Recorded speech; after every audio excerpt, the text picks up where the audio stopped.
Good evening, and welcome to the City Council, Norman Utilities Authority, Norman Municipal Authority, and Norman Tax Increment Finance Authority meeting of June 9th, 2020. Madam Clerk, will you please call the roll? Councilmember Bierman. Here. Councilmember Carter is not here. Councilmember Patron. Here. Councilmember Hall. Here. Councilmember Wilson. Here. Councilmember Scanlon. Here. Councilmember Holman. Councilmember Scott. Mayor Clark. Here. Please join me in the Pledge of Allegiance. I pledge allegiance to the flag of the United States of America and to the republic for which it stands, one nation, under God, indivisible, with liberty and justice for all.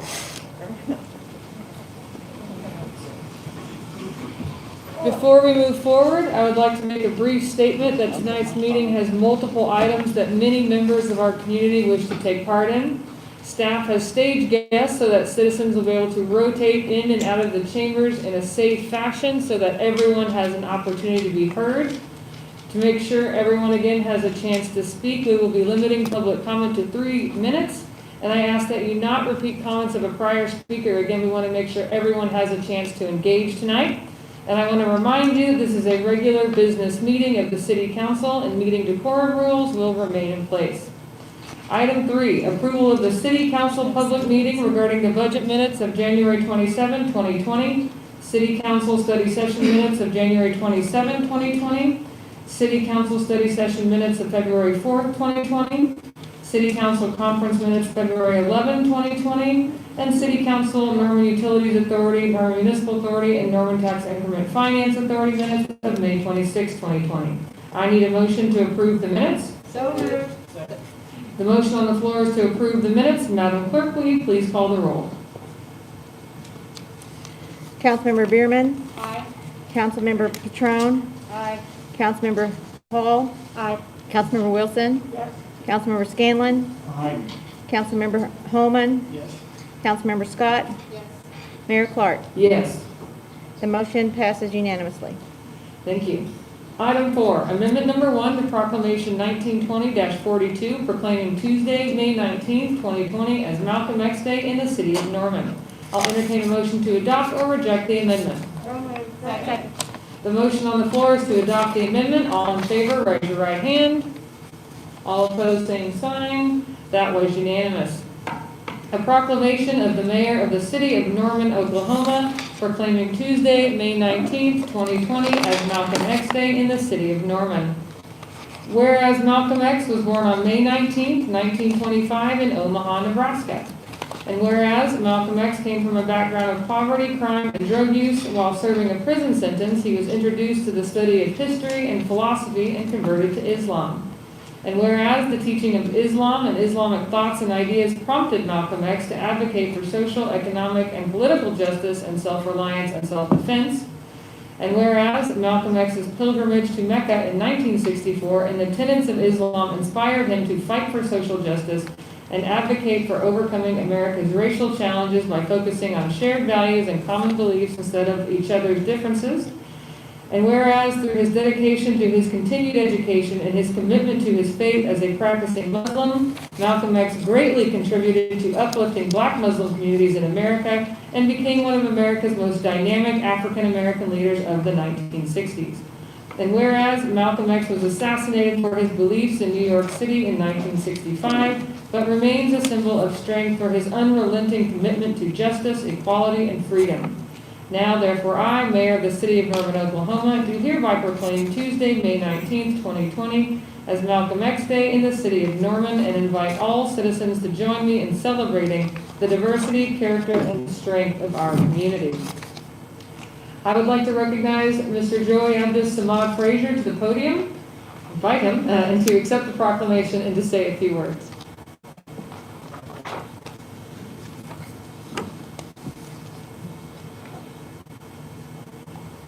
Thank you.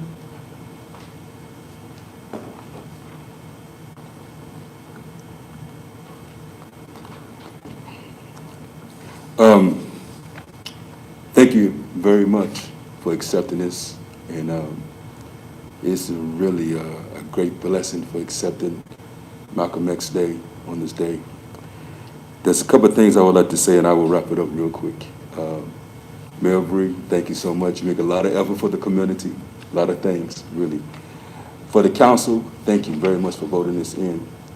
I would like to give a thanks to the city of Norman, of course, this is my home, and give a great thanks to the Islamic Society of Norman, Oklahoma, who made much effort to help the people as a whole, even if you're Muslim or Christian, that they didn't care.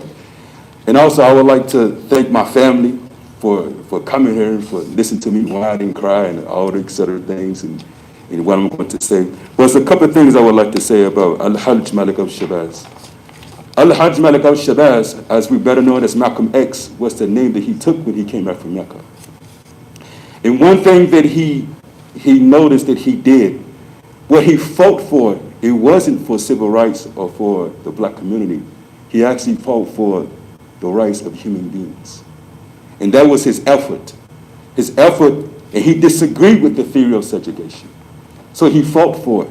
And one of the things that he took, and I'm going to make it very quick, and he said, and he used a verse from the Quran, and he said, if human beings was to examine the skies, the universe, and see how each one of them are in balance, he should take a picture of this to apply for himself. As we observe the trees, the water, everything is in harmony but us. So Malcolm X theory said the root of the society, the evil of the society is greed. And he said greed is the thing that had destroyed every nation. And he said having knowledge is the foundation of uplifting that society. As Martin Luther King made a very beautiful statement, and he said, as we as peoples, if we keep it with the foolishness, we are going to destroy the future of our children. So as a Muslim that I am, our job is to serve humanity as a whole and have concern for everybody. Of course, we know, I know there's a lot of things that's going on, Black Lives Matter, of course. But as a Muslim, our job is to have concern for every individual. Even though it's because they don't believe in Allah, that's fine. We still have to have concern for the individual. So thank you very much for accepting us in this reward. Thank you.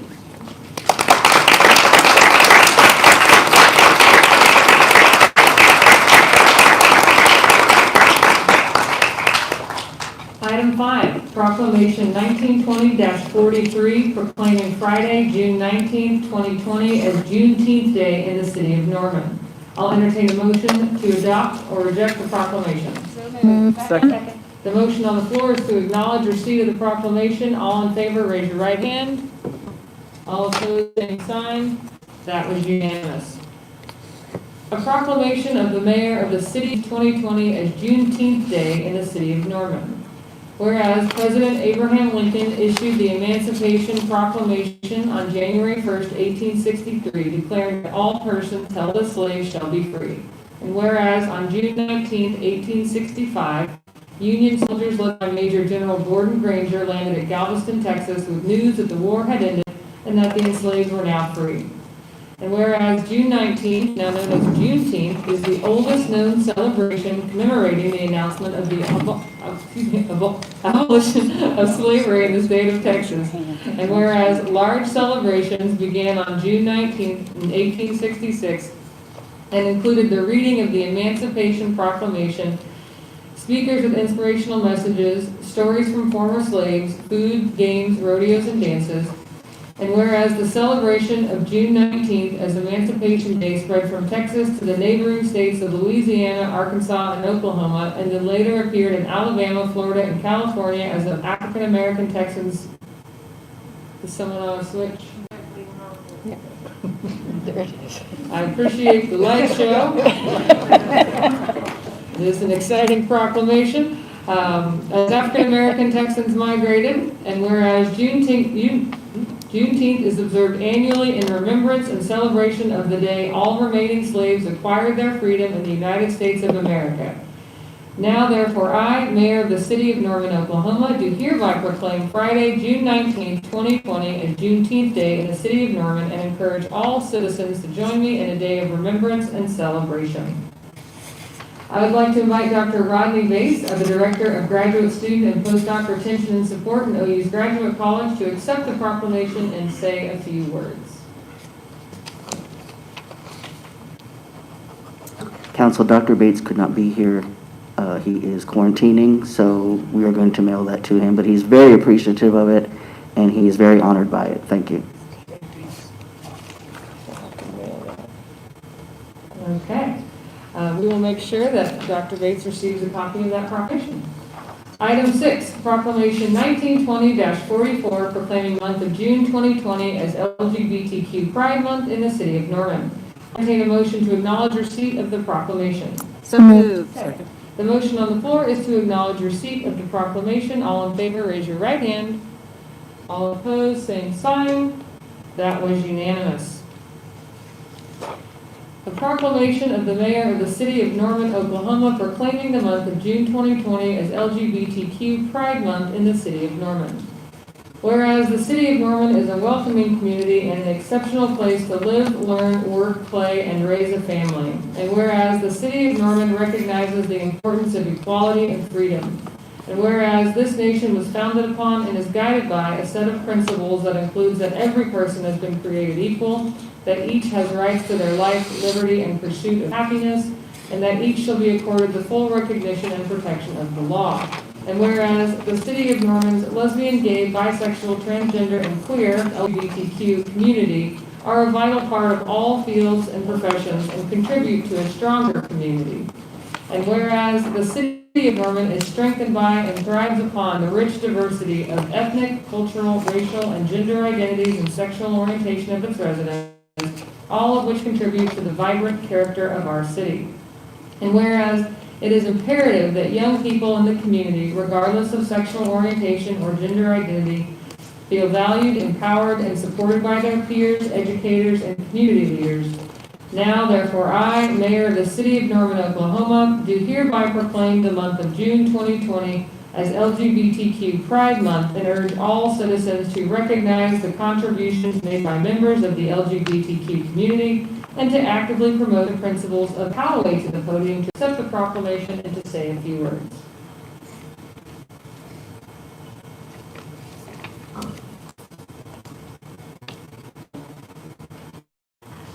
Feels odd not to shake.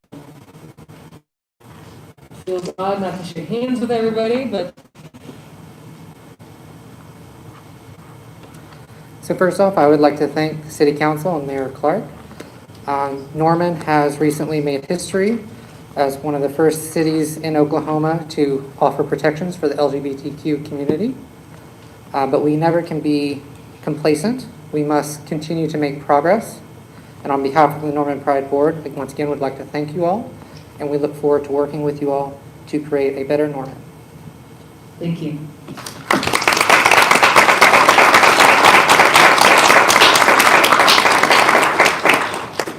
Item 7, Resolution 1920-120, adopting a new flag design selected by the citizens of Norman after careful review by the Ad hoc Flag Redesign Committee. I will entertain a motion to adopt or reject the resolution. So moved. Second. I would like to recognize Dr. Gabriel Bird to make a brief presentation.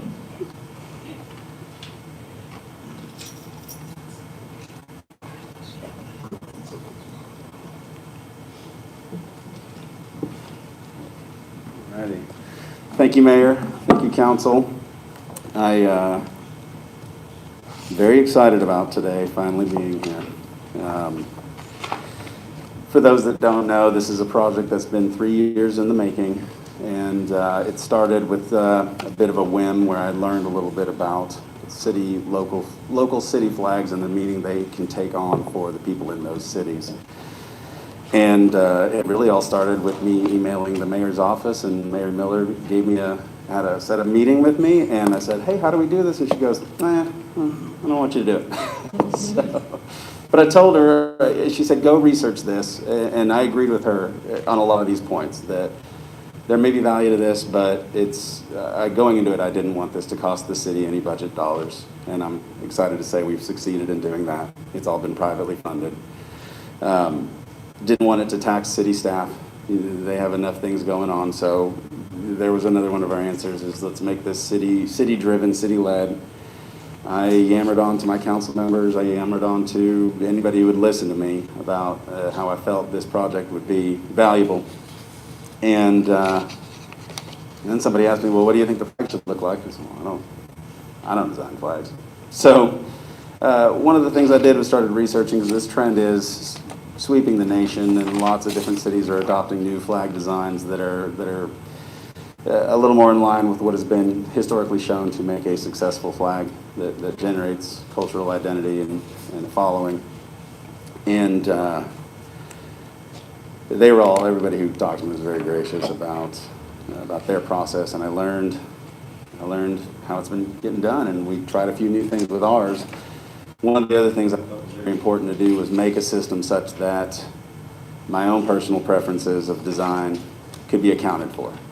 Because if we applied that, then we could objectively have a flag that a lot of us can agree on.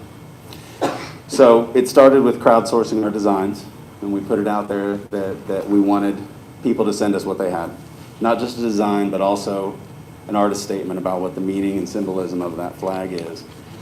And that was, so many parts of this process have been just so cool, because we received 115 designs from 58 different designers, and thinking of these 58 different people going and sitting down and reflecting on the city of Norman and what it means to them and what values we hold. Not only that, we got designs from all over the country. There are hobbyists that go and follow these contests and learn about these different cities and come up with different designs to submit. So we had some international submissions too, so people all over the world all of a sudden were looking up our Wikipedia page to learn about Norman, Oklahoma, and those were some phenomenal designs. And so we ended up with 115 designs. I got together a group of the rest of our committee, and these were all Normanites that came from a variety of backgrounds, age ranges, professional experiences, walks of life. We had artists, we had musicians, we had designers, we had historians, we had former politicians, we had a good cross-section, and we narrowed this down to a final 5, and then we gave it to everybody. So that was one of the things we did a little different. We did 5 designs, most people do 3. And rather than making people vote on just one, everybody could go through and they could score each flag on a scale from 1 to 10 based on how much they liked it. And that way they didn't have to just choose one. And by the end of that, we came up with a flag that, well, we had a high scorer. But before we get to the big reveal, I do have some thank yous. Let's see.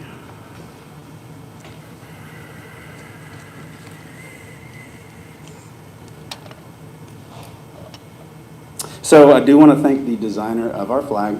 They have expressed that they wish to remain anonymous. They don't want they want the flag design to stand on its own, and they don't want to be a part of it. They want it to exist as the design as it is. But I would like to thank them for taking the time and pouring in the thoughtfulness to our final design. Day Creative, they did our web design. That was a big donation item, getting the website up and out there to get this exposure, and that was one of the ways we were able to keep this affordable for the private donations that we got. The Norman Border Realtors sponsored the prize for the winning design, so that was huge, and what was funny is our winner didn't even realize there was a prize in for it, but special thank you to Norman North seniors Sarah Boone and Clark Melton, who as I saw this project grow and move on and saw that I wasn't the only one that felt this way about some of these things, a group of our high school seniors decided they wanted to get into this, and they were going to plan a Flag Day celebration, which used to be a big celebration in Norman. They were going to revive it. Well, that's been postponed because of events of recent history, but I know they're still working on doing something to signify that, but the youth in general in our town, which I've said it over and over again, they're going to have to live with our flag longer than I am. So the fact that they're behind it, they're excited about it, they endorse it, is just warms my heart. And they were members of the student advisory board, or They were. the mayor's advisory board. Absolutely. Remarkable people.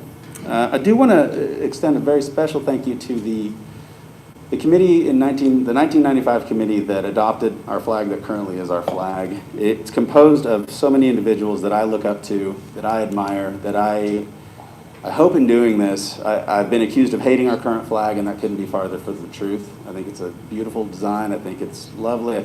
It's quirky. It's fun. I just haven't seen it flown on many flagpoles, which is why I felt that there was value to this. And it's been doing double duty as our city seal and as our flag. And I feel like the greatest, most important thing we can do here today is to separate our flag from our city seal so that the flag can truly be a cultural icon of the people of Norman and not just represent the important work that our city does. But the guys, the men and women that got that flag in 1995, I've had the honor to meet with some of them, talk with some of them, and talk about their civic engagement. It's just been inspirational. And I hope that I'm doing their legacy justice, and I hope to carry on their legacy of citizen-driven civic involvement, because it's exciting. It's in a very Parks and Rec geeky way, but it feels good to live in a town where a citizen, somebody who just has an address here, can come to council and say, I want to do this, and 3 short years later, here we are. So I want to thank James White of the Gym Collective. This was another pivot we had to have. He organized the very first Flag Day 5K, which raised money for Pantry Partners. It ended up moving to a virtual 5K. But again, people that have already been coming forward and wanting to do projects around the design of the new flag. Visit Norman, they'll be rolling them out soon, has fabricated some fabric masks that will be adorned with the new flag design. Sublime Signs. This is another big win for us. We were able to source the flags. One of the ways we're not costing the city money is we've privately funded the donation of the replacement flags for city facilities, and they were made by Sublime Signs, which is a local business right here in town. And if you guys would like to support local business, Jason is making flags available to the public retail. If anybody wants to go pick up one of these new design flags, he has them already ready for you. You can go by there and pick one up anytime. He's also inventoried federal and state flags if you want to pick up the set, if you've got a 3 flagpole setup. But he's been fantastic to work with throughout all of this. When it comes up, it's really tempting to always want to ignore, but criticism. No. I value criticism. I feel like criticism is a great way for truth to emerge. And if a project like this can stand up to the scrutiny, it hasn't had much, but it has had some. But that scrutiny draws that truth forward, and I feel like this project has stood up to that scrutiny well. So I appreciate the critics for questioning it and making sure that this was something meaningful. Of course, I'd like to thank people that have not criticized it and have just loved it from the beginning. And I've had conversation after conversation with people that didn't maybe feel like they could make a design, but were excited about the project. And these always lead into discussions of what makes Norman so special, and it's been wonderful. Everybody, I'll thank again the designers that submitted designs and took the time to pour their creativity and learn about Norman and express what they felt about Norman.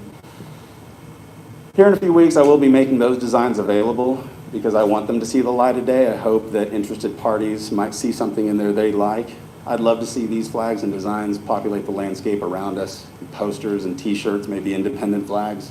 So that will be out there, and people can contact me to get connected with those designers and artists because they're too good to just stay on my hard drive. And I want to thank everybody who participated in the voting round. That was a big validation for us. The day it went live, 2 hours later, we hadn't even posted that it was up, and we already had 50 submissions in. By the end of it, we had 2,389.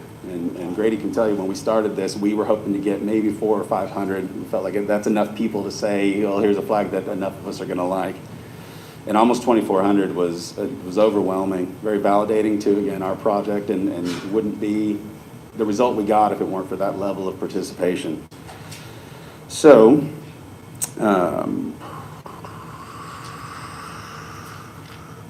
well, I'll make some closing comments and review my notes to see what I missed.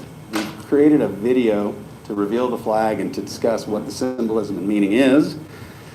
So,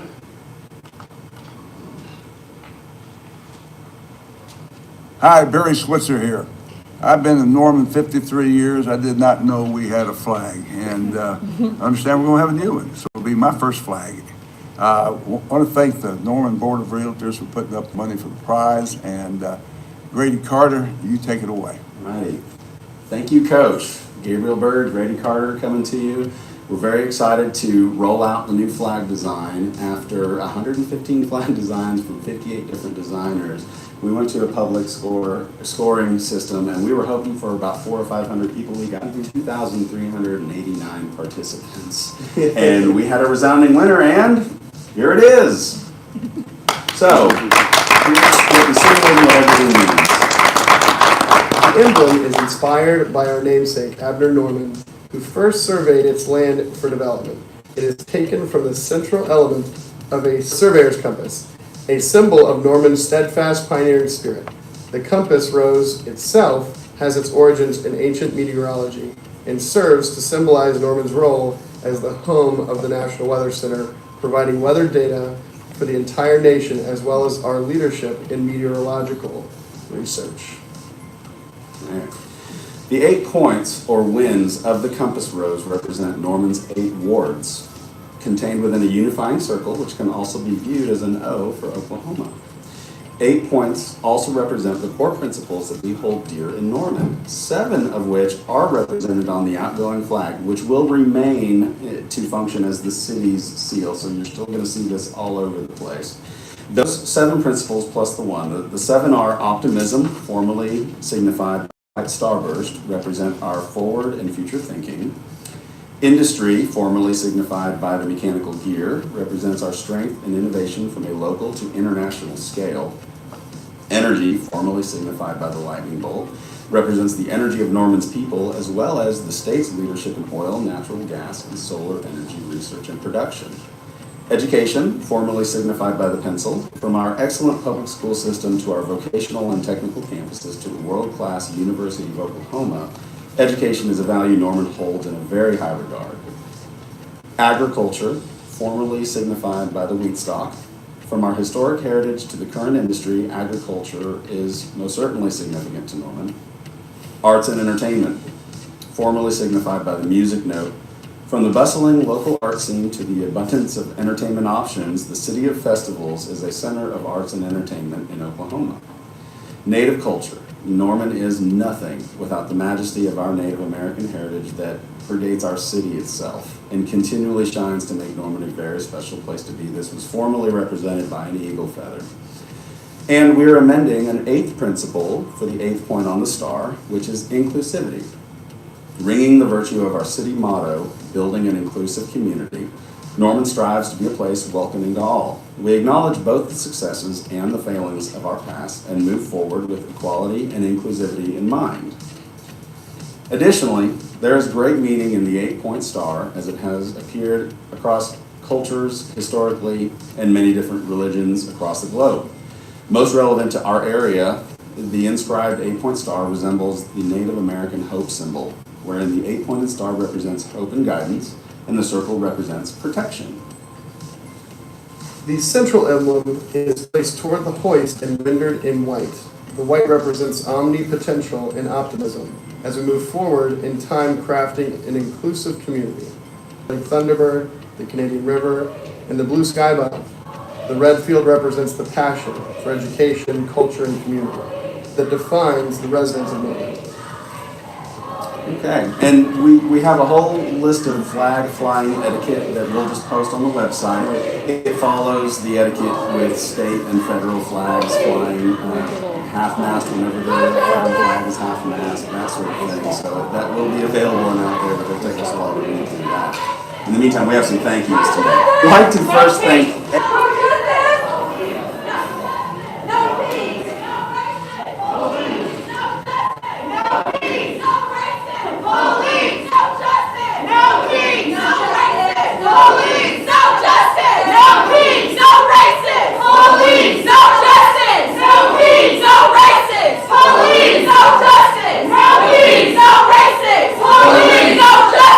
No peace, no justice, no peace, no justice, no peace.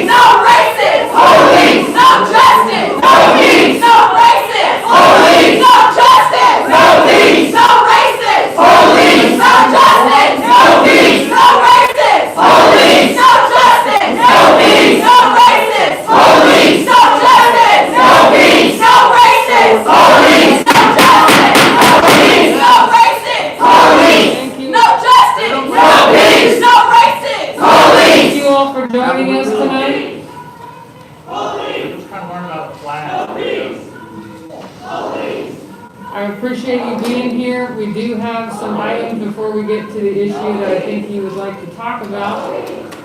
If we could continue with the meeting, that would be, I think, a fruitful way to get to the issue you would like to address. Please continue, Dr. Berg. Absolutely, thank you. We were wrapping it up, so our, yes. A point of clarification, apparently it is a rule of the council that you cannot have signs, so all signs, please put them down.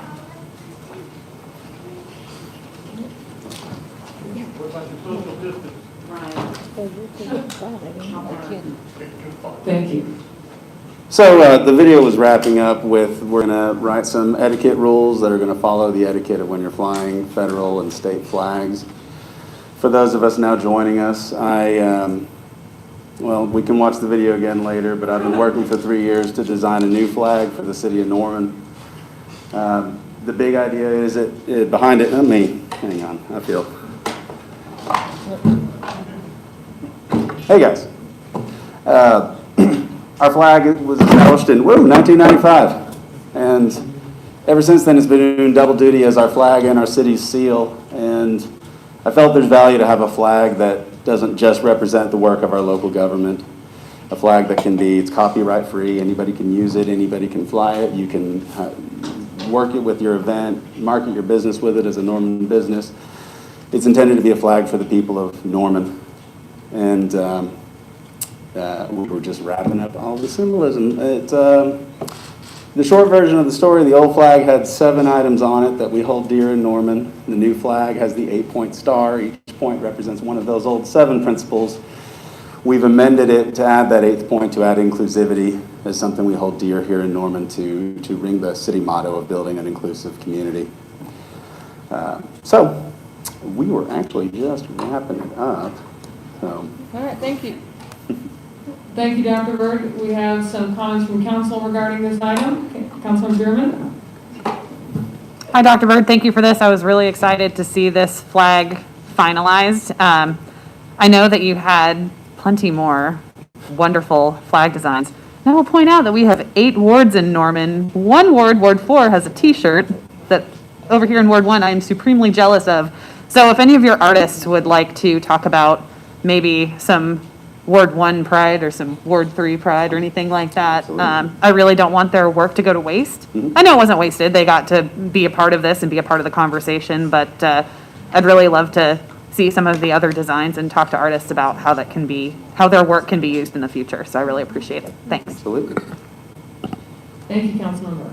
Councilmember Wilson.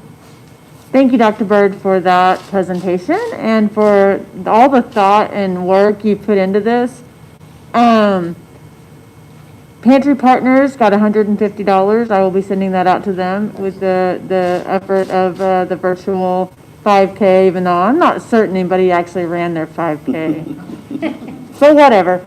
So I appreciate you including the community, including us, of course, and including, you know, the Pantry Partners so that we can, you know, help them too. So thank you. That's a wonderful cause, yeah.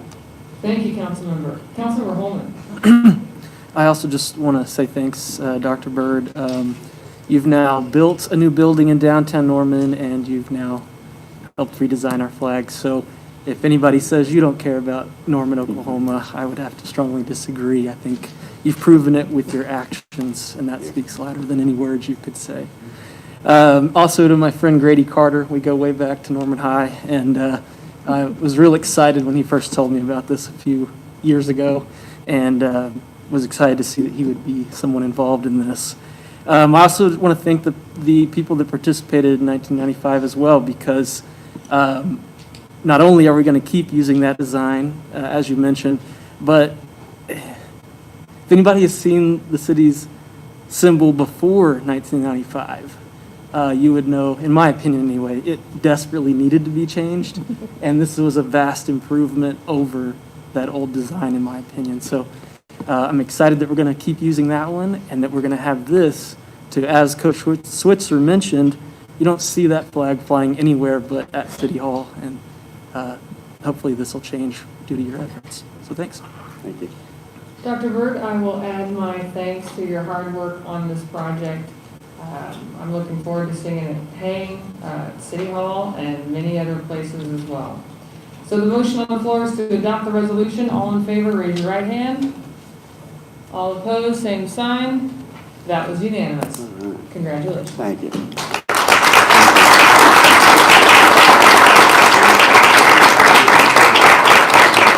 So I brought gifts. I got 2 flags in my bag for here and for out, and I'm going to bring the rest later this week. And then I got lapel pins. Oh, I love a good lapel pin. And this is for you.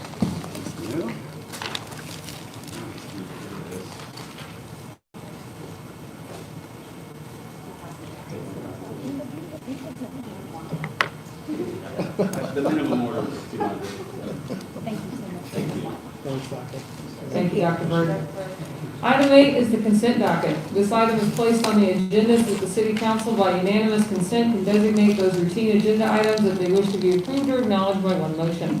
I need a motion to place items 9 through 41 on the consent docket. So moved. Second. The motion on the floor is to place items 9 through 41 on the consent docket. All in favor, raise your right hand. All opposed, same sign. That was unanimous. Item 9, ordinance 1920-41 upon first reading, granting special use for a bar, lounge, or tavern in C2 General Commercial District for property located at 938 North Flood Avenue. Item 10, ordinance 1920-44 upon first reading, amending section 441 of chapter 22, the Board of Adjustment to amend the renewal process for a special exception to permit a mobile home to serve as a temporary second dwelling to relieve a medical hardship. Item 11, ordinance 1920-45 upon first reading, amending several sections of the zoning ordinance, RE, residential estate dwelling district, O1, office institutional district, C1, local commercial district, C2, general commercial district, TC, tourist commercial district, to resolve language inconsistencies and update cross-references by removing the RE special use allowing one use permitted in the N1 restricted industrial district, clarifying zoning uses including medical marijuana zoning uses. Item 12, ordinance 1920-47 upon first reading, granting special use for a fraternity or sorority house in R3 multifamily dwelling district for property located at 1611 South College Avenue. Item 13, ordinance 1920-48 upon first reading, rezoning property located north and west of Franklin Road and North Interstate Drive for A2 Rural Agricultural District to PUD Planned Unit Development District. Item 14, ordinance 1920-51 upon first reading, amending Chapter 5 Building Construction and Chapter 2 Zoning Ordinance and Board of Adjustment to establish new residential carport standards and provide for Board of Adjustment review of residential carport applications as special exceptions. Item 15, ordinance 1920-52 upon first reading, rezoning property located at 542 and 534 South University Boulevard from CCFBC, Center City Form-Based Code, to CCPUD, Center City Planned Unit Development. Item 16, ordinance 1920-53 upon first reading, closing utility easements located at 542 South University Boulevard. Item 17, ordinance 1920-54 upon first reading, amending the Planned Unit Development established in ordinance 0607-35 and 1516-21, located south of Highway 9 and west of 26th Avenue Southeast along John Saxon Boulevard. Item 18, proposed reappointments of David Forge as presiding judge, Gail Blaylock and Drew Nichols as associate judges, and Christy Chesley as acting judge of the Municipal Criminal Court, each for a term beginning July 1, 2020 and ending June 30, 2022. Item 19, consideration of the mayor's appointment of Margaret Page to the tree board.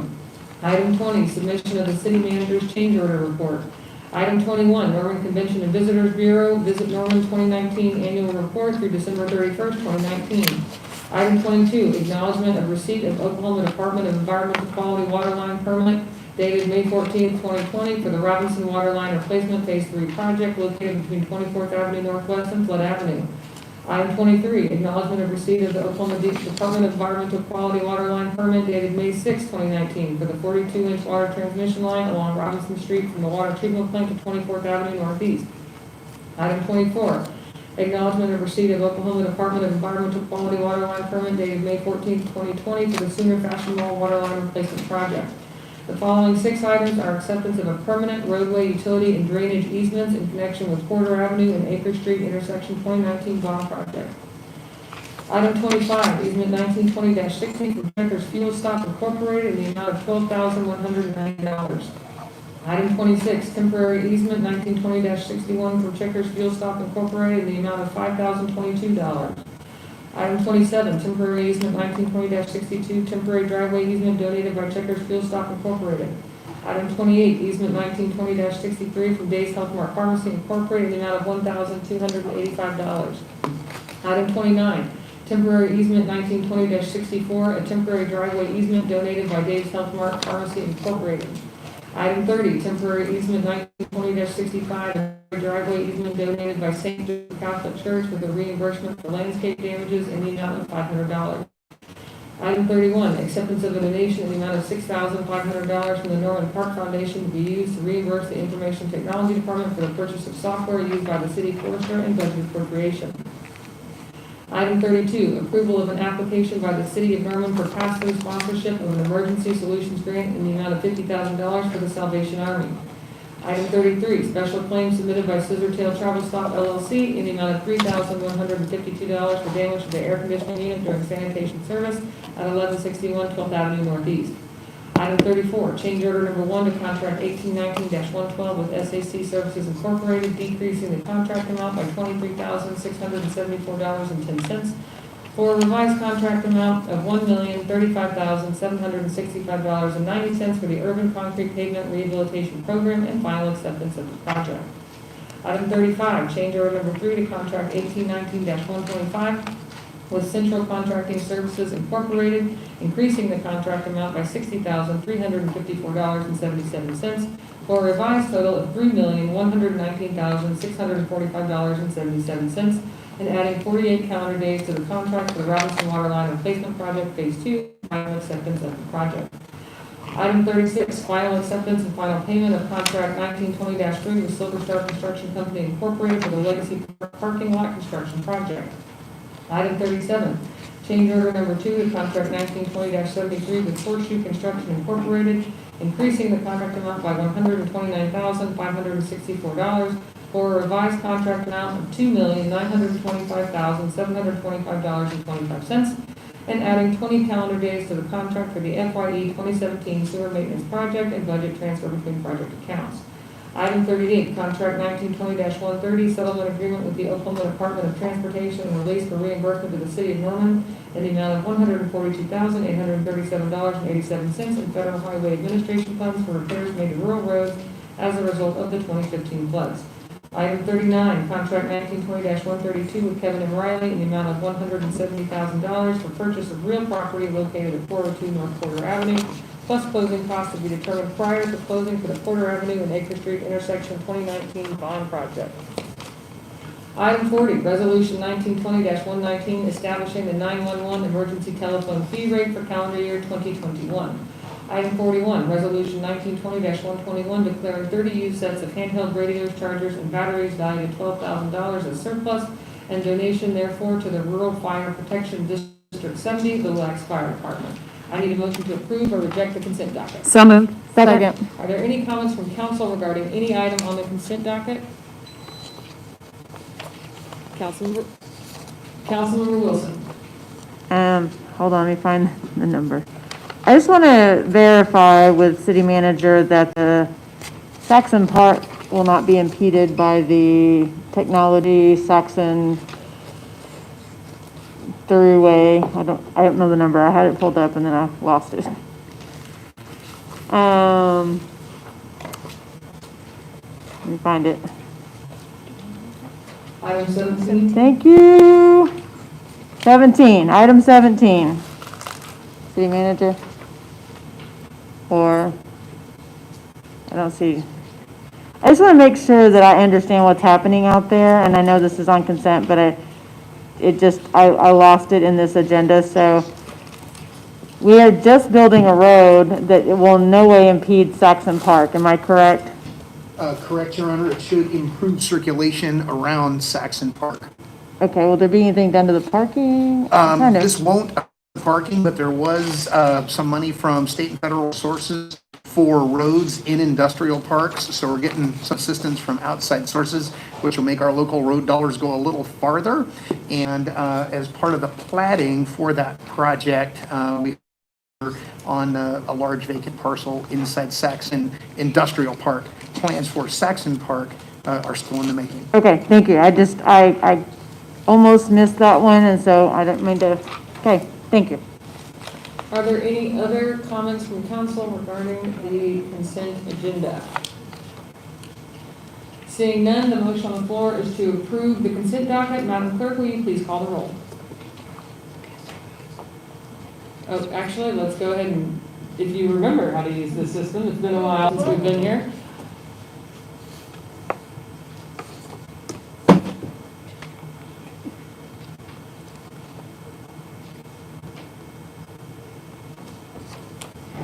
All votes have been cast and the motion to approve the consent docket passes unanimously.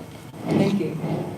Our first item off consent is item 42, adoption of the FYE 2020 City of Norman proposed operating and capital budgets and the Norman Convention and Visitors Bureau Incorporated budget with detailed annual plan of work. I need a motion to adopt or reject the FYE 2021 City of Norman operating and capital budgets. So moved. Second. Council has multiple amendments to make regarding tonight's budget that have previously been presented in last week's study session. I will read all the amendments and take public comment on all of them as a whole. Then council will vote on each amendment separately.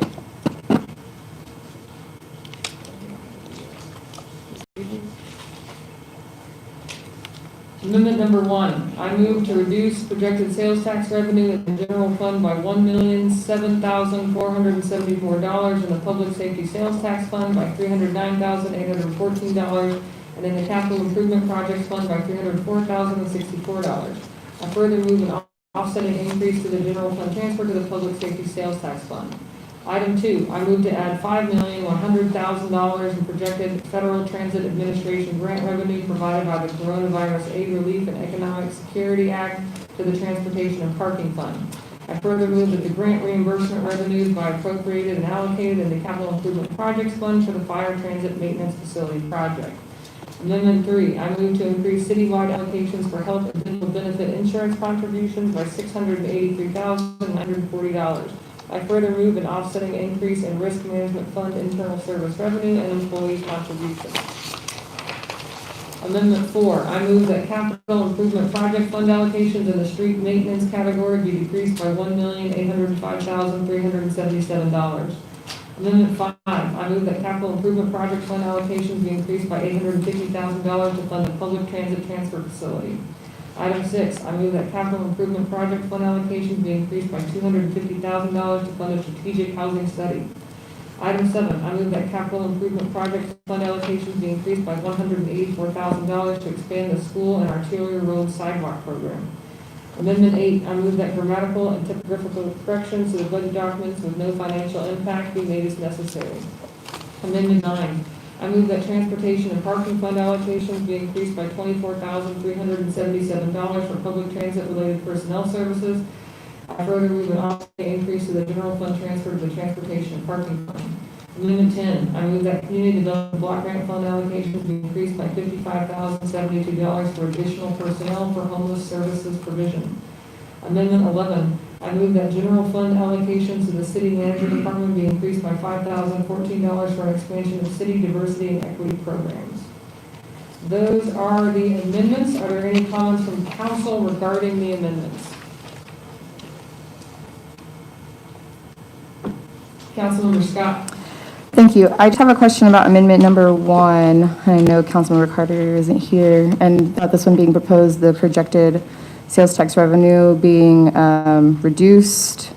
And then this second part, moving an offsetting increase to the general fund transfer to the public safety sales tax fund. Can that be explained, the reasoning here? Thank you. Councilmember Scott, I'm Anthony Francisco, the Finance Director. At last week's study session, we talked about this amendment and the other ones.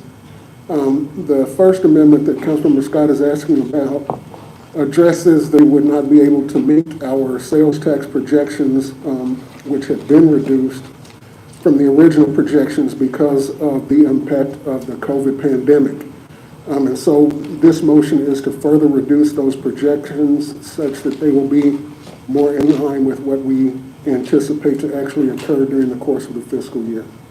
And then as the follow-up for the, I further move an offsetting increase to the general fund transfer to the public safety sales tax fund. There are several of the special revenue funds that receive a subsidy from the general fund. Right.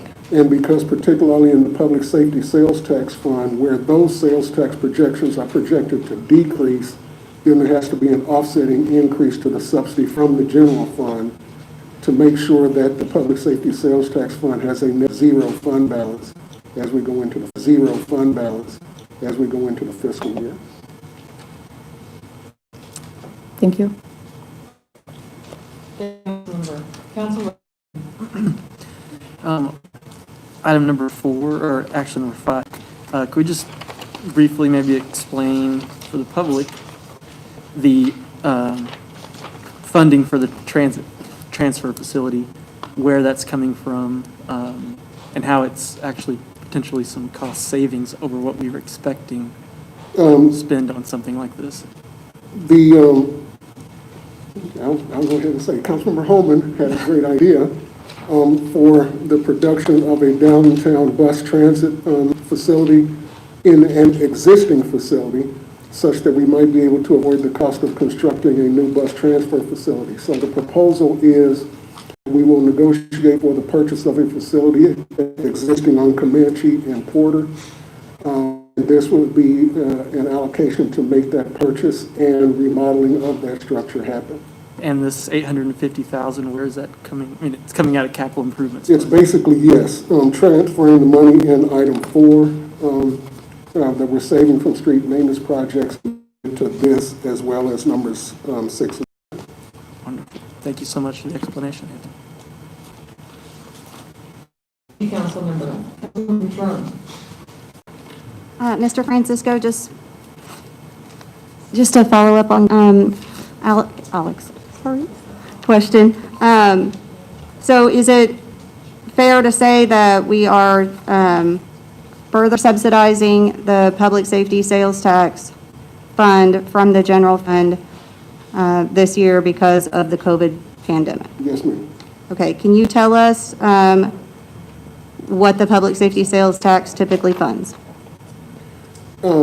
The public safety sales tax fund was made permanent by the voters, I believe in 2015, primarily to add additional firefighters and police officers to the budget and to implement a school resource officer program and increase dispatch services for emergency response. Okay, and this in particular, is it going for fire, police, MSTAT? What would these particular funds be going towards? Generally toward the public safety sales tax program, so all of those programs in general. So we don't itemize differently fire from police? There are itemized allocation budgets within the public safety sales tax fund, but as far as the dollar amount that is proposed to be subsidized to the fund, it's not specified for any single program. So when each department is making their budgets each year and they're relying on public safety sales tax, how do they know what portion of the public safety sales tax they can rely on? There are line item budgets for each of the, not just departments, but divisions and cost centers within those departments that are specified within the budget document. But on the revenue side, it's just revenue going to pay for all of those programs.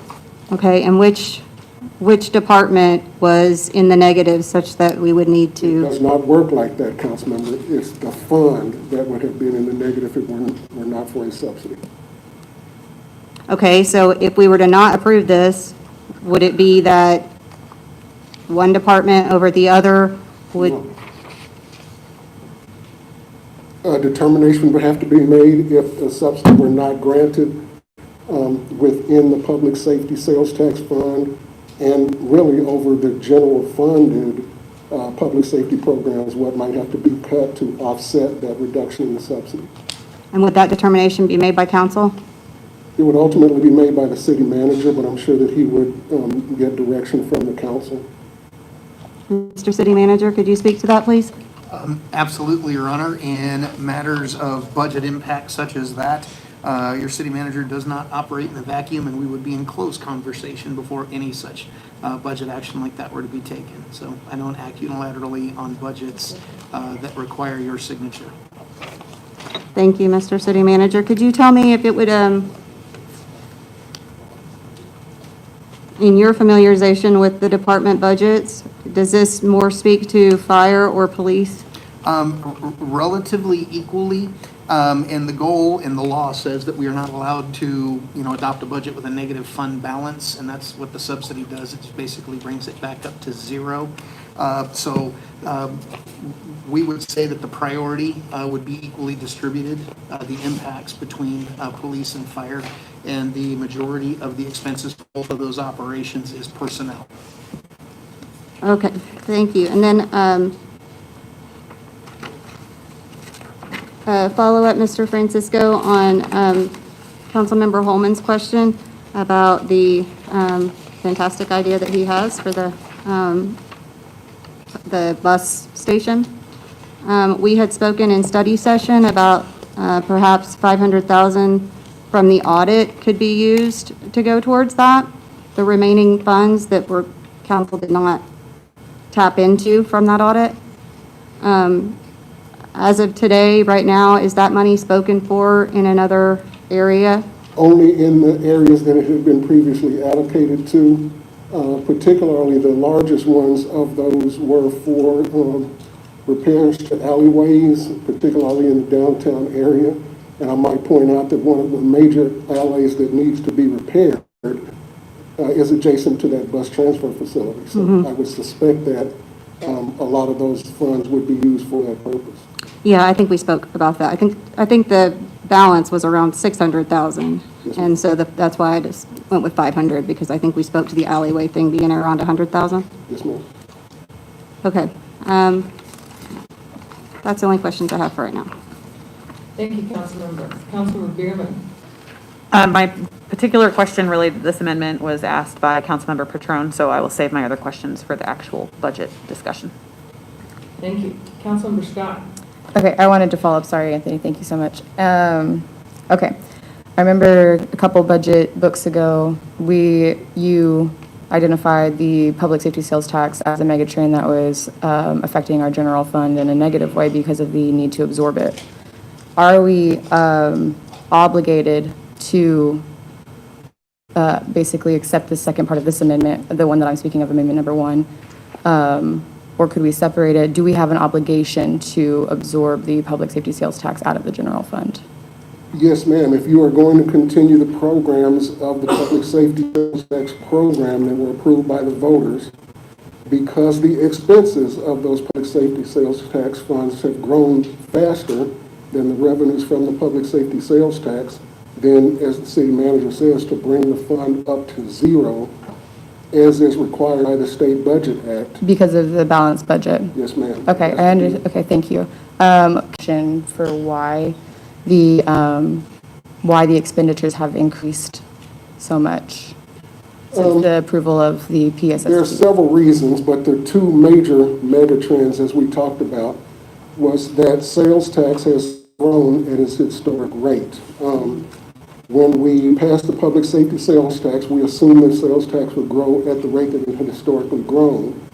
It has not. The major reason for that, of course, is because of, this was another mega trend that we discussed, changes in consumer behavior from shopping in brick and mortar stores where sales tax is collected to shopping online where sales tax is more difficult to enforce. So sales tax has not grown. But the expenses for the personnel that has been added has continued to grow. So the lines have crossed long ago, and the expenses have outweighed the revenues. Okay, so the expenses in terms of salaries and equipment and things of that nature? Yes, ma'am. And is that? Benefits are the major cost in the public safety. I'm sorry, one more time. Salaries and benefits are the major costs in the public safety area. So have we increased the number of police and fire? I mean, it appears in our budget book that we were going through, or that I was going through earlier, that we have significantly increased. Yes, over the life of the public safety sales tax, as was mandated by the voter-approved ordinance, we have. There are no increases proposed this fiscal year. Okay. But in past fiscal years, yes. Okay, and so part of, I guess, and this is my final question, just because as we move forward on the rest of the agenda and these amendments and things, next on the agenda after the budget conversation, it has everything to do with those bonds going forward. And as we know, there are many people here tonight to express their support of the bonds being put on the ballot. So part of the reason we're looking at this is because of that draw that we want economically. In our sales tax and things of that. So is the passing, it can't be calculated into the budget because it's uncertain at this time, correct? That's right, not on a dollar-for-dollar basis. It would be anecdotal. Okay, that's all the questions that I have at this time. Thank you. Thank you, Councilmember. Councilmember Skate. About public safety sales tax being in large part salaries and benefits, but there's more to it than that. There are some things that we did, bonds that we sold to do such things as 6 new radio antennas for better coverage in this town, new radios for police and fire and MSTAT, and at least a down payment on the Emergency Operations Center. To do those things, we sold bonds, and so a chunk of this is really debt retirement, things that benefit all, the things we do have to pay for, we are obligated to take care of. Yes, sir. And I would point out that that radio system also covers all the other operations of the city, street maintenance. Indeed, line yes. maintenance. But they're paid for out of this fund.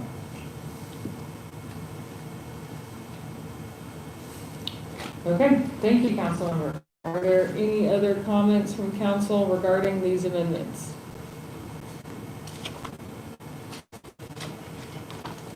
Okay, thank you, Mr. Francisco. At this time, we'll take public comment on the amendments.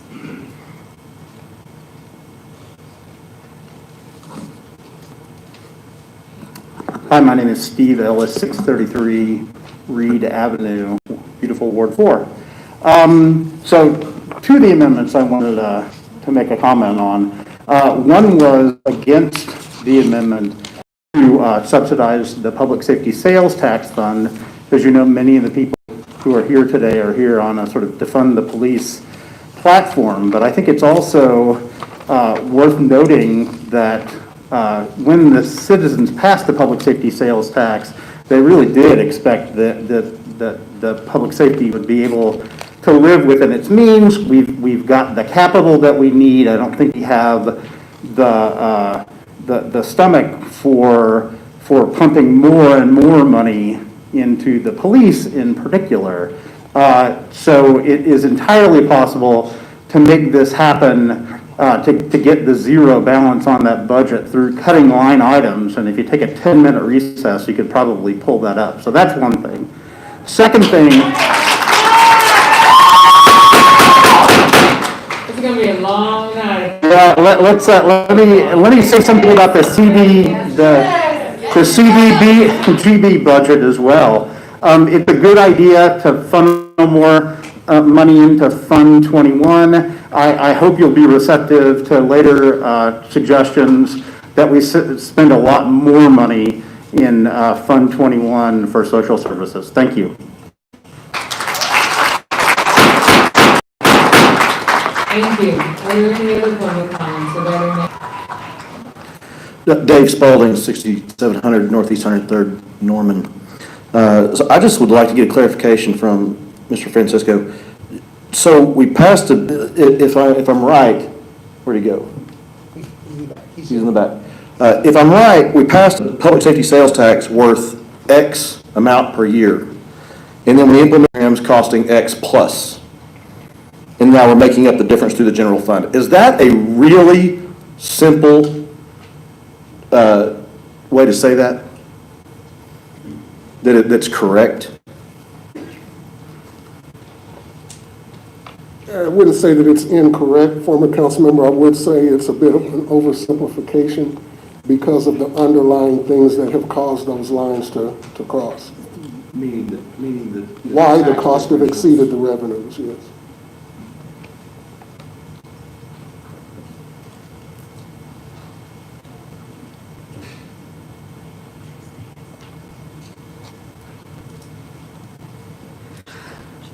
Hi, my name is Hannah Smith. I'm in Ward 8. I don't know if that matters. Hey. I'm in Ward 1. Of course I am. Hey, what's up? Yeah, I'm so sorry. Everyone with brown hair looks the same to me. Yeah, okay. I just want to walk through this because I want to understand what everybody's here for today. The idea is to use an existing bus transfer station, which will save the city money, and then the money saved will be put into the fund for fire and police. Is that the idea? No? No? See, this is why y'all are getting paid more than me. You're not. No.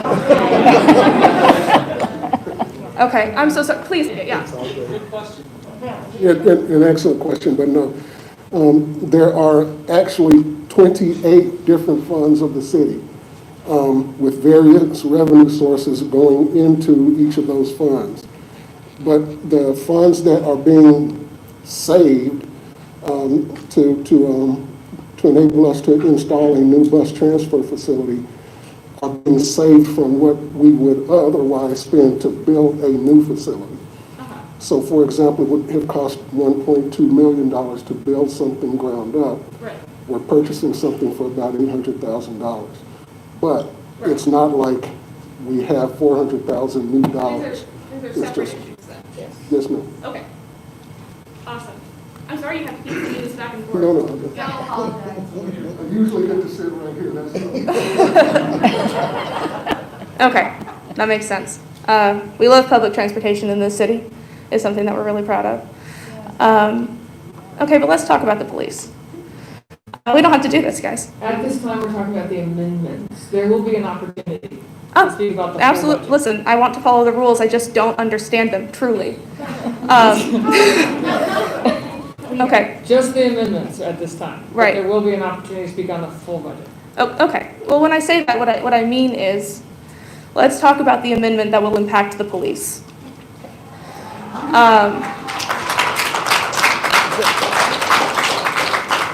think ultimately what we're asking for today is, in the light of this pandemic, in the light of our budget crisis that is impacting every social service, all of us are looking at the 27% of funds allocated to the police from the city, and we're saying, well, we can do something better with that.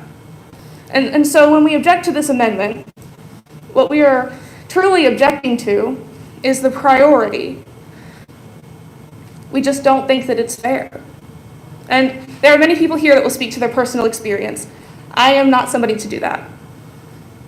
But I do just want to get up and say, what we're asking for makes sense, and it's possible. It can be done, and it simply takes the will. Thank you. Thank you. Are there any other public comments regarding the amendments? Hello, my name is Lauren Patton. I live in Ward 4. I'd like to address specifically the amendment regarding the public tax fund because I am somebody who's worked in budgeting and line item transfers. I think it's completely reasonable to expect that somebody come to a presentation today and be able to give you a breakdown between specific divisions such as the police, fire, and EMT. If you're dealing with line item transfers, you have to have specifics in terms of reimbursement. If you're having a request to come from a fund, it has to come directly from a department.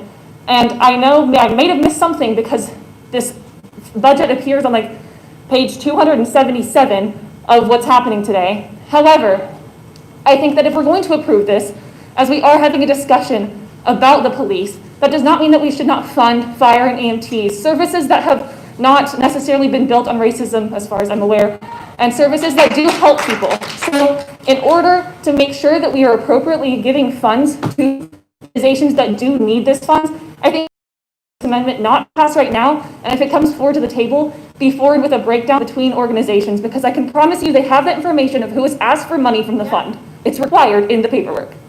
Thank you.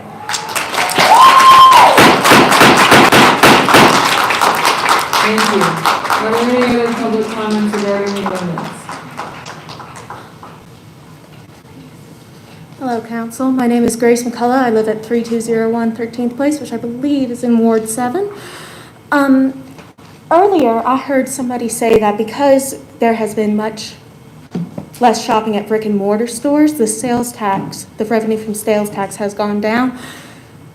Speaking as a young person, I do most of my shopping online, and I think that this era that we're in, first of all, I don't think COVID's going away anytime soon. I don't think that we can count on sales tax going all the way back up. I am not a professional, however. But I do think that we could maybe make up some of that money that we're not getting from sales tax, surprise, by taking some away from the police. Thanks for your time. Thank you. Are there any other comments from the public regarding the proposed?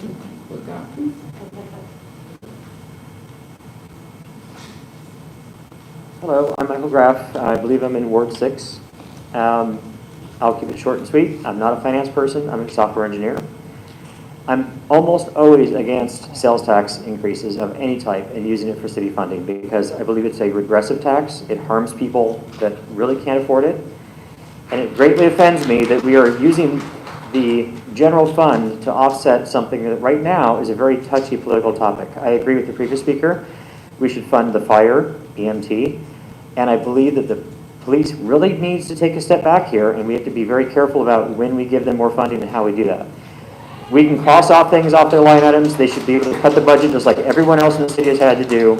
We shouldn't fund that particular part right now because of the issues that are going nationwide. Thank you. Thank you.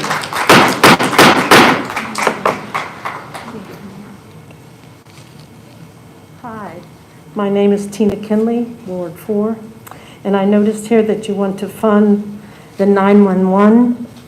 I just have one quick question to all the young people here. If they have an emergency and they call 911, who are they going to call? Ghostbusters if we don't have the police to help us. Thank you. Hey. All right. Are there any other public comments? Thank you. I just wanted to say one thing about the use of force continuum as it relates to the police department and what we've seen these past weeks with the peace protests and how they have violated the use of force continuum, because the police can only put out as much force as the people display. Now, I feel like they should be defunded because they violated their own use of force continuum. That's something that they have to uphold in their positions of law. Like, let's say if I'm just talking to you, you can speak back to me. If I'm not being forceful or violent towards you and the police is being forceful and violent towards me, they're violating the use of force continuum because they can only display as much force as you put out. And for that, and what I've seen this weekend, I think a lot of police departments need to be defunded and demilitarized. That's all. Ma'am, will you speak? Please introduce yourself and. I'm sorry. My name is LaShonda Bishop, and I'm from Oklahoma City, Oklahoma. I represent the 805. I'm a part of the advisory committee for them, and I just had felt the need to come say something about that. And just like I told the people, if I was at McDonald's flipping burgers and I wasn't doing that job right, I would get fired. And that's what I expect to see. But, you know, that's one of the things that, you know, some of us people have a problem with. We see officers in their uniforms committing crimes against our people every day. And we got our hands up. We're saying we can't breathe. Please don't shoot us, don't harm us. I've been a victim just walking down the street. They're looking for a male suspect. Why two male police officers throw me down on the ground? I'm a female. After you pat searched me and you found out that, why did you still have your knee back? You know, it's a lot of things that's going on that maybe some of you council people don't see. But yes, if they're violating their use of force contract with their jobs, then why are they still getting paid? That's all. I mean, I just don't get it. Because if you wasn't doing your job as a councilman, they would want you gone. And they're not doing their job as law enforcement, then we need to see them out of those positions. Thank you. Are there any other public comments, again, regarding those amendments?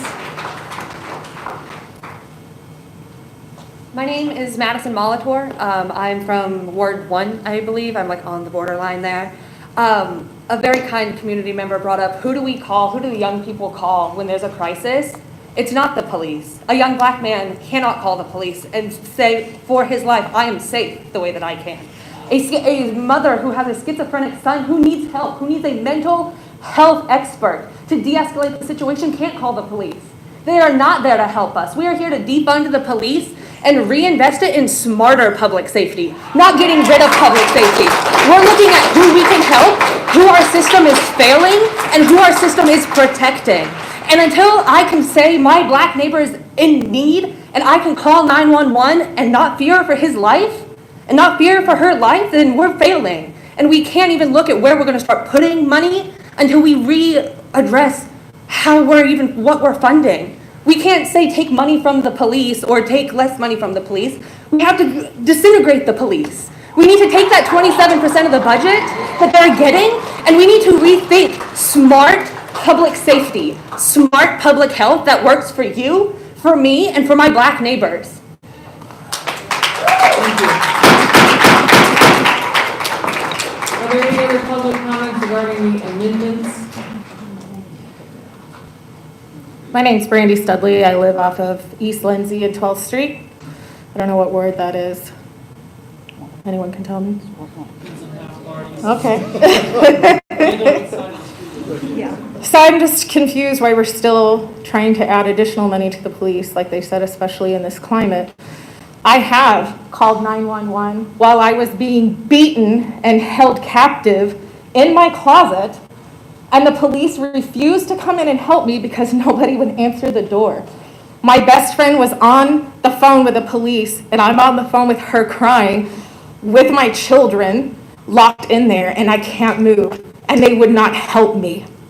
I've been stopped by the police whenever I was 11 years old, walking with 3 black guys. 11 years old, I'm from Norman. I was at Skateland. You know why they stopped me? To make sure I was okay. Because I was a white girl with black people. Oh my gosh. So why are we still funding these people? We need to invest in counselors that can come out and help in mental crisis situations. We need to invest in drug abuse counselors that can come and help in drug situations. When people are high, that doesn't mean that they're criminals. Their brain's not right. They're high. We don't need the police with a foot in their neck or a foot in their back to stop that. It's ridiculous. It's ridiculous. Thank you. Are there any other comments regarding the proposed amendments?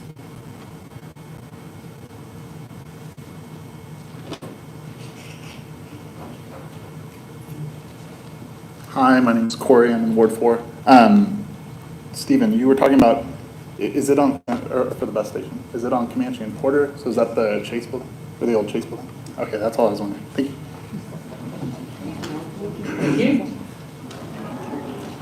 Are there any other comments regarding the proposed amendments?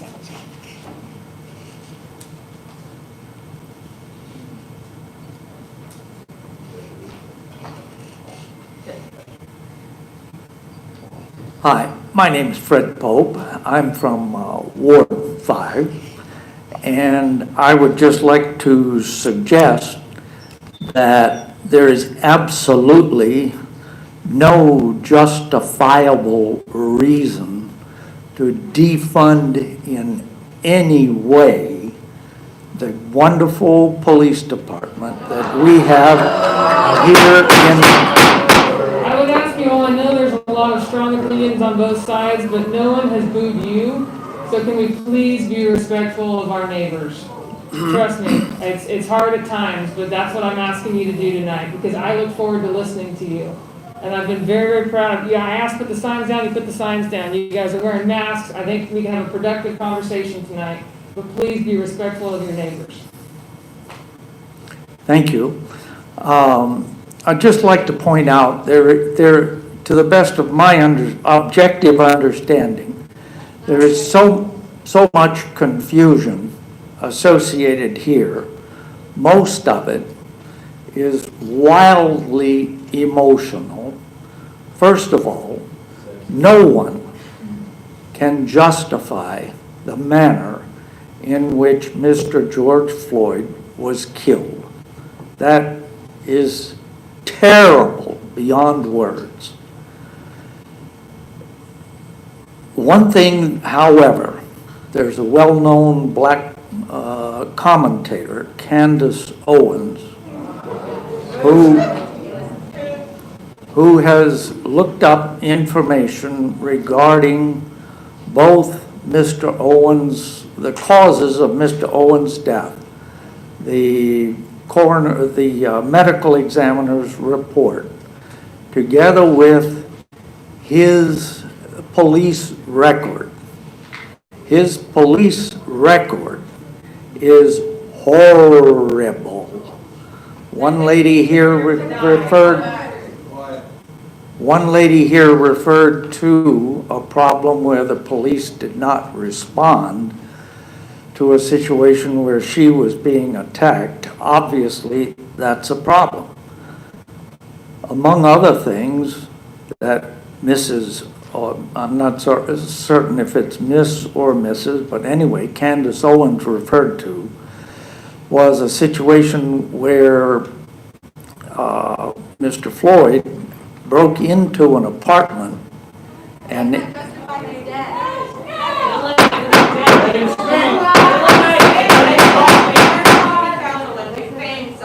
Let him talk, please. Mr. Floyd broke into an apartment together with, I think, 4 or 5 other men. And he... This is a violent conversation. Can we let him talk? Time's up. Run the meeting. George Floyd! George Floyd! George Floyd!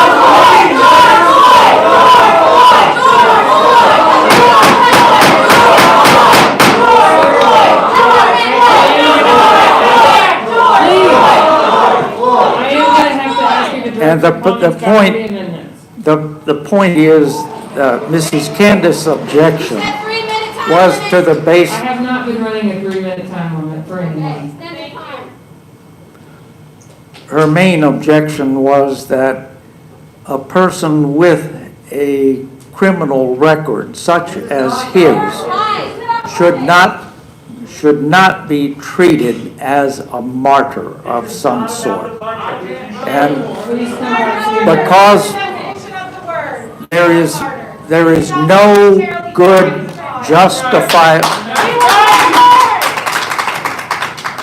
Thank you, sir. I will record your comment as there's no good reason to defund our good police department. Thank you, sir. Are there any other comments? I do believe, my name is Kathy Lynch, Ward 2. I do believe that looking at the budget and how we fund the police department and how they respond is necessary in all cities and towns in the United States of America because it's 2020 and there are issues there. If we are going to defund, that does not mean we are not going to respond. That does not mean we need to answer to who we are going to call the cops and why we are calling them. That has nothing to do with it at all. Defunding the police does not mean that we are no longer going to have a police department, that we are no longer going to have laws that we need to abide by. It does not mean any of those things.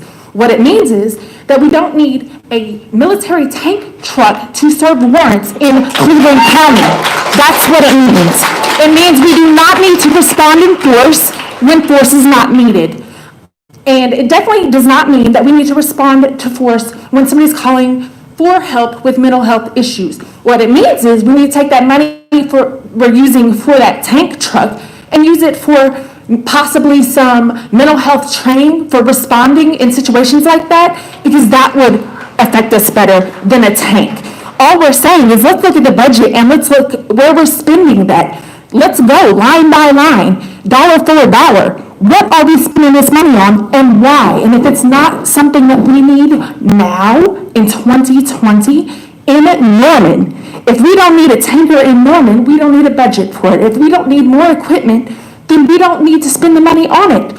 If there is something that we need, then let's talk about what we need as a police department. But let's look at the issues that we do have in the police department. All we need is accountability. We need accountability, transparency. If we are not able to stop somebody from killing a man in the streets while we are feeling it and saying, stop, we can't breathe. If we can't police the police, who is going to police the police? If you need funding for that, fund policing the police. Thank you. Thank you, ma'am. Remember, we're speaking about the amendments. Yeah, I did have a question specific to the amendments. I know we have a lot of, I'm Sarah, I'm from Ward 4.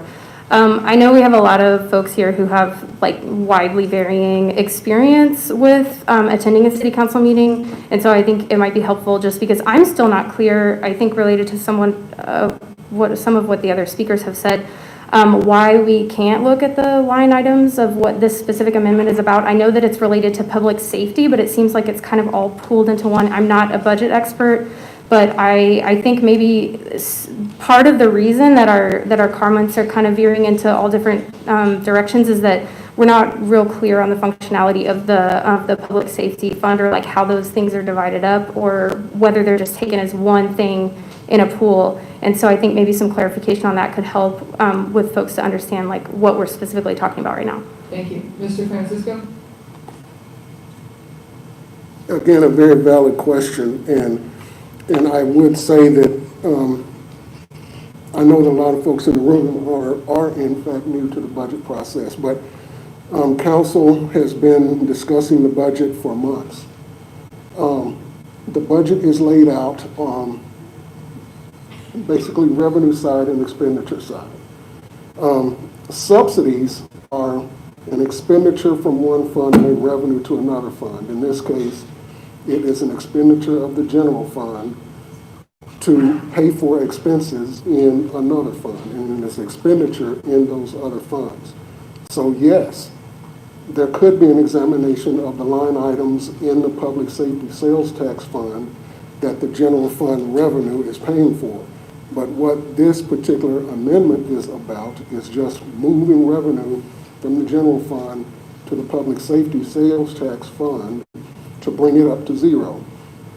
Over the last several months, council has been discussing those things on the expenditure side, which I suspect would have been concentrated more so in those areas if council had chosen to over the last several months, and can do so going forward.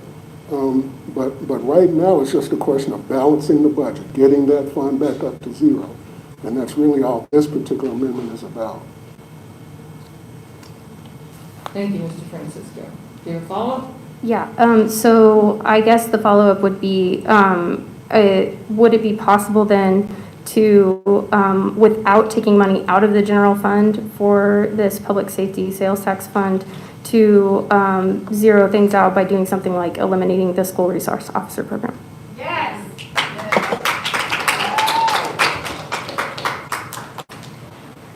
Means that part of the amendment that is subsidizing the public safety sales tax fund, so that revenue would not go over there.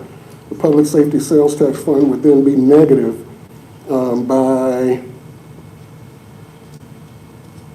$304,000. So basically, the council would be telling the city manager, you got to find $304,000 to cut from the public safety sales tax fund someplace. That would be the direction from council. Then the city manager and the staff would go back and find where to do that from. If council wanted to give a further direction that, hey, we don't want to touch fire, we want it to be on the police side of the public safety sales tax fund, they could do that. But really, the line items are in the purview of the city manager and staff. Thank you, that answers my question, I think. Thank you.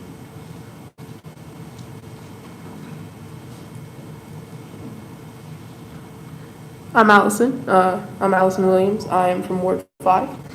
And I just wanted to say that I am agreeing with her as the fact that we should focus on where we are putting our money and why we are putting it there. Because the kids in school should not be treated as criminals.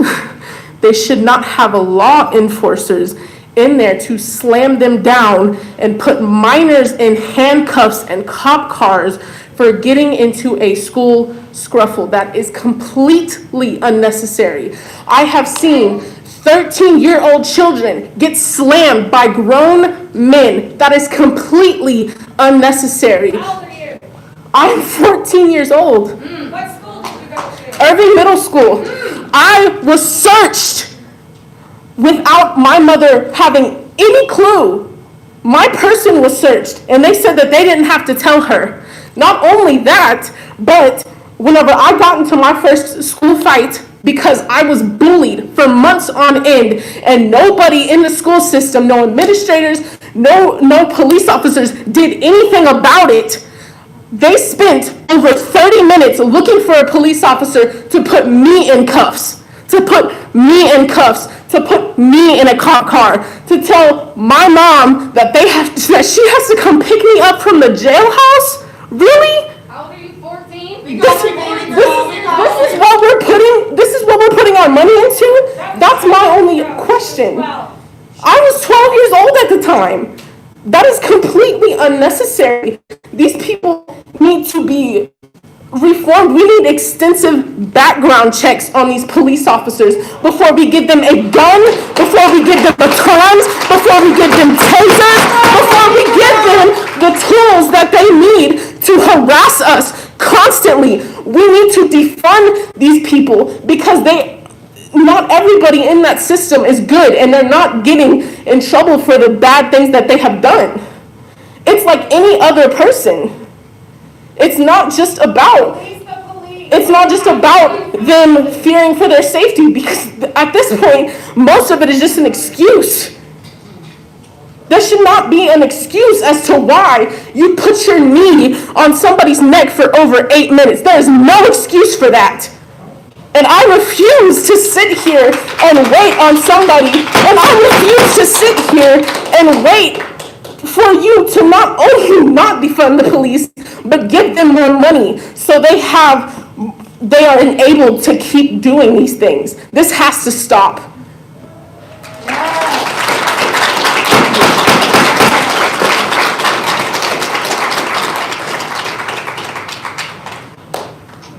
Madison Lovell, Ward 7. Thank you so much for having me. Thank you, everybody. I just want to recenter us a little bit here. So we're talking about the amendment for the public sales subsidy, and as so long as you cannot itemize it and exclude the police, then we will not support the subsidy. It is a day in the city of Norman where I have to watch a 14-year-old girl fight for her life at this podium to defund the police, and that is one way that we're doing is by denying the subsidy. So unless somebody makes an amendment to itemize it to exclude the police, we cannot support the subsidy. Thank you.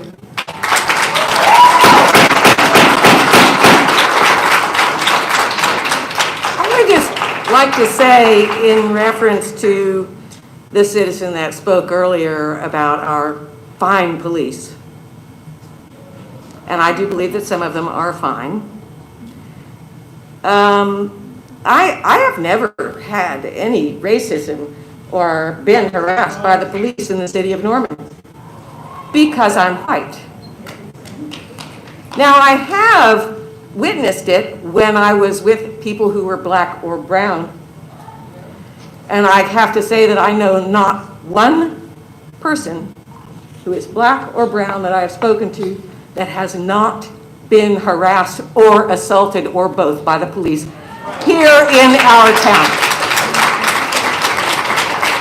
And that's over quite a period of years. And I've heard so many people say the past couple of weeks, well, I've never seen any racism in Norman.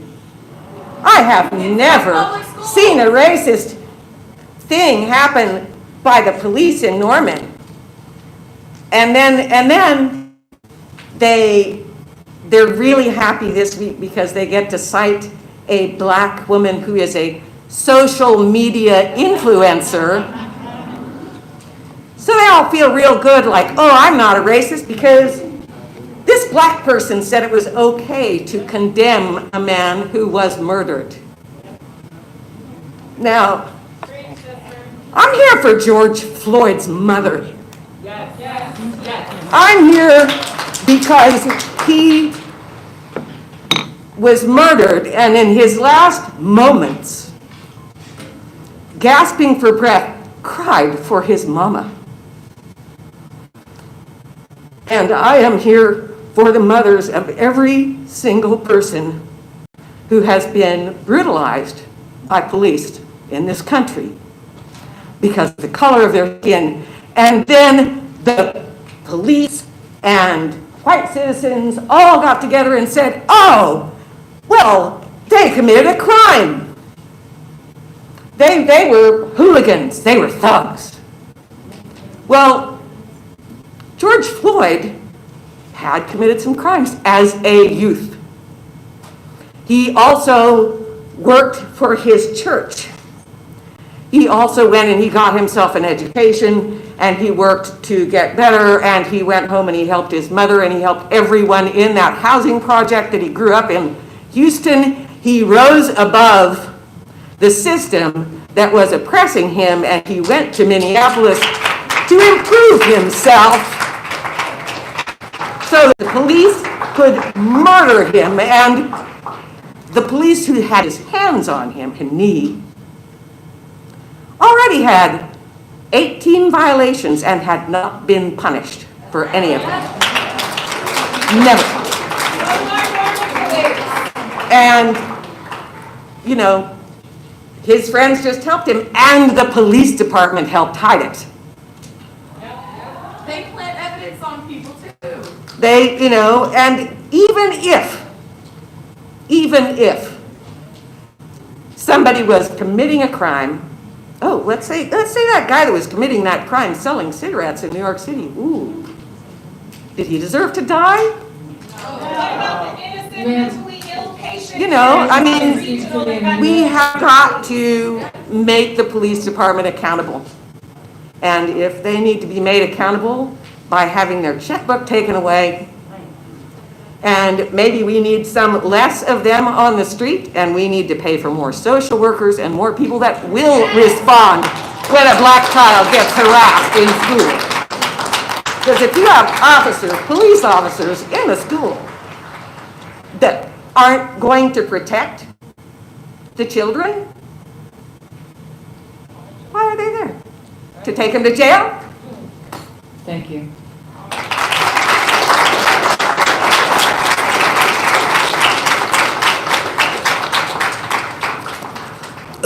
Pardon my attire. I'm usually more dapper than this, but this was a serious meeting, so I just hopped out the house and came down here. My name is TJ Thompson, and I'm from Norman, Oklahoma, from Chicago, Illinois actually, but this is home, right? I took my mask off because I want you to see my face. And I want you to understand something. I'm from a place in Chicago on the south side. I've been brutally abused by police. Have you ever had a gun in the back of your head and he told you, nigga, if you move, I'll blow your head off? Do you know what that trauma does to you when you're 11 years old? 11 years old, my mom's at work at Church's Chicken. I call her, she don't answer the phone, and I'm terrified. I can't breathe my damn self. It's freezing outside. As you know, Chicago gets cold. Had frostbite all through my fingers down to my elbows, I swear to God. So you have to understand that as African Americans, we have dealt with the traumas and abuses that a lot of you can't, because the system was built for a lot of you. Do you understand what I'm saying? Not to make you feel bad or to make you feel like you're the bad guy. I just want you to understand this was put in place for a lot of you to be successful, not for us. So when my daughter sees George Floyd screaming for his life on TV, and I look her in the face and say, Daddy, why did he do that? What can I tell her? She's crying. What can I tell her? What can I tell my son? He's 18 months. So you what? How about this?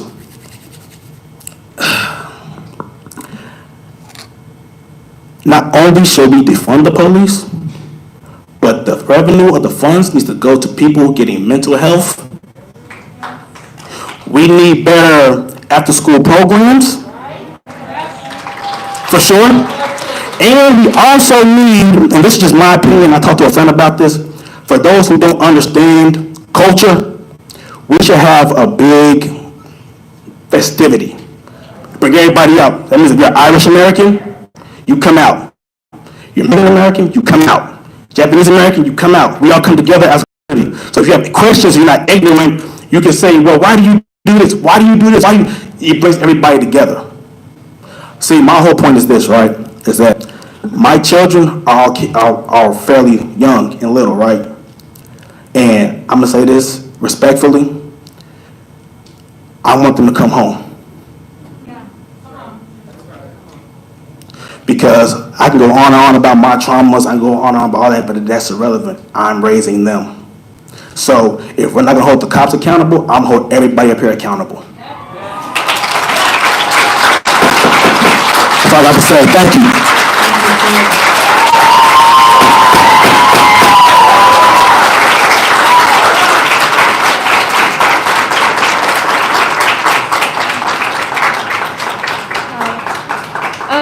I have a couple questions.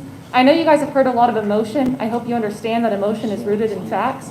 I don't think it's undeniable that those two are correlated in a lot of these instances. And we are talking about the amendment. And of course, those come with that because, again, there's a lot of lack of clarity about where this money is going. I brought up before that it's reasonable to have line item transfers. It has since been explained that this money is coming from the general fund and being transferred.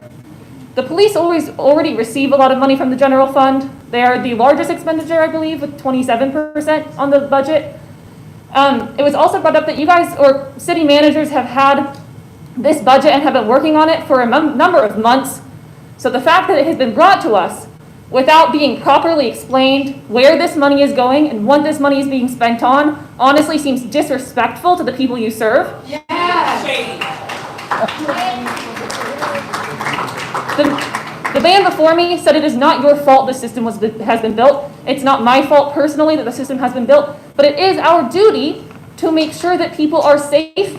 And when the police do not make them feel safe, that is an issue.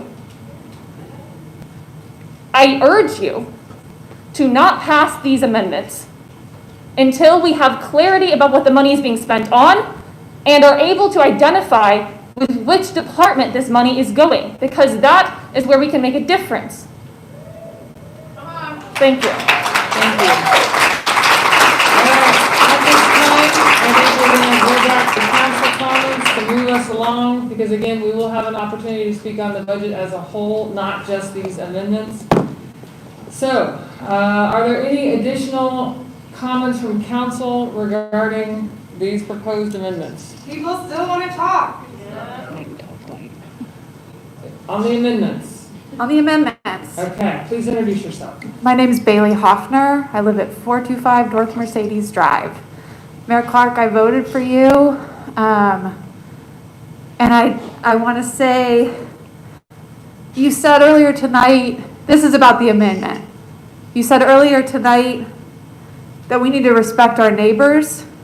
And I would posit that the greatest and highest form of respect for our neighbors is to respect their lives. We're here because Black men and women around this country have been crying out to us for centuries. For centuries. We're all, some of us, and I believe you are too, are paying attention now because we're seeing it. We've been protected by privilege. We have lived in a lovely community as white people where we get to say the wonderful police. Because when I call the police, they come and ask how I'm doing. I was outside my house, the car door on my car was open because my 5-year-old son was playing in it. And a police officer drove by and he got out and walked up.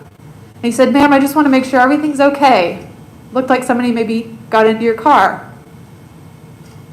That's not the experience of our neighbors of color. That is not their experience. We have heard their experiences tonight. I want to also ask how many council members here in preparation for this meeting, in preparation for these amendments, and this budget did research on what defunding the police actually means.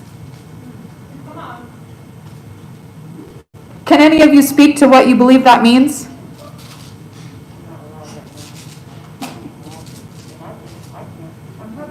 That would be great. We're going to be here all night. We're going to be here next time.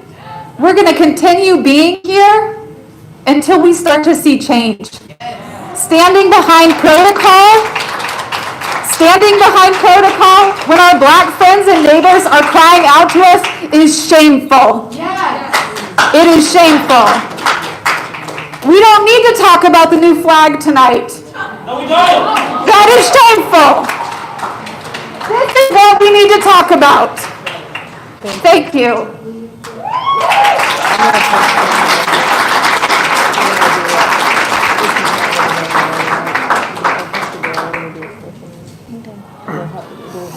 Hello, my name is Alexandra Penner. I live in Ward 1. And I would like to speak on an amendment which will reduce crime in this city. The new bus transfer station. Poverty is criminalized in this country, and poverty is a vicious cycle in which public transportation is a key element in reducing. If people can't get to work, they can't get a job, and they enter into a vicious cycle of poverty and homelessness, which in turn leads to them being criminalized. And if you want to reduce crime in this city, programs like this new bus transfer station, that Mr. Holman is proposing the amendment for, those are the kinds of things that are going to make meaningful change in this city. Investment in public transportation, investment in mental health, those sorts of things, not the police. Thank you.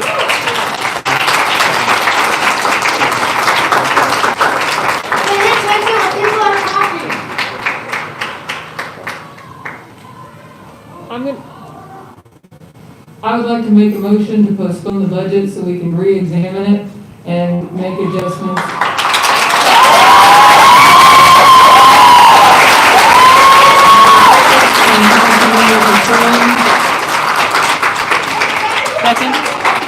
Second. If you need a second, I think you've got plenty. Got it.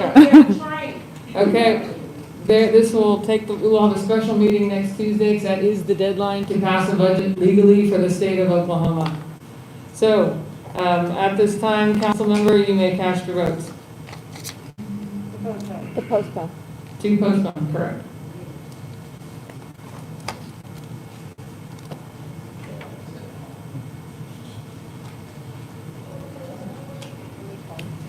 The motion to postpone the budget item until Tuesday, June the 16th, I believe. One moment.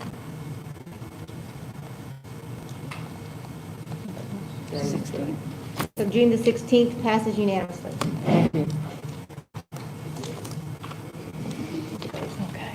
We're going to take a short recess before we return to the items off consent. Thank you.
Like all third budget.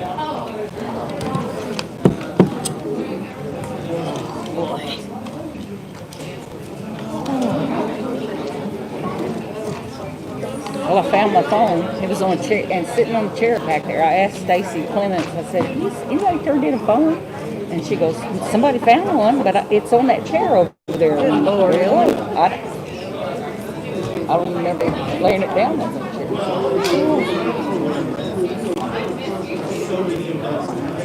Can we go ahead and go? We're all back. Yeah. You're all loaded. Go ahead. Gavel your name. All right. Item 43, ordinance 1920-62, authorizing a special election on August 25th, 2020 to submit to registered voters the question of issuing general obligation bonds in an amount not to exceed $90,620,000 to be issued in one or more series to provide funds to construct, reconstruct, expand, repair, which may also include improving, renovating, acquiring, and equipping parks, recreational and community facilities, and related public art installations, all to be owned exclusively by the city, all to be completed with or without the use of other funds, and levying and collecting an annual tax upon all taxable property for the payment of interest and principal, providing for election procedures, and declaring an emergency. I'll entertain a motion to adopt or reject the ordinance on second reading, section by section. So moved. Second. Second. I'd like to recognize Jason Cotton from ADG to make a short presentation on this package.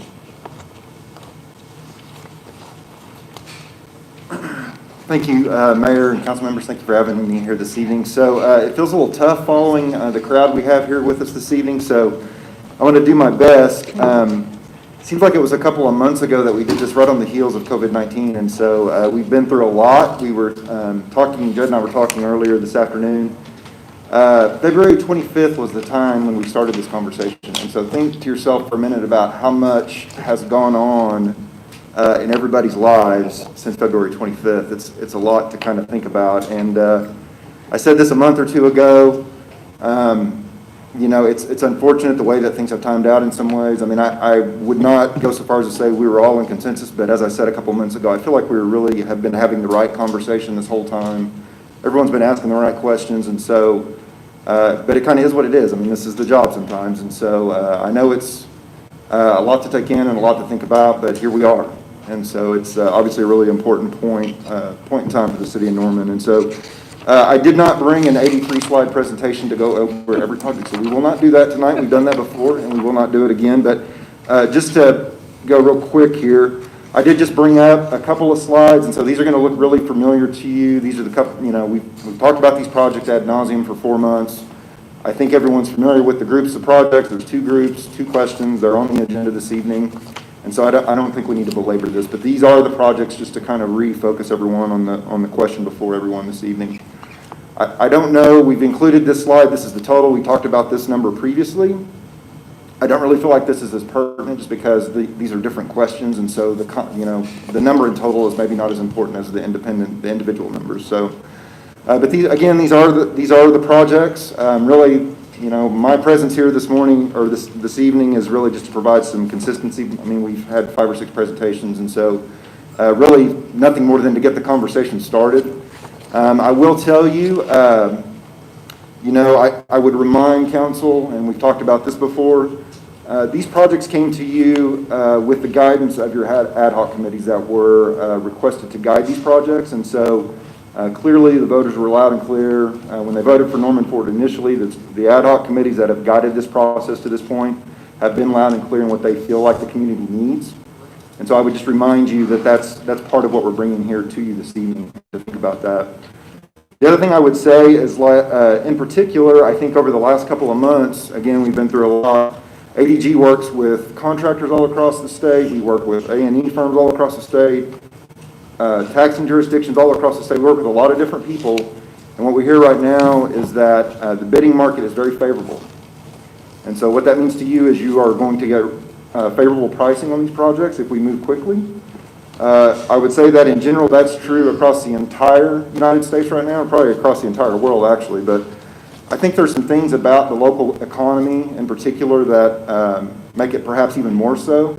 There are 4 significant construction projects that are what I would call sunsetting in Oklahoma City, and so There's a $250 million convention center that's finishing in the coming months. There's a $90 million terminal expansion at Will Rogers World Airport that's finishing in the coming months. There's a significant bed tower expansion at the OU Health Sciences Center that's also finishing in the coming months. And there's one more that I'm not thinking of. Omni Hotel in downtown Oklahoma City is finishing in the coming months. And so what we find when we talk to contractors, and we've stayed in touch with these groups throughout the pandemic, I really hate this mask, I'm sorry guys, is that with those projects sunsetting, contractors are going to be very hungry in the coming months. And so as I said, I think favorable bid conditions exist across the country. I think they are going to be even more so in Oklahoma City and this market over the coming months. And so I would remind you of that. I would also remind you, or some thoughts that we have had in talking with these people. We've talked a lot about projects that may have paused, projects that are coming up, and this conversation around funding continues to resurface. And so what we have found in staying in touch with all of these groups, projects that have funding are continuing to move forward.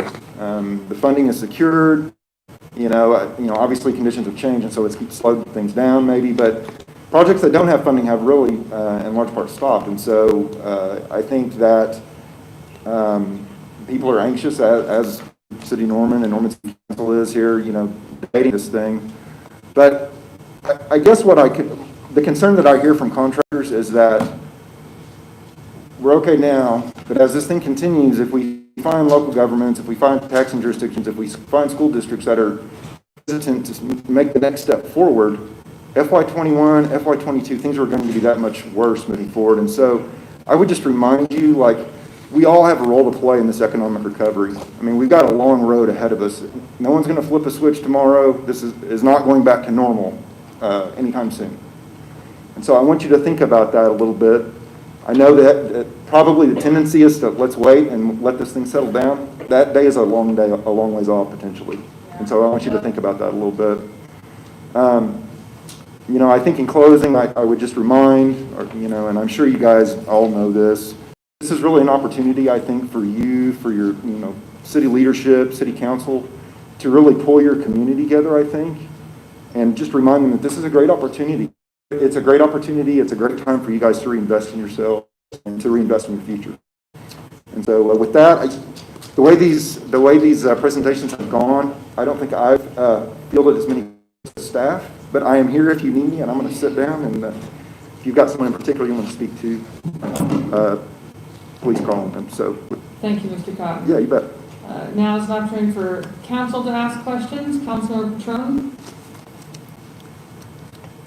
Okay. So last week, there was a staff note that was attached to that agenda that we can't get to anymore. But anyway, fortunately for me, I took some notes.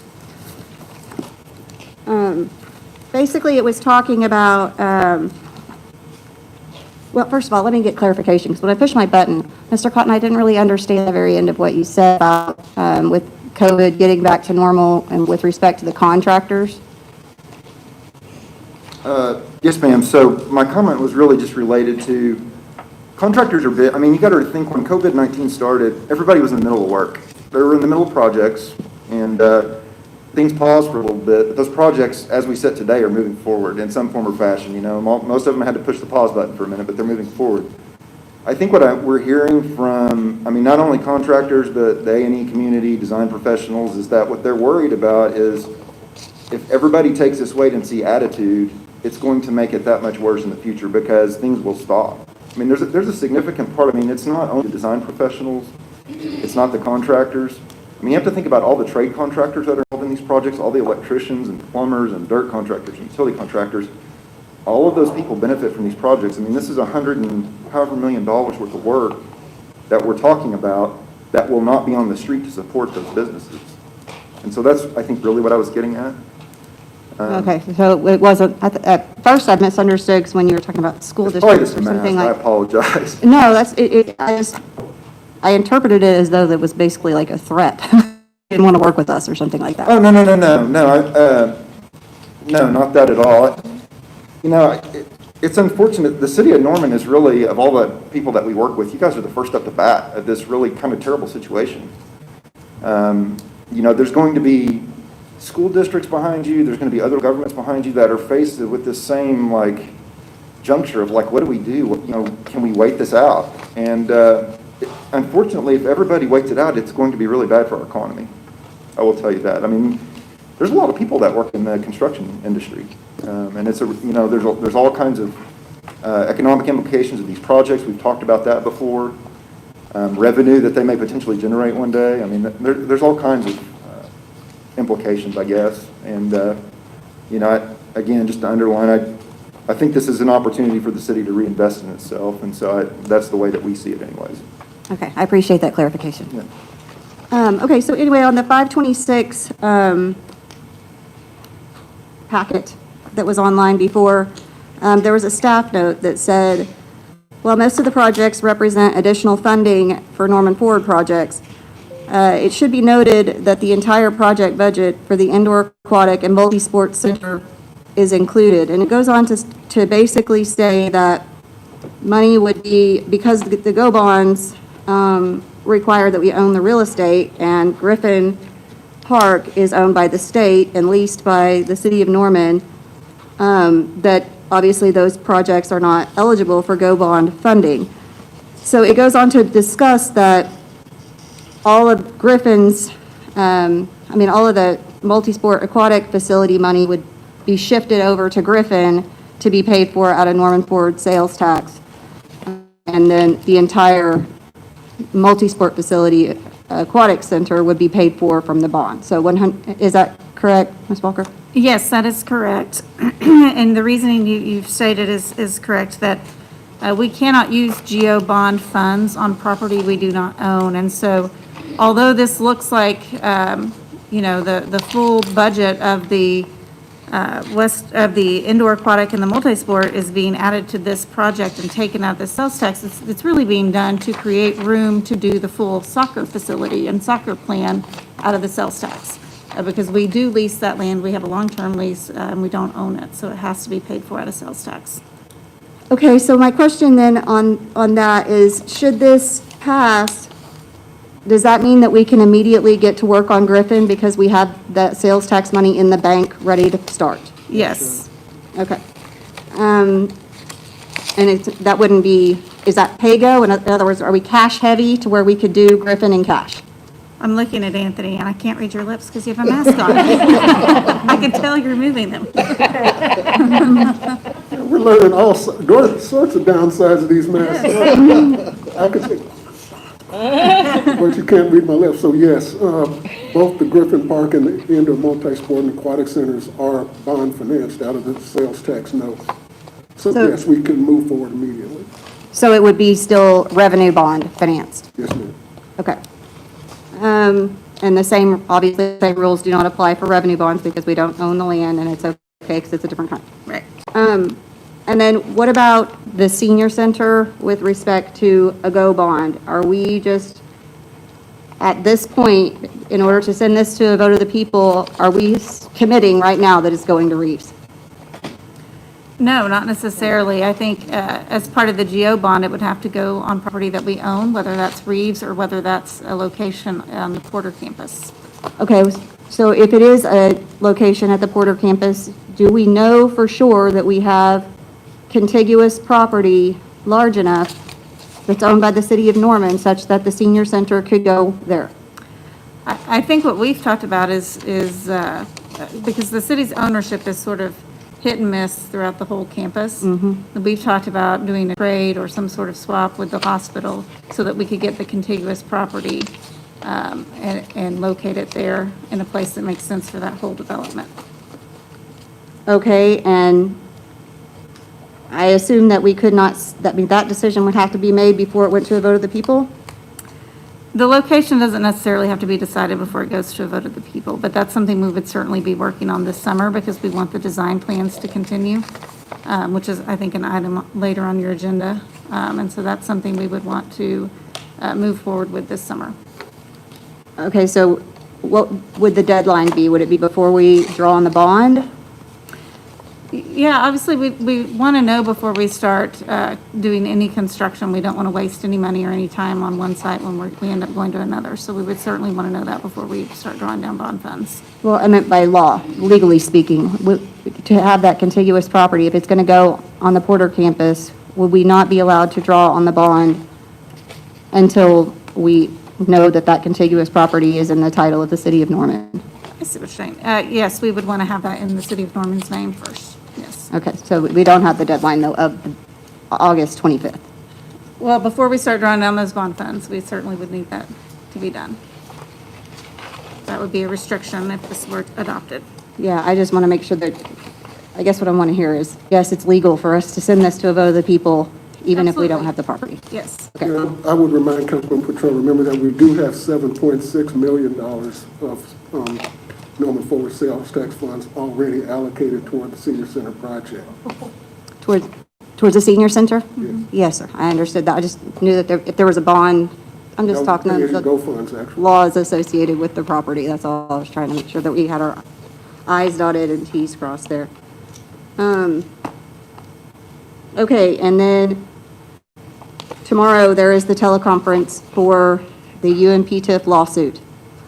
And you said something about is it a mediation or, I didn't understand exactly what, or I understood it, but it's been a while since I've read it. Sure. It is a hearing before a referee appointed by the Supreme Court.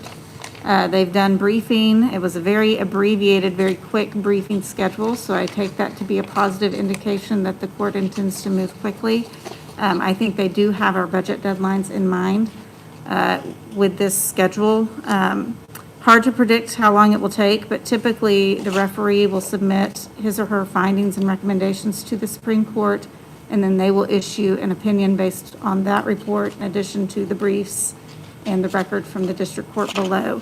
In our experience, when we have had cases with referees, it's usually been about 3 weeks, but again, this briefing schedule is very quick compared to things we've seen before, and so I take that as an indication that they're intending to try and help us meet the budget deadlines. Okay. It sounds to me that even if it was an outside of 3 weeks, we would know prior to August the 25th, and the reason I'm not asking for budget reasons, I'm asking for the money to buy the land for these projects. That's correct. I do believe we will have it before August 25th. Okay. And then what happens, point of information, if on the off chance that they say send it to a vote of the people? Then we will be bringing something forward to you all to set that election date. We'll have missed the deadline for August, of course, so we'd be looking, I think, at November as the earliest election date based on the election board schedule this year. Okay, what about for buying that land, not having land and ownership of the city of Norman in the UMP TIF area to build the aquatic center and multi-sport facility? We would not issue those bonds until we have the land because of the prohibition against using those funds on land we do not own. We would need to get that land in hand, whether it's that location or another. Okay.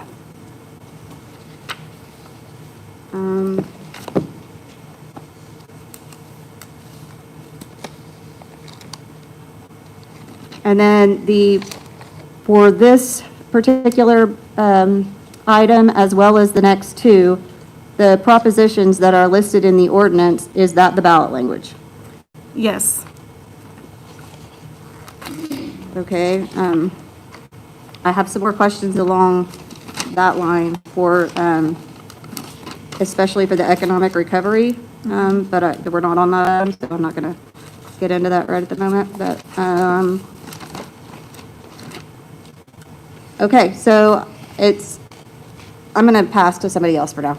Well, I can comment on one thing Councilmember Patron touched on that I think is absolutely valid. The recognition of the bonds issued in anticipation of the sales tax revenue coming in, and the bonds that would be issued under this plan, under the GO bond program, that right now we're pretty comfortable knowing what the bond market looks like. We're in the process of selling the bonds to remodel the former central library. And rate certainty is just if we knew what rates would be, in January or February of 2021, we'd all be really, really wealthy. So it's definitely a thing of interest from a bond issuance perspective. Right now, the bond market looks pretty good in terms of low interest rates, so we get the best bang for our buck. And that's a thing we don't really have a way of predicting what those interest rates may look like sometime early in 2021. So right now, the market is definitely favorable for bond issuances to put as much money in the project as humanly possible. And I just want to note, you could use those bond funds to purchase the land in UNP if we had some uncertainty and we still wanted to move forward with that site. You could use those bond funds to purchase land. Thank you, Councilmember. Councilmember Holman. Thank you. A couple of my questions were asked and answered, but do just want to expand a little bit on the Norman Regional Hospital land. Just, have we had any recent conversation or update from Norman Regional Administration with everything they've been dealing with, of course? I don't know, if this has been on their priority list the last couple months. It has definitely been a back burner issue related to the real property transaction. However, the hospital group is beginning to re-engage in conversations, and most recently went and toured the second MAPS senior wellness facility. And that was very favorably reviewed, and it is, I think we're going to be able to get back to the table with the hospital on the subject of the real property. I'm guessing late next week. And then one of my colleagues mentioned it during the break. It kind of made me think about it too. When Judd mentioned Trey Young, his involvement, the funds that he's looking at contributing, is that in addition to what we're asking voters for? Yeah. Yes, icing on the cake. Okay. And what type of agreement is that? Right now, it's an MOU, which MOUs are generally pretty general with details to be worked out in a more final detailed agreement. But right now, what it's envisioning is a multi-year agreement with contributions each year over and above the $58 million budget that would be authorized by this bond for either program enhancements or construction enhancements. One of the items that is very important to the family is that they get to be involved in selecting the operator and the plans and making sure this is a facility that can really serve the needs of youth basketball in Norman. And so that is something you'll see on your agenda on June 23rd. An agreement, it's pretty brief, but it has those terms in it, and then we're going to get to work immediately on the final agreement. But we're going forward as though that we're not relying on Trey Young, as generous as it is. Yeah. We're not going to rely on him to fill a budget gap there. Correct. Okay, that's all I have right now. Thank you. Thank you, Councilmember. Are there any other questions from council regarding this item? Seeing none, this is an opportunity.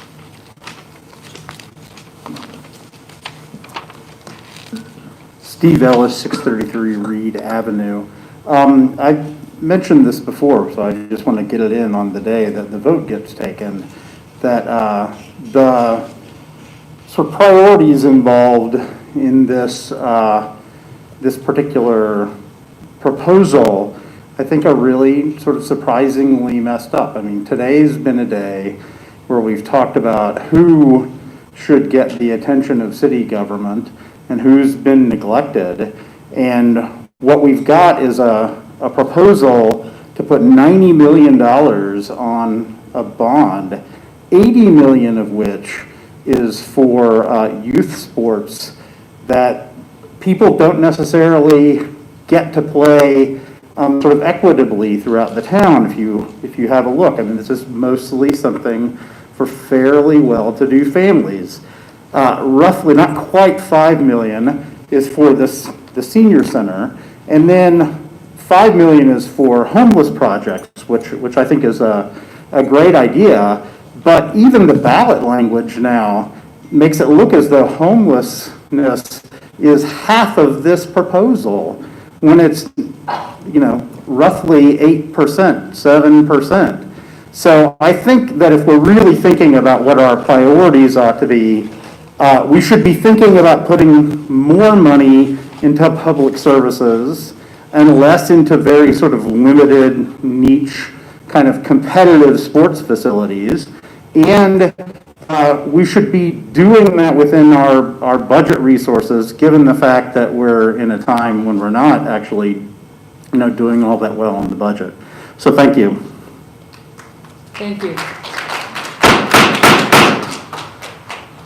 Are there any other comments from the public regarding this item?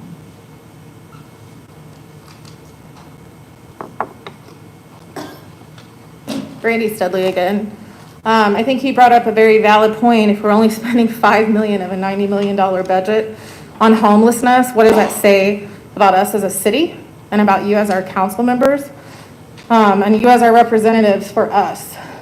I am 43 years old. I used to be homeless. I slept in a car with my daughter. I now have my master's degree in business. I run multi-million-dollar businesses across the state.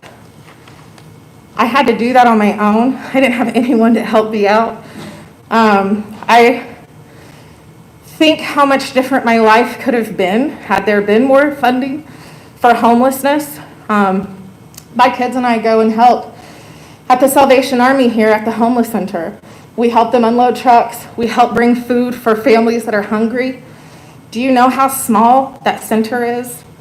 Do you have any idea how many people are still on our streets every single night, fighting for a place to sleep, fighting for food, fighting for clothes?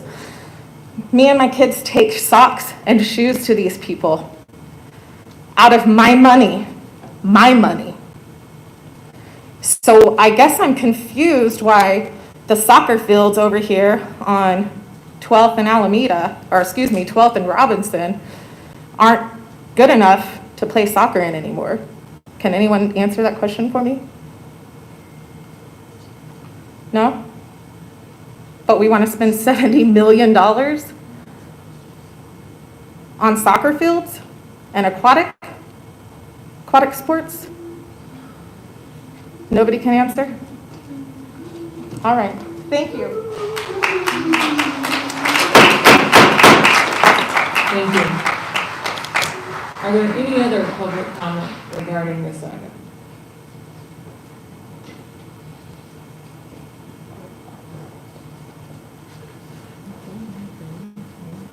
All right, Jeff Yamada, 2013 West Lindsay, Apartment C in Ward 2. Thank you. I guess I just want to reflect what Steve said about priorities. I know that I was fortunate enough to pay for club sports for my kid. And, gee, I wish we had a better volleyball court too. And it was kind of hard sometimes. And sometimes the balls hit the ceilings because we didn't have a good enough court. And, but, I feel badly to be thinking that I need to be subsidizing my kid's volleyball court over some other priorities in the city. And for people who have much less than I do and who can afford much less, I'm happy to have my tax dollars go somewhere else or my, however the bond is funded through the tax dollars, right? So I guess that's what, and I think you're going to be facing a very different demographic than you're going to see at most council meetings tonight. So I think you're hearing from people you don't normally hear from, and I just want you to honor that. Thanks. Thank you. I'm Christy Fuentes. I represent Norman Youth Soccer Association. I just wanted to thank the city of Norman and the council for the Norman Forward projects that have happened so far and are in process at this time. I would ask that we let the citizens decide whether we want to continue to fund those projects in August. And to to the lady's point that spoke 2 people ago, we do provide an opportunity for all youth to play soccer at whatever level they are at. And these projects don't all go to soccer. It's to benefit the entire community in some way. But at Griffin and through soccer, we are impacting children's lives, and we would want to continue that on every level that every kid wants to participate. So thank you very much. Thank you. And I would clarify, the vote that we have now is just to send it to a vote to you. That's, yeah, it's not us authorizing those funds. These are, several ad hoc committees have put together these amounts on all these extra Norman Forward projects that were approved in 2015, I believe, at a 70% approval rate. And so that's what we're talking about. Hello, my name is Siobhan Evans. I am from Ward 5. However, today I am here to represent Norman Next, and we would like to see this go to a vote of the people. Thank you. Thank you. Is there any other public comment regarding this item? All right. Are there any, excuse me. Oh, my apologies. I would just like to echo what others have said, that we're not living in the same world we were living in 2015. Please introduce yourself. I'm Sarah. So we are not living in the same world we were living in 2015 or even in February. And so I think we have to be mindful also of what we put our energy into, what we put before people. One reality that we have in Norman, if we're going to talk about homelessness, there are a lot of people right now who cannot pay their rent, and who are facing eviction because of COVID-19, because of unprecedented levels of unemployment we've never seen in our lives. And so I think when we start talking about priorities, it might be smart to make those numbers look different than they do now, and then put it forward with some different priorities, because we can't keep continuing to do business as usual the way we did in 2015, the way we did in January, the way we did in February. The reality is that a lot of their city council chambers have looked very different tonight than they've looked on other nights that I've been here. And part of that is because the people who normally know how to access local government, know how to manipulate local government to channel resources to particular things. They have particular literacies. They know how to wield power. And we're in a moment right now where people who haven't had a seat at the table, so to speak, or a place at the podium are showing up, and we're not going to wait anymore. So you all can decide. You know the mechanics of government. You know how this works. And you can make it look right. But I think one thing that needs to change also is that we need to do a lot less tone policing. We need to do a lot less of the kind of gatekeeping that keeps people out of city government. We need to understand, I appreciate that youth sports can be a great thing, but it is a fundamental misunderstanding of what poverty is if you think that that is accessible to someone who, for example, is working 2 jobs, who doesn't have a car. We have people like that in this community, and we need to be thinking about him, because a lot of them cannot be here tonight for those reasons. Thank you. Thank you.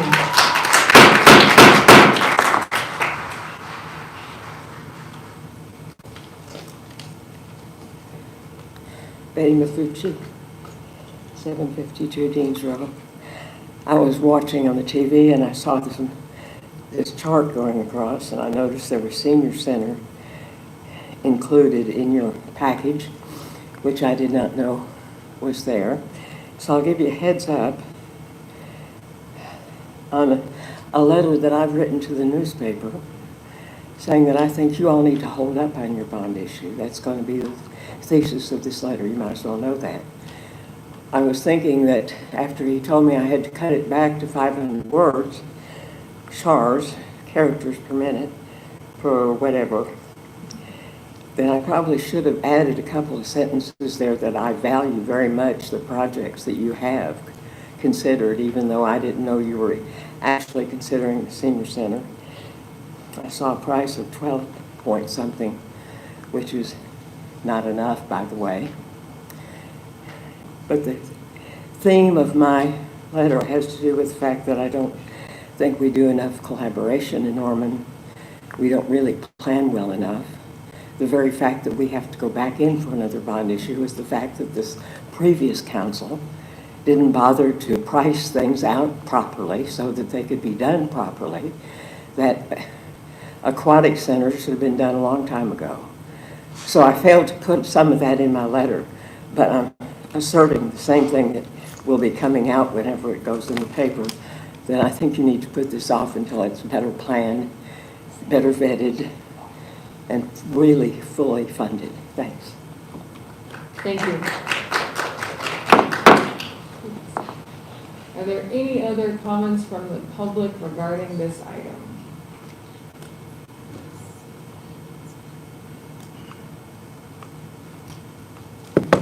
Hi, I'm Allison. I live off of Old Central Road in Norman.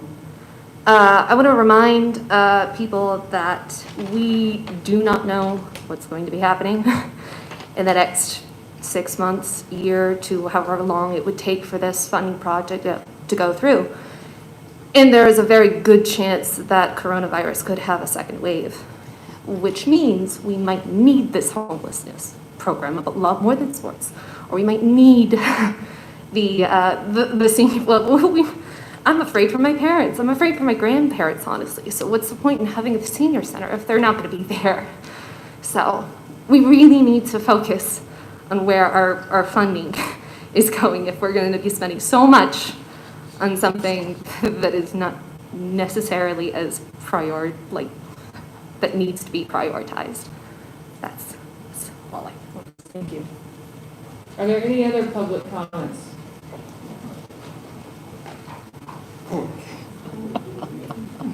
Thank you, Madam Mayor, council, staff, audience. Well, I just wanted to add a couple things.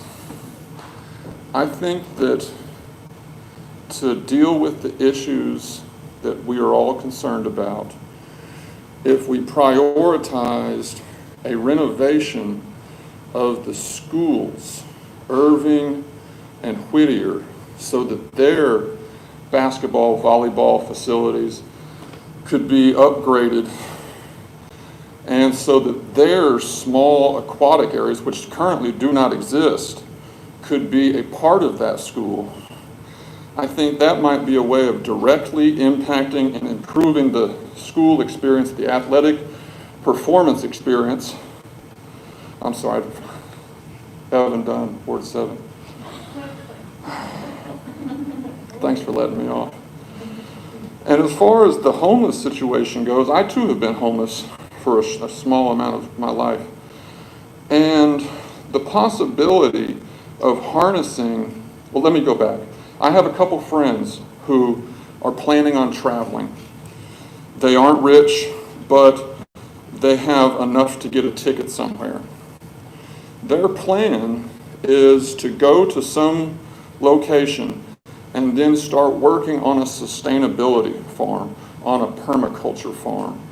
I think that we could revolutionize the way that Norman deals with its homeless population and integrates it by having a specific area in which they work. They have classes where we have TED Talks and professors and parenting classes, and we have a massive focus of resources on helping that portion of our population have a transformational change. Thank you. Thank you.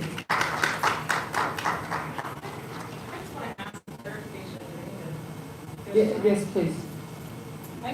You had mentioned that this is just going, this is discussing if we're going to put it up for a vote or not. So if it's going to be put up for a vote, my question is the vote going to be specific on how the money is currently allocated? So we're saying that this is how it's allocated, do we want to vote on that or not?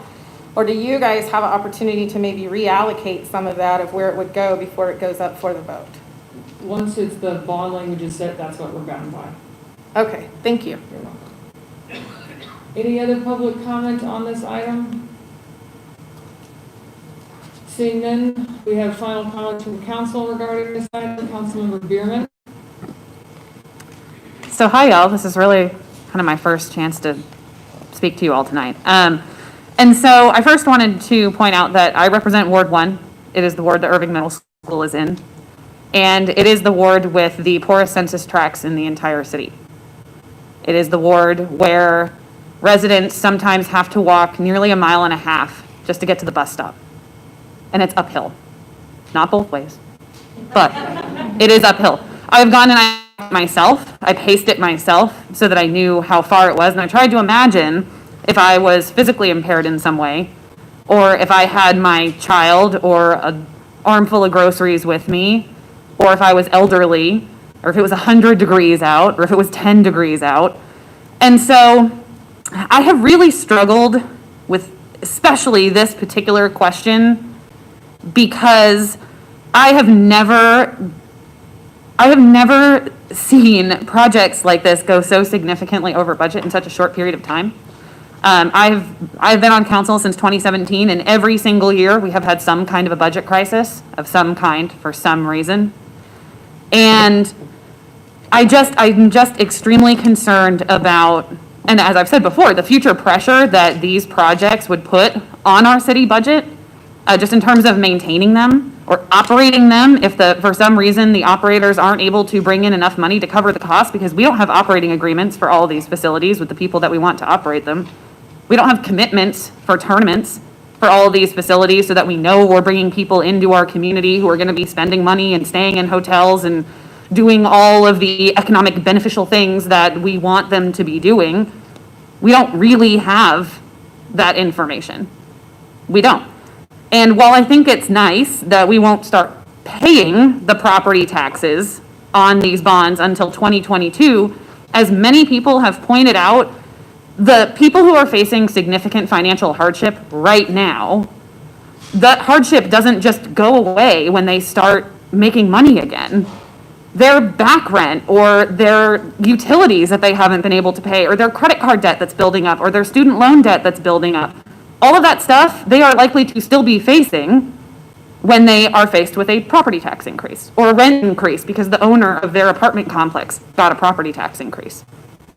So, and I also, it really frustrates me that this is kind of the definition of a pay-to-play sport. And there are a lot of people in my ward in particular who, even if they have access to go and play locally, they don't get their travel tournament costs paid for. It is expensive to put your child in a competitive sport. And it is not something that a large percentage of people in my ward have the luxury of being able to do, have the privilege of being able to do. And that $5 million for the homeless shelter, that was the last thing we added to this bond, and only about a month ago. Up until about 30 days ago, this was all youth sports. And that's not to say that youth sports are important, but we spent $150 million on this back in 2015. And now we're asking for $90 million more. So I'm not going to support this tonight, and that's just a few of the reasons. But I won't. And I really hope that all of you who are here tonight who have showed us a diversity and perspective that we don't often get, because someone, as multiple people so eloquently stated, we don't often hear from people that we haven't seen before, that aren't used to coming to city council meetings and speaking at this podium and telling us their stories. We don't typically hear your stories. And so I'm really glad that so many of you stayed around tonight, because this perspective is one that we don't often get. And it's really important that we recognize that not every person has a car to be able to get here or can get their feedback into the public record before the buses shut down, if they can even get to and from the bus to their house. I mean, we have parts of this community that don't have any bus service right now because their routes are run by OU, and OU has been out since March.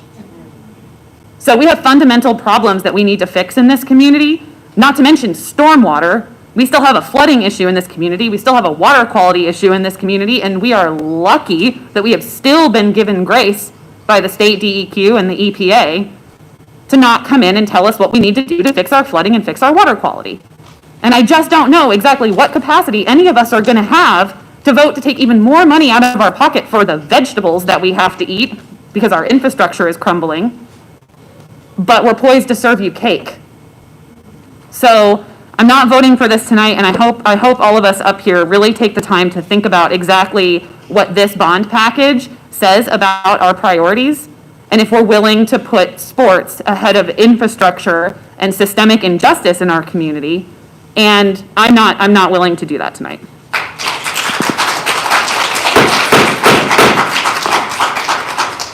Thank you, Councilmember. Councilmember Hall. That was from a while back. Councilmember Wilson. Okay, I have a question, and it left my brain because Councilman Bierman said all the things I was thinking. So let me think. Oh, I know what the question was. Are there programs in these? I guess it's supposed to be a comment, but I do have a question. Are there programs for underprivileged and low-income kids, and what percentages are those in these? Do we know those answers? I should have asked this a long time ago, I guess. Mr. Foster, what do we know on that subject?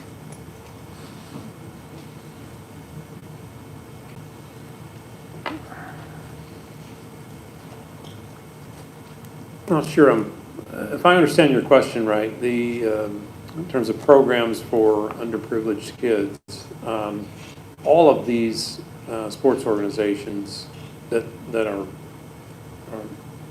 involved in most of these projects, or many of these projects, and it's like Ms. Fuentes said earlier, everybody gets to play even if they can't pay for it. If you can't pay the fee that it costs to play soccer or baseball or go swimming, we have a way to provide that. And I don't know if that's answering your question or not. Yeah, well, it does, but I'll refer back to what Councilmember Bierman said, which is that we're talking about elevating the leagues to a point where it prices people out of the kind of play that happens. I think, having had kids in sports and what have you, I worry about the cost associated, the time associated, and all that stuff. I add that to my concerns. You can sit down. I don't really have anything else for you. Thank you. I don't want you to stand up there while I ramble. I have concerns about the timing right now with everything that we're going through as a world, as a community. While the homeless shelter, warming shelter dollars are important to me, the senior center dollars are important to me, and letting people vote for it is important to me, but I think the message that's being sent with sending a $90 million package to voters right now really puts us in an elitist place, and I'm just not ready to do that in these uncertain times, so I won't support this right now either. Thank you, Councilmember. Councilmember Scott. Okay. Anthony, do you mind answering some questions for me, please?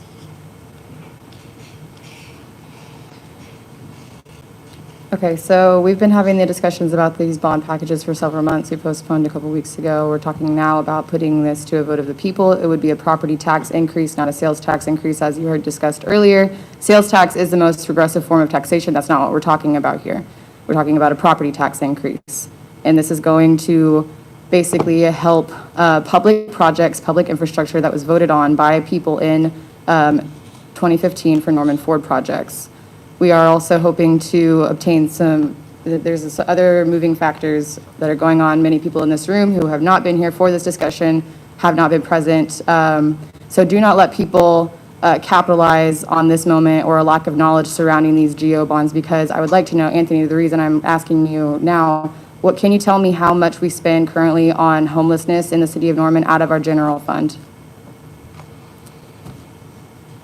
out of our general fund, I'm going to estimate somewhere in the $100,000 range. $100,000. And so this bond that we are trying to put to the people would actually help, if we were to pass, it would allocate $5 million to help homelessness in our city, correct? Yes, ma'am. So not putting this to a vote of the people to allow for more funding to help eradicate homelessness in our city would actually be fairly elitist, I would say. Yes, ma'am. I mean, council went out of their way to add that. We did, yes, we added this as part of our package, and that was not included in the original Norman Ford package. We do not have a lot of funding for homelessness in our city. We're talking about $5 million to help people. And it's not just them, it's also millions and millions of dollars for public infrastructure and sports facilities. Are you saying that only wealthy kids should be able to play club sports? So we're talking about these are public sports facilities to help people, so that kids who are not super wealthy can also play high-quality sports. Excuse me, I'm sorry?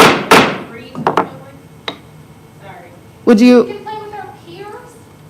Excuse me? Okay, all right. We're gonna need to let Councilmember Scott finish her comments, please.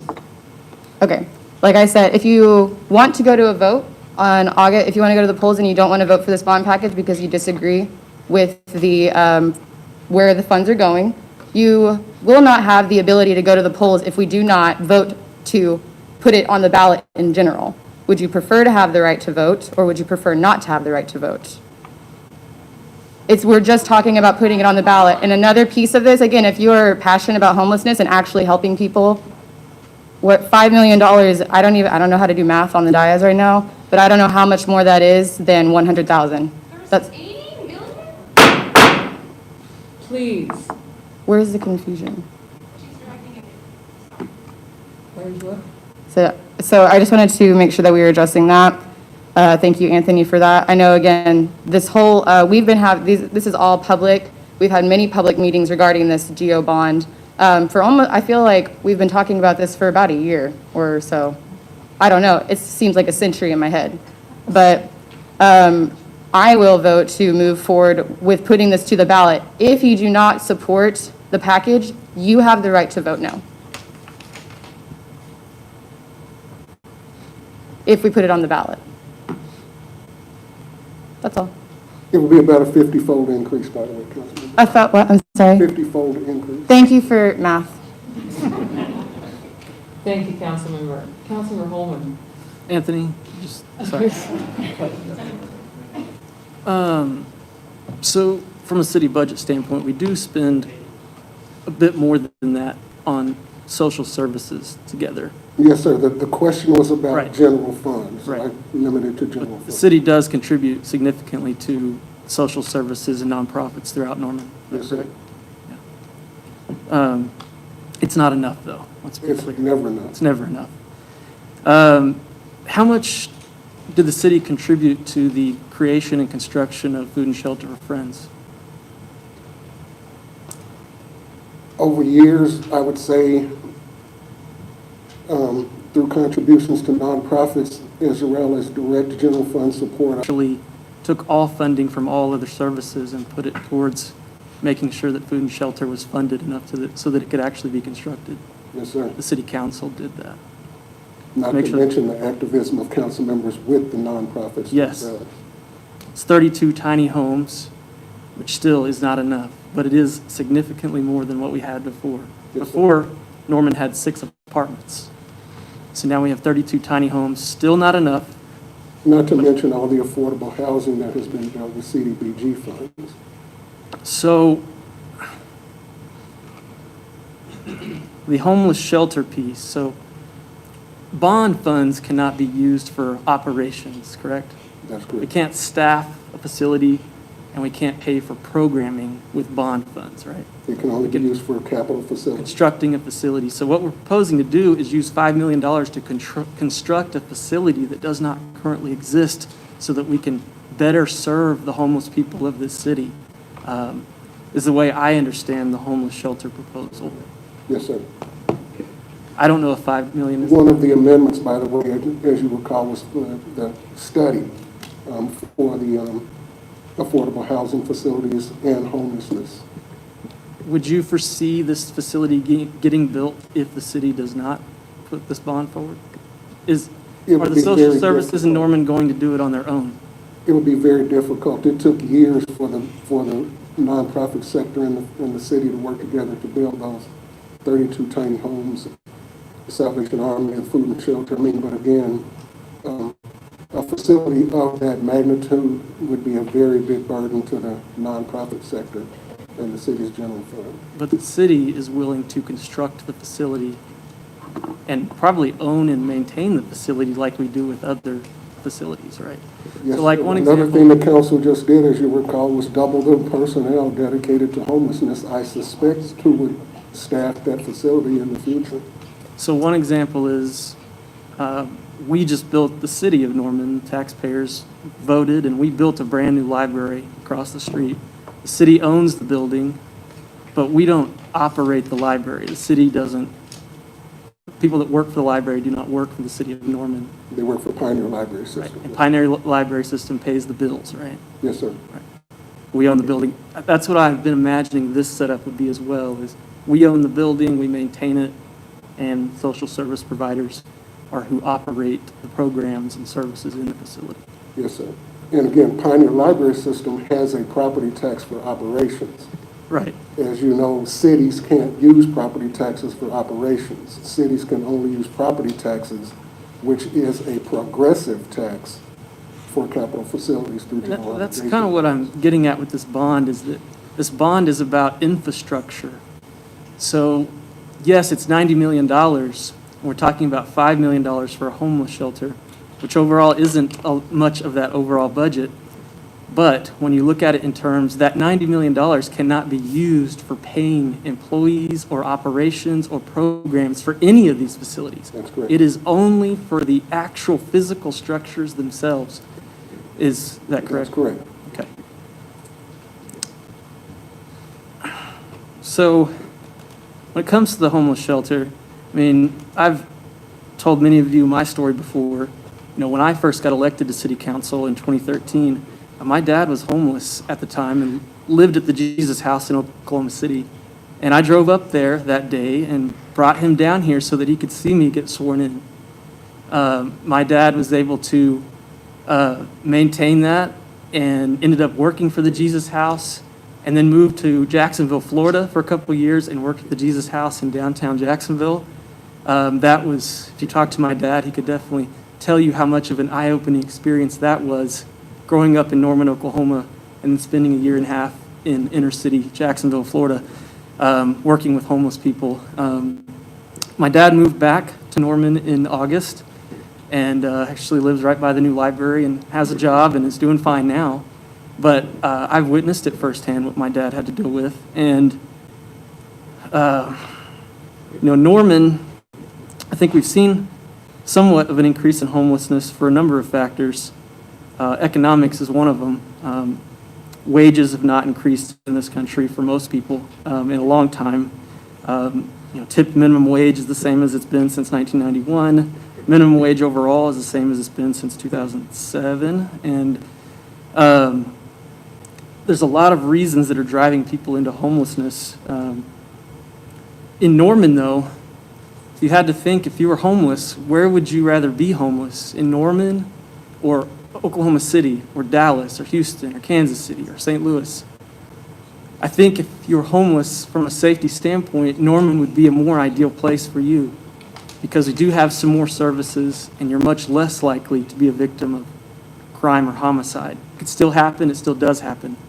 So those are some of the factors I've noticed for why I've seen homelessness increasing in Norman.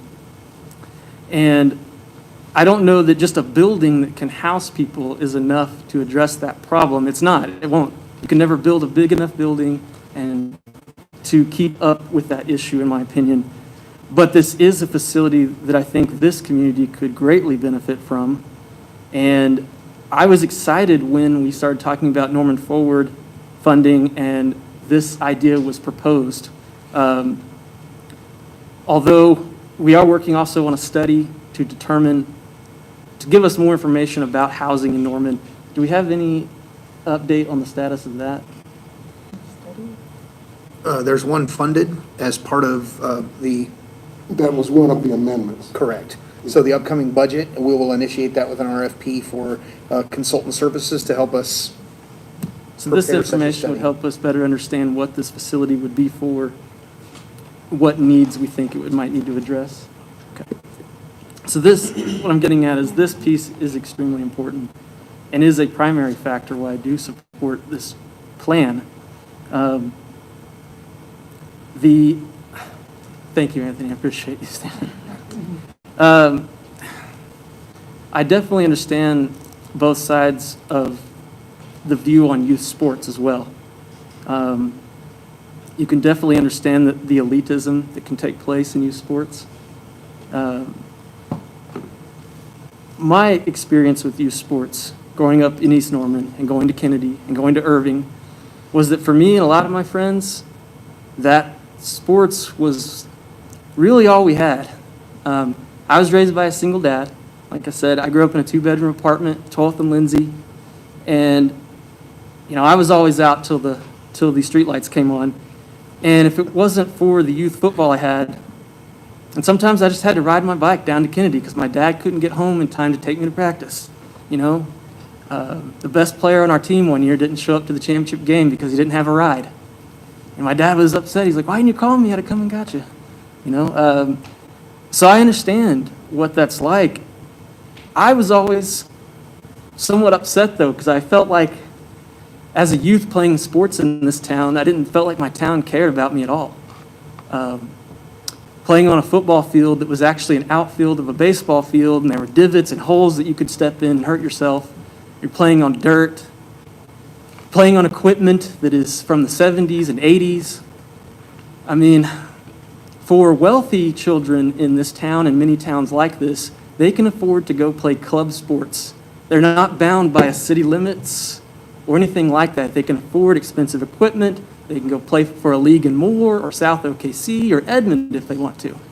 But for young kids in Norman that are low income, they can't go somewhere else. What we have in Norman is what they got. And to me, an investment in those facilities is an investment in those children. And again, it helped me get to where I am, I think. My cousin Susie Jones has been married to a man named Cedric Jones for over 20 years now. Cedric is a former OU football player. He was pretty much the only All-American during the 90s. He was drafted number 5 overall by the New York Giants in 1996 and played in the NFL for 6 years. And now he works for the LA Rams as a scout. But Friday night, several of us got together, and Cedric sat down and told everybody his story about growing up in inner city Houston in the 3rd Ward and his experiences with the police, his experience with racism, his experience growing up in such extreme poverty where he described it as a prison without walls,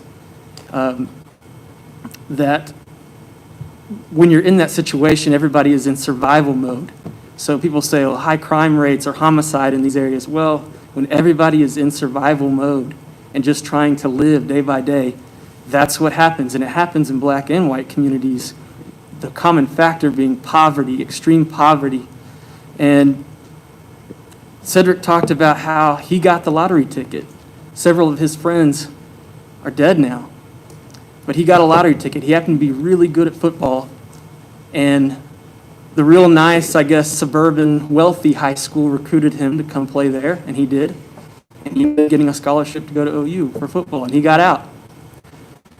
The reason why he wanted to talk to us about this issue was because Cedric and George Floyd knew each other. They were in the same grade because George Floyd was actually from Houston originally. And so Cedric wanted to tell us about that. And he wanted to tell us how sports is what saved his life, literally, in the situation that he was in. And it shouldn't be that way. We shouldn't live in a society like this, as wealthy as ours, where people, young youth, have to rely on a sport or something else to get them out of poverty. But I do think that it can be very helpful in the situations that we are in as a society. Something like sports can be a lifesaver. And I think investing in those facilities for them is really important. And again, I can understand though why on the surface people look at that and say, I don't, you could spend money in better places than that. That is not an invalid argument at all. You're absolutely right. So for me, these projects are things, other than the homeless shelter, are things that voters have voted on before. And we're trying to do the right thing and listen to our citizen advisory committees that have told us what they want to do with these projects, how they want them to look like, and how they want them to operate. And we have delayed and we have postponed for a very long time. I know many people in our community are sick and tired of us postponing and waiting and delaying. And the issue I have is that a lot of these things do need to get done at some point. And the longer that we wait and put it off, the more expensive this will become. Significantly, we've seen how much it's increased just in the last couple of years. The longer we wait, the more this will come in, the bigger the ask will have to be in the future. So in my opinion, we can ask for this now and do it now while interest rates are extremely low, or we can wait and burden future Norman residents with even more debt to get these things done. So I understand everybody's position here. I don't think anybody's wrong for feeling the way they do in regard to this, but I am going to support this tonight. I think this is the best fiscal move going forward in regard to these projects. Thank you all for being here. Thank you, Councilmember. Councilmember Patron. I'm sorry, Councilmember Hall. Okay. Can everybody hear me all right? First of all, I do want to start out by thanking you all for your engagement and your passions and how inspiring your work this week has been, and the impression that I think it's made on our community. So I want to thank you for being here. I hope this is not the only time you come. I hope you're here next week and the week after and the week after and the week after. And I have really, we have been discussing these projects for months and years. And I think I mean, we've said it a couple of times, but I think it's worth repeating that in this particular, this is one of 3 different proposals that we're going to be addressing tonight. And as Councilmember Holman said, all of these projects were approved by a vote of the people. And because of, it was dependent on sales tax, our projections for our sales tax have our sales tax collection has not been robust enough to fund these projects. And that's one of the reasons why we find ourselves here at this point. And there's also been a piece of each one of these projects has a citizens committee, a citizens advisory committee. And they're made up of a group of people, and they have volunteered their time and their input about what they think would be the best proposal for these projects. I'm not going to go into all of the pros and cons of the sports and the benefit of sports, because I think other people have touched on that. But one of our challenges has been we need to keep our commitment to the vote of the people, and that's what we've been trying to struggle to do. We've also realized that it was not responsible to add to the sales tax collection or extend the deadline to try to keep collecting sales tax to fully fund these projects. So putting it before our community in the form of a bond proposal is shifting how we're collecting the money. And as Councilmember Scott said, it's not as regressive as the sales tax. And we are dependent on sales tax. We're in city government. We don't have a choice about that. That is how we collect revenue. So our only other option is to look at what we can do with property taxes. So I agree that it does reflect our priorities. Everything we do reflects our priorities. And so your presence here tonight and the kind of conversations that we need to be having, we need to continue to be having, I think that's all a part of this. And so for me, we have collected so much information over the last months and years about this. And, you know, tonight, I'm not sure if all of you were here for the presentation about the polling that we did. And, you know, it's interesting to me because you can split the hairs on how to interpret the polling and, you know, is this going to be successful? Is it better to do it now? Is it better to do it in November? Should we not be doing it at all? These are all really valid questions to ask. But, as I said, for me, I'm to the point where I think we have accepted the recommendations of the Citizens Advisory Committees who have told us that we've come up short on what they need for their projects. We have tried to get a sense of, will this election be successful or not? And I know that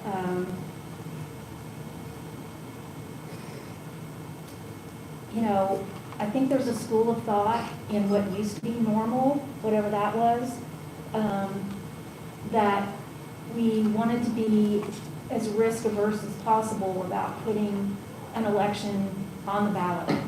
We wanted to be sure it was going to be successful. And we've done that twice now with stormwater, and we weren't successful. We did not have the support of the community for multiple reasons. So for me, I think we're at the point that we shouldn't be deciding for you anymore. This is a vote of people. And one of the things that I thought was really striking about the polling data was how much more support these projects had with people who normally don't vote. So I encourage you all to be the voters that vote 5 out of 5 times. And your voice is your vote. And I'm supporting this tonight because I think it's time for us to stop talking about it and to give it to you and the power of the people. And if you don't think this reflects the priorities of our community, you should get out and you should vote no. And if you do think that this is something that's going to benefit lots of different people in our community, then you should get out and vote yes. And so, for some of the other just being a favorable time for bonds and all of that sort of thing, I just think it's time to hand it over to you. I think we've done the best we can. I don't know, what else we could do to at this point because we're so late in the game. But this is to keep our promise to the people who voted in 2015. Well, a lot of things have changed. A lot of things are going to continue to change. But I do think it's time that we give it to the voters and let you all decide. And then we'll adapt from there. But I think you get to choose. So I hope that every one of you will make sure you go vote. And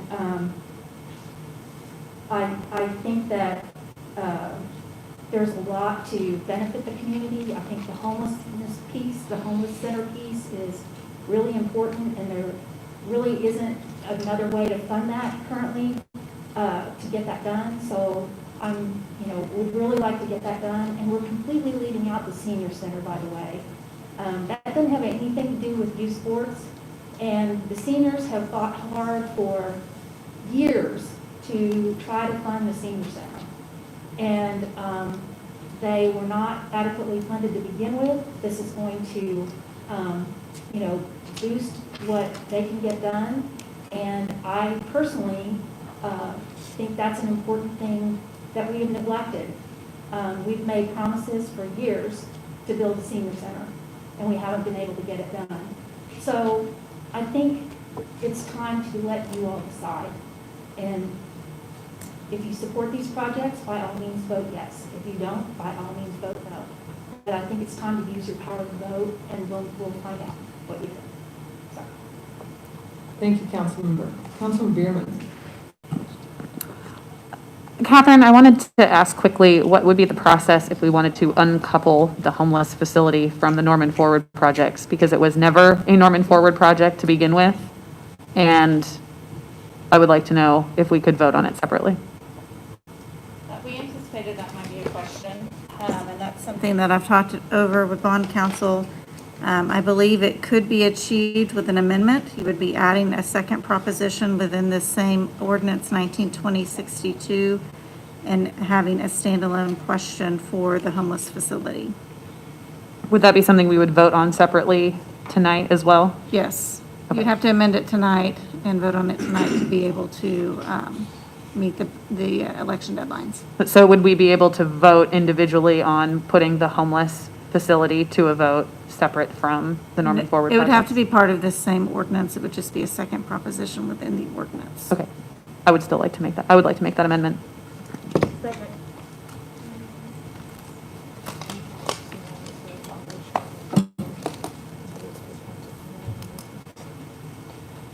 Okay, the motion on the floor is to keep the same ordinance language within the ballot, split Norman Forward and the homeless shelter.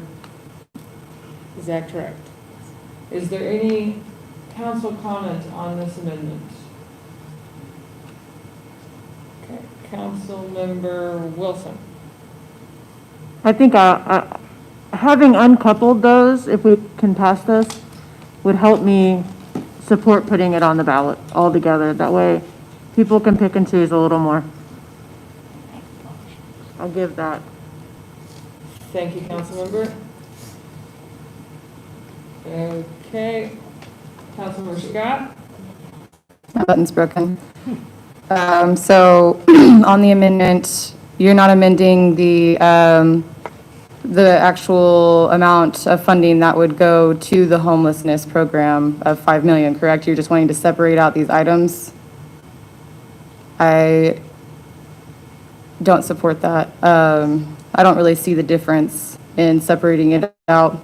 And actually, I think that it would be more likely, that would be more likely to fail as if it's not coupled with what we've been discussing, what was actually voted on and approved by voters in 2015. So I don't support your amendment. Thank you, Councilmember. Councilmember Patron. Okay, so I'll just speak to the proposed amendment, but I have I didn't want to circle back to me next in a minute after the amendment because my button's not working. Anyway, okay, so the homeless shelter was never a part of Norman Forward. The people have never voted about a homeless shelter before. That was added, you said a month, but I think your calendar's a little messed up from COVID. It was in February, it was added in, as several of us have sat on a homeless committee, and we had a warming shelter this past winter for the first time that was incredibly moving to see how many unhoused members of our community were able to go to the old library here and seek warmth.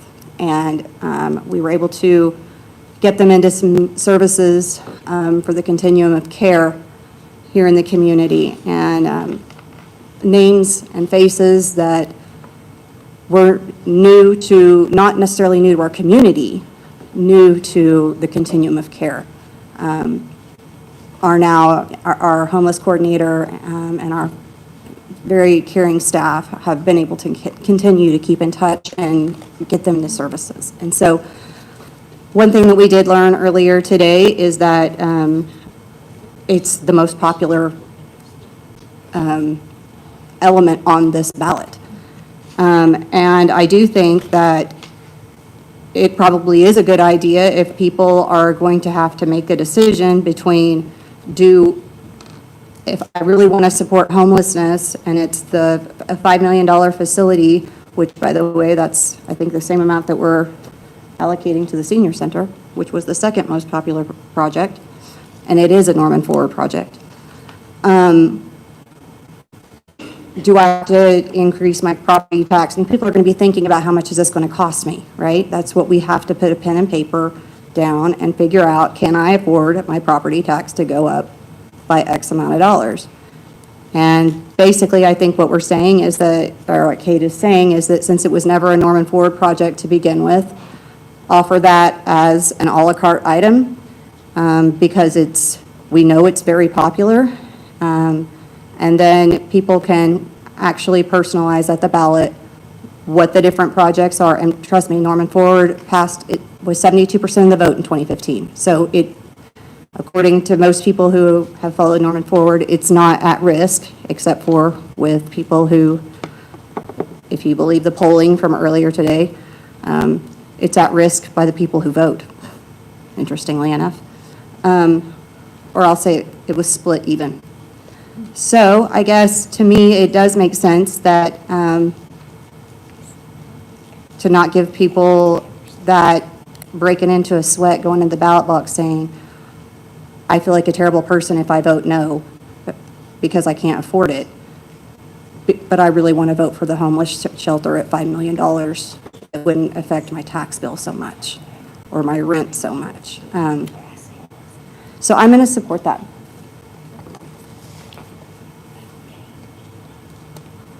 For the amendment? Okay. All right, for the amendment, Councilmember Hall. I actually think this makes a lot of sense. I know why we put it with the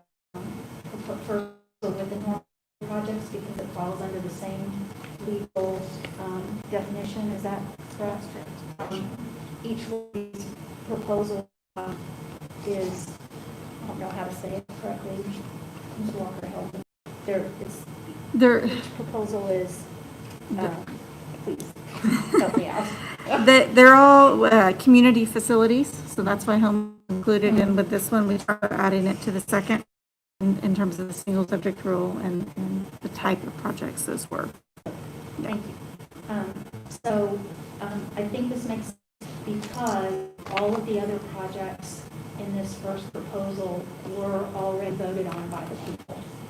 And so it makes a lot of sense to have this as a standalone because of that reason. So I'm happy to support. Thank you, Councilmember. Councilmember Bierman. Well, these two said it probably just as well as I would have said it, but the reason I wanted to do this is because the homeless facility polled at a significantly higher rate than the Norman Forward package as a whole, and I didn't want to sink something that has a huge benefit to this community base and pay attention to municipal issues who are clearly not super sold on this whole $90 million Norman Forward package. So let's pull out a piece that enjoys similarly high support as on its own. It has extremely high support on its own. And I think that it's important that people have the ability to choose something that is beneficial to the community as a whole without taking everything else that goes along with it in the larger package. So I appreciate getting the second and some comments, and we'll see how this goes. Councilmember Holman. Again, I could definitely see both sides of this one. A few months ago, though, all of us were trying to make sure this was in the same group as all these projects because we all felt pretty strongly that with this Norman Forward vote, you've got several different constituencies of people and supporters going out to vote for one item. You put this shelter in there and it gets approved with them. We all felt that putting them together really enhance and increase the chances of the homeless shelter passing.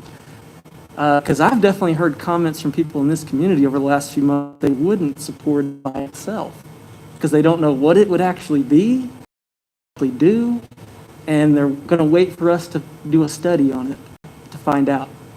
So I would hate to have a scenario where the Norman Forward portion passes and the only thing that fails is the homeless shelter because we took it out and put it by itself. So youth sports is a big deal in Norman. It has lots of supporters, thousands of them. Youth soccer has over 4,000 members, I think, in Norman. So to me, keeping them together significantly increases the chances that the homeless shelter gets passed.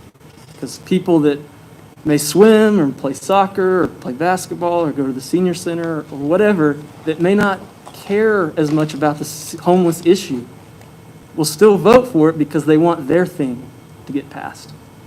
So if they have a choice, though, where, well, I can still get my thing, but I don't have to approve the homeless shelter piece, you know, I think that's something to consider, and I'm not sure that an amendment on the fly before we discuss that is the right thing. Thank you, Councilman Burke. I will comment on the amendment. I share Councilmember Holman's concerns. I've heard the same comments, and the polling, as we saw it, it's the greatest partisan divide, and we're very divided right now. So if we're going to split it, we better not put it on a November election. Let's just be very honest about that. But we have seen what this community can do when it wants to organize, and we're letting you vote on it. And so if you want the opportunity to pass this, it's going to be on all of us to get out and support these initiatives. Because we've seen Norman Forward in action. We know that youth sports supporters are going to roll out. We're going to need the supporters for our homeless community to roll out. Form, you know, these campaigns, get the yes votes. We've seen that you can mobilize, so I have every confidence that Norman can handle this, but I need you to realize that because I share those concerns. I honestly thought that by putting this in the Norman Forward, it was a slam dunk. And so we are taking a risk by separating it. But I want you to have the opportunity to vote on all of it. And if separating it is what gets you that opportunity, then I'm going to support that amendment. But again, you can't pick and choose when you engage in local government because we do really awesome things all the time. I promise you we do. So we've got your attention and you have ours, but let's keep that going, including on important initiatives like this. So I will bang the gavel even if you're clapping for me. But I would urge all council members to, again, if that's what it takes to get this in front of the people, please support the amendment. And let's the Norman residents do what they do best, which is engage.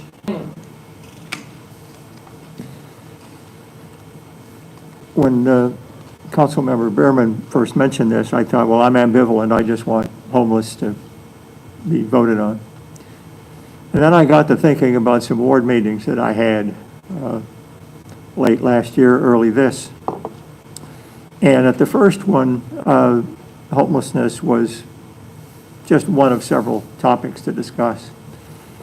And I was surprised at the reaction to the idea of us doing anything with the homeless, the way it was portrayed in the meeting. And so I had a second meeting a few weeks later where the whole subject was homeless. And I had the homeless coordinator from the city and the police department and some other people there to talk about it. And we had 40 some odd people in attendance, which is a big deal for a ward meeting. And it was an even split. There were those, oh yes, we really want to help the homeless. And there was the other half saying, I don't want to see them, put them in a tent, guard the tent, keep them away from me. That's my attitude about the homeless.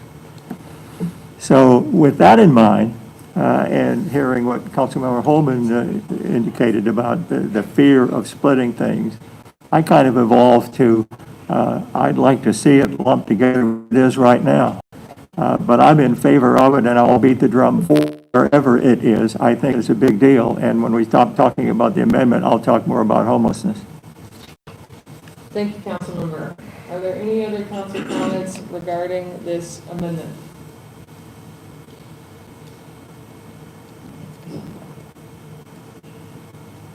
Okay, seeing none, the amendment on the floor is to separate the Norman Forward, and I don't want to say youth sports because the senior center is in there, from the homeless initiative, but it would still be in the same ordinance, but would be 2 questions on the ballot. Council members, you may cast your votes.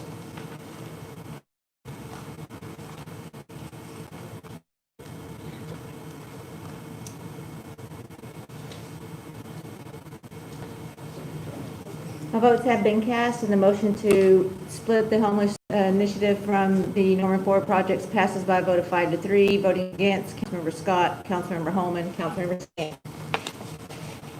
Okay, that gets us back to the initial motion on the floor, which is to adopt the ordinance on second reading. Sorry.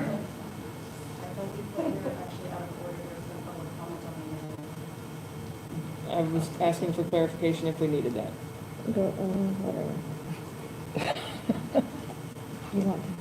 Let's do it. All right.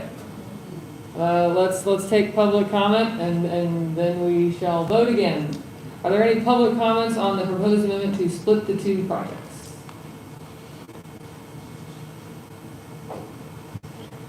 Good evening, Cynthia Rogers, 633 Reed Avenue, Ward 4. Came late to the party tonight, but it sounds like it was exciting. I missed the earlier part about Norman Forward, but it's relevant to this amendment.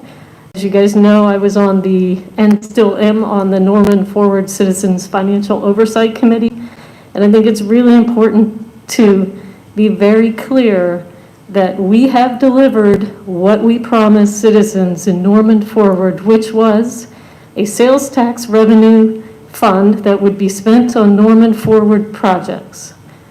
That has absolutely been delivered, that will be delivered.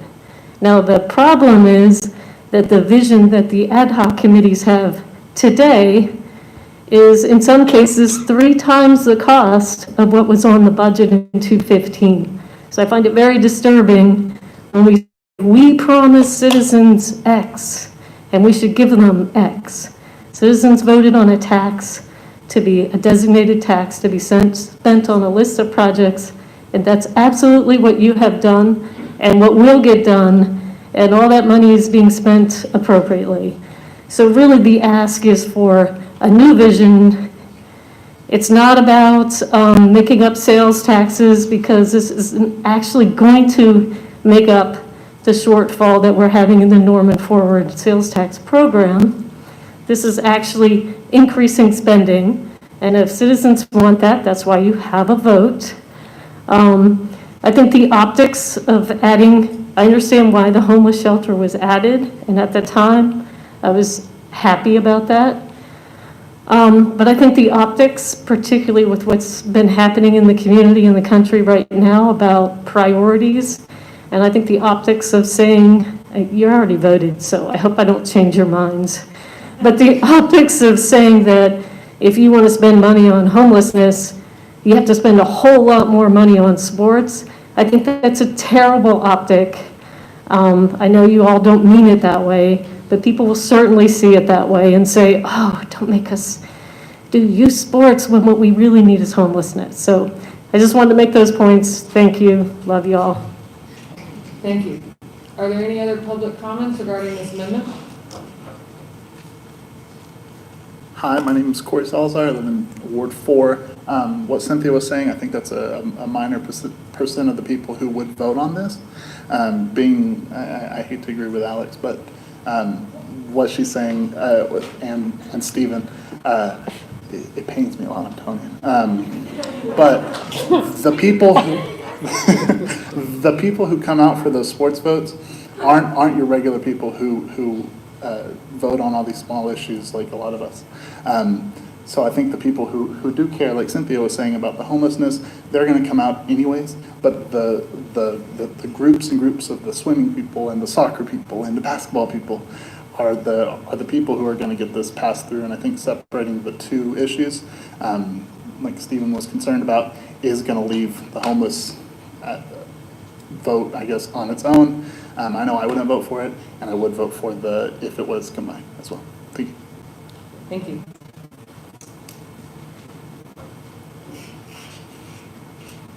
Hi, I'm Sierra Osborne, 2424 Wyandotte Way, and I had a comment / question. Some of you had said with the youth sports that it is open to everyone and inclusive to everyone, and I just wanted to let you know my experience with that. Being a single income family, I have 3 small children and they cost a lot, and there's been the scholarship option with the different sports. And even with that, like you have to send in the free meal, the free lunches letter. And even when you do that, it's only slightly discounted. It's not free. It's not public sports open to everyone. You still have to manage to find room in your budget to make that work, not including the uniforms. I mean, every team has a different color every year that they want for belts and socks and all of that. And then you also have the equipment, and it's not regulated with, in my experience anyways, the teams that I've been on have kind of been a little higher income than my family, and it's been no big deal for them to all drop an extra 25 on a new hat, and it's not inclusive to everyone. I just want to make sure that that's known a little better, just in case if you hadn't had a personal experience with it. So, thank you. Thank you. Are there any other public comments?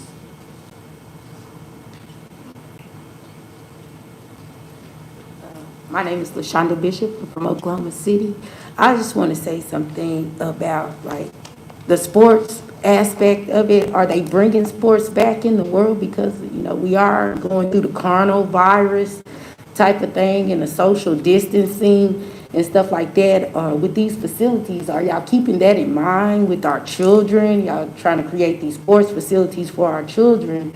How, you know, safe are they going to be for the future? You know, we're all wearing masks now, you know, and we're thinking about sports and stuff for our children.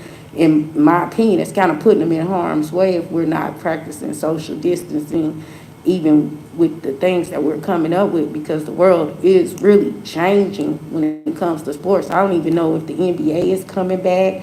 Is the NFL coming back? I know OU may have started a training camp, but we're talking about sports in a time where there's a crisis, where there's a virus that's killing people just from being in close contact with each other.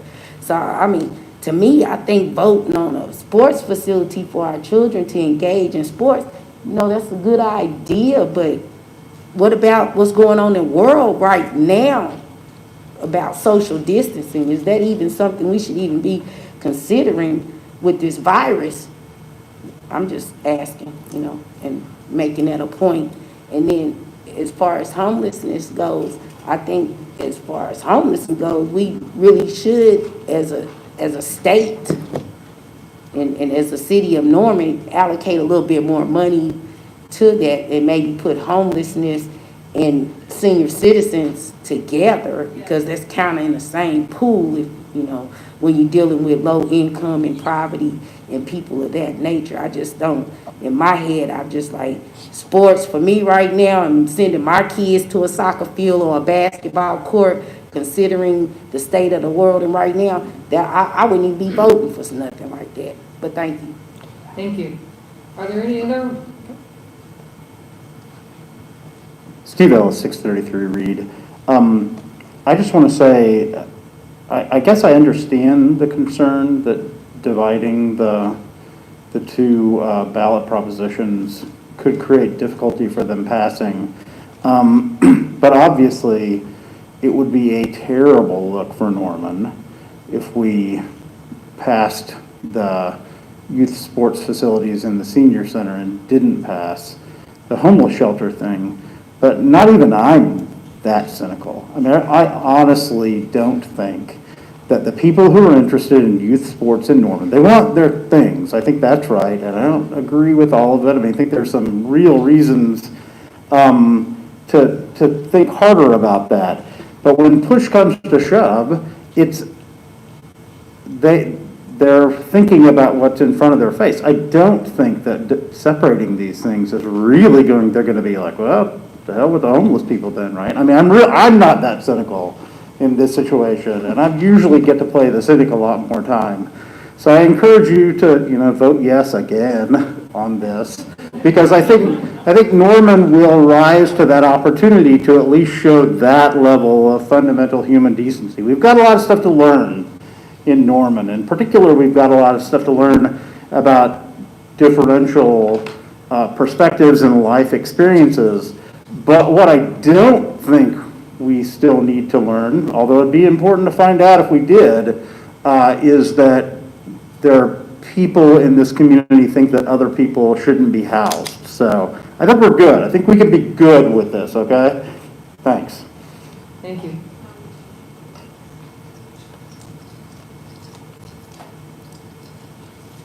Hi, Alec Balcom, Ward 4. I just want to say I think it's very great that you all are so concerned about homelessness in especially Norman, but in Oklahoma. Councilman Holman, your story in particular I found very touching. That being said, I think it's a bit irresponsible to suggest that because we didn't support the entirety of this asset allocation, that we don't care about homeless people, or that we should be considered elitist for not supporting the entirety of that asset allocation. And I just wanted everybody to think on that. I don't really have any personal suggestions for how you all should vote. I appreciate the work that you're all doing. Thank you. You're next. I see you keep trying to get up. Everyone, she's next. I'm real quick. Robert Castleman, Ward 3. As you know, I've sat in your seat before, and all I would ask you to do is let us vote. Whether you like it or not. I've been up there. I was against stormwater. I voted against the stormwater, but when it said, after the rest of the council felt it was a good plan, I voted to put it on the ballot. All we're asking you to do on this right now is put it on the ballot. If you don't like it, then vote no. But do not take away citizens' right to vote. And if you're going to break out the homeless shelter to a separate vote, make it 10 million. If you're going to make it separate, make it 10 million.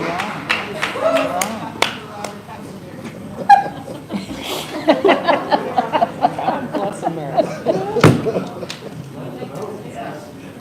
Thank you. Hi, I'm May. I'm a college student. I don't go to school in Oklahoma, but I'm from here. And I think, as you kind of saw, there's like this population of young people who are now starting to get engaged with politics. I think you guys should take advantage of that because, I mean, a lot of them left now, right? So what does that mean that you guys need to do in order to engage with them more? And with that, with the amendment in question, I think it matters how the language of this ballot is going to be made, because if I see $90 or $80 million on the ballot language with the $5 million in the same question, I'm more inclined to say no when I see that number. I'm not sure if you guys are going to be transparent in that number, but I think that's something to think about. I don't know if you guys decide the language of the ballot, but that's something to think about, where you're going to insert doubt in people's mind if you put that number, because you're directly putting them in comparison. And that's why if that is the language of the ballot, then I would suggest that you separate them. Because then if I just see the 5 million, I don't think anyone here on this council or out here would say that they wouldn't want that 5 million allocated to them. It should be more, but that's not necessarily the question right now. In addition to that, I think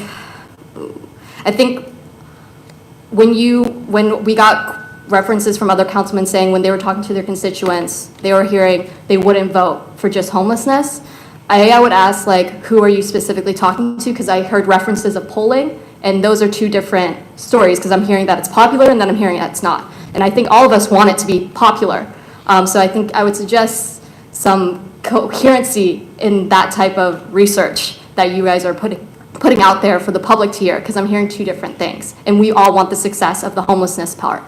To clarify, we covered the polling at a study session at Right. 5 tonight, and he was talking about a ward meeting. Right, okay, gotcha. I think also just keep in mind that we've referenced it multiple times that this is a changing moment. And whenever you had those conversations, or whoever you had those conversations, I think speaking from a young person's perspective, what's fresh on young people's minds, and I hope that it would be enough to mobilize them to go out there and vote, is inequality and privilege. That's the buzzwords that's out there. And even if if young people don't necessarily know the details of inequality and privilege, like that's what they're fighting for right now.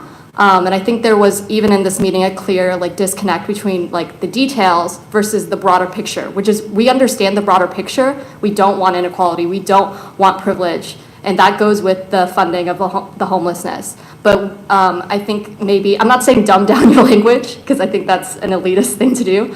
But keep in mind that there are people who are young people who've I've never come to a council meeting, who don't really know how this process works. So always be adjusting your language to that. And then also with the BLM, it is bringing people to be more politically active, which is amazing. But that also means that they might not have been at these meetings, which were referenced before. So just keep that in mind in your language. And before you say, we had this talk for centuries and things like that. Yeah. Okay, thanks. Thank you.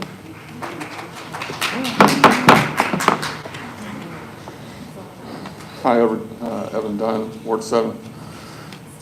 My opinion on this is that if I were in your positions, I would want these two votes to be together. I would not want to separate them because I am a little misanthropic and I am not optimistic that the public consciousness is going to want to support both. Maybe I'm wrong. I'd like to be wrong. But if you keep them together, that's when I would agree with Mr. Castleberry's suggestion to increase the ask to 10 million and lump it in with that which everyone else wants. Thank you. Thank you. Jenny Lynn Spates, Ward 4. First of all, thank you for putting $5 million in the budget. Coming tonight and hearing what has been spent on homelessness in the past was kind of shocking and sad, especially because as an adult, I've seen the homelessness increase in Norman exponentially. And with that, the safety goes down in our public parks. We've had a lot of discussions about the parks being destroyed sometimes by the homeless population who need to have resources in other places than our public parks, as well as crime rate growing up, and the fact that I believe, I'm not sure if I'm right about this, but the man who was drug away from the hospital by the police who ended up dying in custody, was he not homeless? Yeah, and I think that's something really important that we remember. And the police are not properly equipped to deal with all the things that they deal with. So homelessness being a huge part of that, but also domestic violence, sexual assault. And so when we do talk about defunding the police, I'd like to make sure that you guys keep in mind that that money could be put towards homelessness as well. Thank you. Thank you. Okay, any other public comments on this amendment? All right.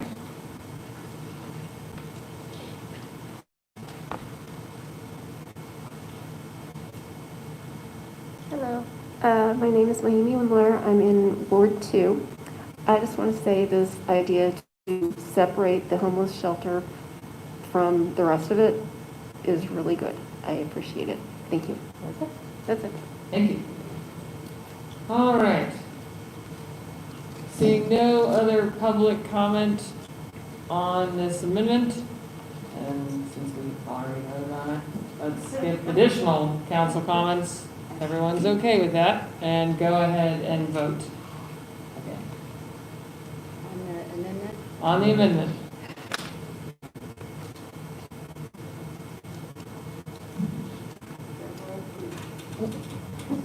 All votes have been cast, and the motion to pass the amendment passes by a vote of 5 to 3. Voting against, Councilmember Scott, Councilmember Holman, Councilmember Scanlon. Okay. Trying to recall where we were. I believe we are at final comments. Final comments from council, second reading. Go back to the discussion of. Final council comments of the second reading as amended. All right, get back in the queue if you have final comments. Councilor Scanlon, I believe you were still in the queue. Do you have any final comments on this? On the ordinance itself? As amended now. Which does not include homelessness. There, it's on there, it's the same ordinance, but they split them into two different proposals. I'll make a comment. I don't want to force you to, but. And I'll offer clarification as well. When I looked at this ordinance writ large, first thing I saw was jobs. Jobs because of construction, jobs in the service community because of the construction, tax receipts for the city. I think that's important. It's not all just a money giveaway. Second thing I saw was youth programs, and I've heard a lot about elitism and so on, and I think that may be true, but it doesn't need to be. I think that there's something that we should and could do something with regard to that, working with the various ball clubs and swim clubs and whatever. Doesn't have to be that way. We can do a better job of scholarships, of underwriting, underprivileged, and that kind of thing. And I think that would take a lot of cooperation. I think that's a noble goal. And then I saw homelessness, and wherever it is, I want to offer a point of clarification. When I brought up the animosity in the ward meeting that I talked about, it wasn't that I'm against homelessness, far from it. I was trying to make the point that shredding this thing out has its dangers. We've decided, so we've decided. But on the subject of homelessness, I don't know if $5 million is enough, but I don't know if $10 million could be spent wisely. So I'll take exception with my friend Robert. It's vital that we have a facility. And that's brick and mortar. The real soul of it will be the volunteers and people that we can draw into it. The model that I would put forward is the Homeless Alliance shelter in Oklahoma City, and several of us have visited that facility. It is something that the city of Oklahoma City originally provided, but it's staffed with volunteers. It's staffed by different agencies that bring things to the homeless. They have a barber shop, for pity's sake. They have a beauty shop there. They bring in counselors. That's what, at least I'm thinking about in terms of a resource center. Right now, Food and Shelter has a room, one room, and it's kind of an ad hoc thing in terms of services that might go up there at any given time. Salvation Army has a room, and that's it. We need a dedicated facility with scheduled visits by the kind of support organizations that the homeless need. The city has tried to do that through the plans office once a quarter, where we bring in state officials to provide ID cards and do it on a scheduled basis. I think that's important to helping the homeless. I think it's a big deal. It's number one on my hit parade, if you haven't guessed.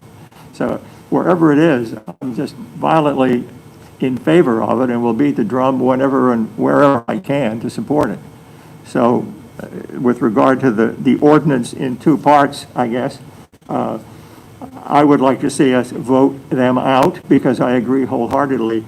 It's time for the people to decide. I will not presume to second guess the Norman citizens here. I think it's up to you all, and I want to put it to you.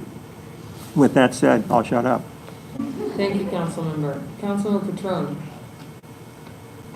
I had a question for staff before I got out of order, but the Norman Optimist Club, will they still be the operator if we accept the money from Trey Young?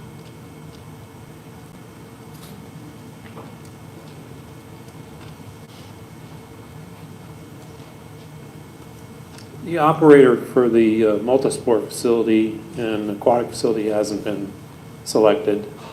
We've got proposals that we need to interview for, but that's where we are, so that's unknown. I don't know how to answer your question. Okay, well, maybe it would answer it this way. So assuming this passes at the ballot, my understanding is that Norman Optimist Club has been one of the ones that really did give scholarships. And so I'm just a little nervous that we're basically saying, you've been great, but we got a new shiny thing over here, eat it. Is that, we're not going to separate the haves from the have-nots and have a, you know, the poor kids are at the hangar under the Optimist Club and the wealthy kids are in the multi-sport facility, correct? I would sure hope not. So Can't we'll have imagine one we rec do that. basketball thing. Pardon me? We'll have one operator for kids basketball and kids volleyball, like. Yeah, it's- right now, we're talking about having one operator for the entire facility that would be And- responsible for the whole aquatic and multi-sport facility. Right, and retiring. So that, to do that, we would be retiring the hangar, correct? That would be up to the Optimist if they want to continue to use it. That's been talked about as an option for additional courts, overflow, that sort of thing. Where the Optimists fit into the new facility is, in terms of operation, I don't know. Again, I would expect that their programs would take place there. In the new whether facility? they're the operator or not. I don't know that either, but I would expect that to be the case. In the new At facility? facility, yes. Mhm. So Norman Optimist Club, those kids will still get to use the new facility? Yeah, I would think so. Well, I mean, I guess ultimately, is that up to council? Ultimately, the council would approve an operator's agreement, a contract, yes. And that Okay. contract could have details in it about those other organizations if it's not with the Optimist Club. In other words, they could be made some guarantees, I suppose, through the contract, the operator's contract. If that's where we, Is the Optimist Club in contention? Have they put in an application to be an operator? yes, I believe they have, yes. Okay. I saw Rob Norman here earlier. I don't know if he's still here, but if he is, I would love to ask him some questions, but about how many scholarships they do, because I don't know versus, you know, NYSA or swimming. I think they do them. I can't Yeah. tell you the numbers. I would love to hear your scholarships in swimming.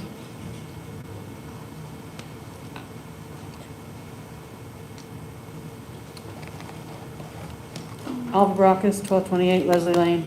I'm the board chair for the Sooner Swim Club.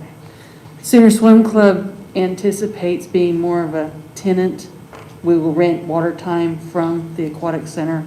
We really, really want to rent water time from the aquatic center.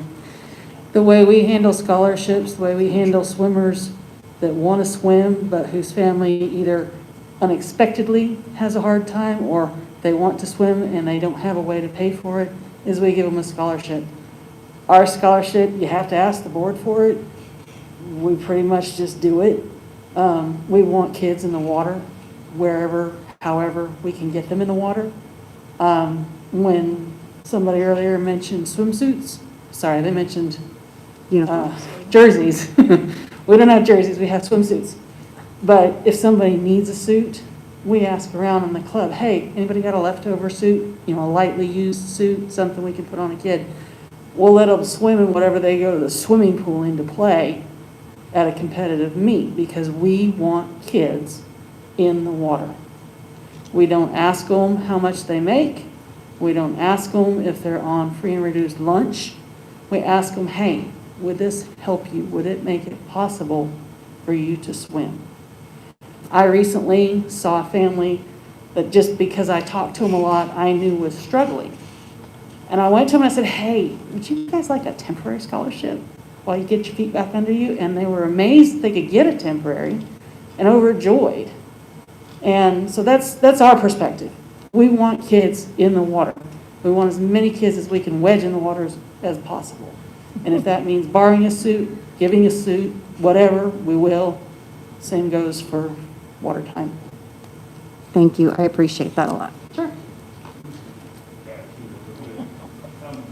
I'm Kent Nicholson, 2643 South Pickard. And one thing Alva may not know about is our national affiliate is USA Swimming. And it also has a reach out program. So the national affiliate fees are taken way down for anybody in need. And they also provide money for kids to go to swim meets. And they offer swim meets that are low in cost in order for those kids to travel. So there's kind of a national backbone that kind of helps us deal with people that don't have the money. Thank you. Okay, so I think that that is a really important thing for this council. When this ultimately goes to a vote of the people, that I don't want to say interest groups, but I mean, whatever, interest groups would be really thinking about how to expand your circle and say, make it really dedicate this vote to expanding that, getting more people and being more inclusive. That's the word, I guess.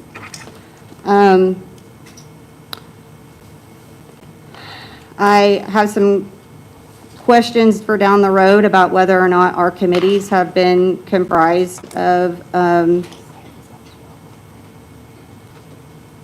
people who may not be as wealthy or affluent, to where that these conversations are happening at the table with the committees, and what can we do to make sure that as many kids are, you guys might have it taken care of in the water, but on the courts, on the soccer pitch, playing volleyball, all those things. And that comes down to these subcommittees actually having people at the table that can speak to that and what the challenges are, whether it's a bathing suit or transportation, or, bring it to council to where we can be a part of those solutions, not just how many courts, but how many kids can we get in there.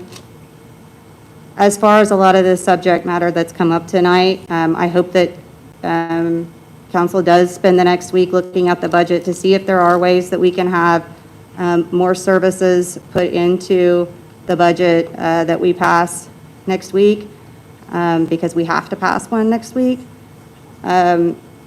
I know that council in the past hasn't really spent much in the way of mental health. That is typically a county and state area, but they're not doing it. So if they're not going to do it and the people are telling us they want us to do it, then we should, because it's the right thing to do. So we may not be able to tackle every single one of these, but how do you eat an elephant? So I think we take that one bite at a time and decide which one of these that we want to meaningfully go after. And I by the way, if people who haven't ever been here before, or especially don't typically vote, or even if you do typically vote, I foresee that, there's going to be an election on August 25th. So if you wouldn't mind getting your phone out, and if homelessness is important to you, then you need to make it to the ballot. If seeing a senior center built in this community, or any of the things you're going to hear about tonight, if these are important to you, or if you say, you know what, I want to vote against XYZ, I don't care which one it is, but we'd like you to show up. So get your phone out and set a reminder. Absentee voting's awesome too. And I guess that's really,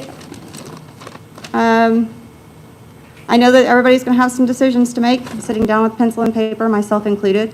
My ward is very supportive of Norman Forward projects. They're also very supportive of scholarships. They're also very supportive of helping people in our community. So I don't have any concerns at all that the homeless are going to be left out of this. I get a lot of emails. They care a lot about it. So I'm comfortable with having separated them out. And so I look forward to seeing how this turns out on August 25th, and just hope that we chose the right day to do it. Thank you, Councilmember. Councilman Wilson. I do not remember what my question was. Thank you, Councilmember. Councilmember Holman. Thank you. I did, my perspective on this, in this particular amendment vote, I kind of went over it a little bit, but, I do wish things were different in our society, that we did have a higher priority of things over others as a whole. What I understand, though, growing up in this town and living here almost my entire life so far, is that, youth sports, for example, are a very big deal. They're very popular, and a lot of people participate in them, a lot of parents. And Norman Forward originally definitely was carried by youth sports, in my opinion. Thousands of soccer, basketball, football, swimming, tennis, all came out and supported that. Cross country, because Saxon Park and Ruby Park both have cross country courses on them that are funded by Norman Forward. So all of these things, sometimes you kind of have to look at your assets and think, what can I use? How can I take advantage of those assets to get this other thing over the line? And in my opinion, in Norman, youth sports is a vehicle for that. And especially when we have a young NBA superstar that's from Norman that is going to be contributing his own money, but also going on TV and social media and telling people to go vote for this. So he's going to be telling people to vote for that basketball court and that aquatic center and all of the rest of that big package. But is he going to be telling people to vote for this homeless center? I hope so. I hope so. I think he will. We may just have to ask him to. But we wouldn't have had to ask him to, because he would have already been doing it if it was together with the bigger package. And so I hope that Norman voters will, on a separate ballot, mark yes on that project. I really do hope that. But I definitely do feel a lot more confident that the sports stuff will pass. I just believe that is the reality of this city. That those things are popular and those voters will come out and they will vote for those things. And I don't know for a fact that people will go out and vote separately for that other item. I really hope so. I am going to, and I'm going to do everything I can to encourage every single person I know, everyone in my family, to go vote yes on that particular item. So that's kind of why I voted the way I did tonight. But I do not fault my colleagues for voting the way they did. And for anybody out here that spoke one way or the other, again, I think we're all right on a lot of points on both sides there. So I am looking forward to seeing this go forward to the voters, to let the voters decide what they want to do, if they want this vision or not. At least we will know.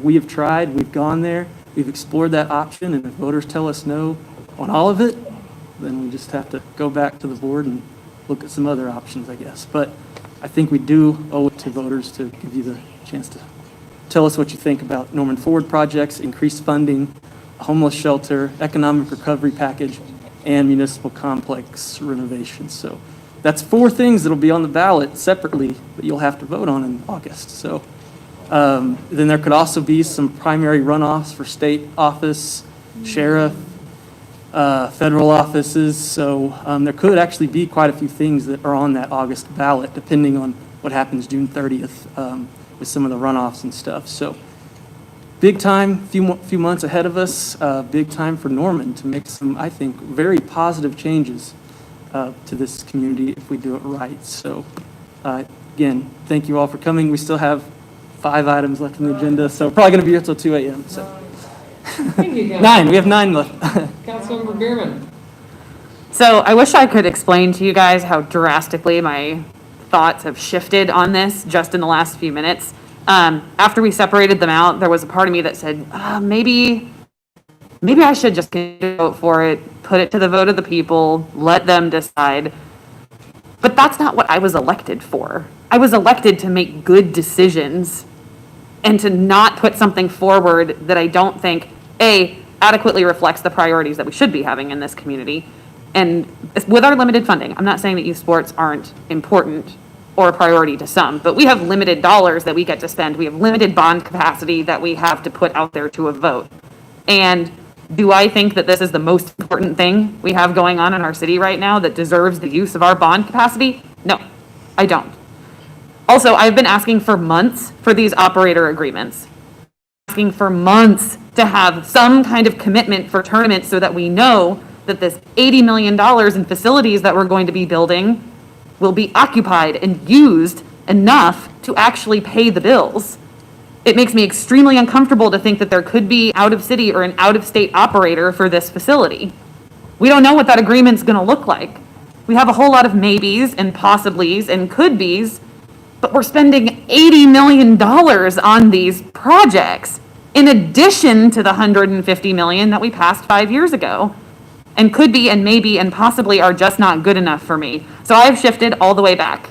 I supported the amendment. I think they should be separated, but I'm not willing to put something to the voters that I don't think has been properly vetted and all the boxes have been checked.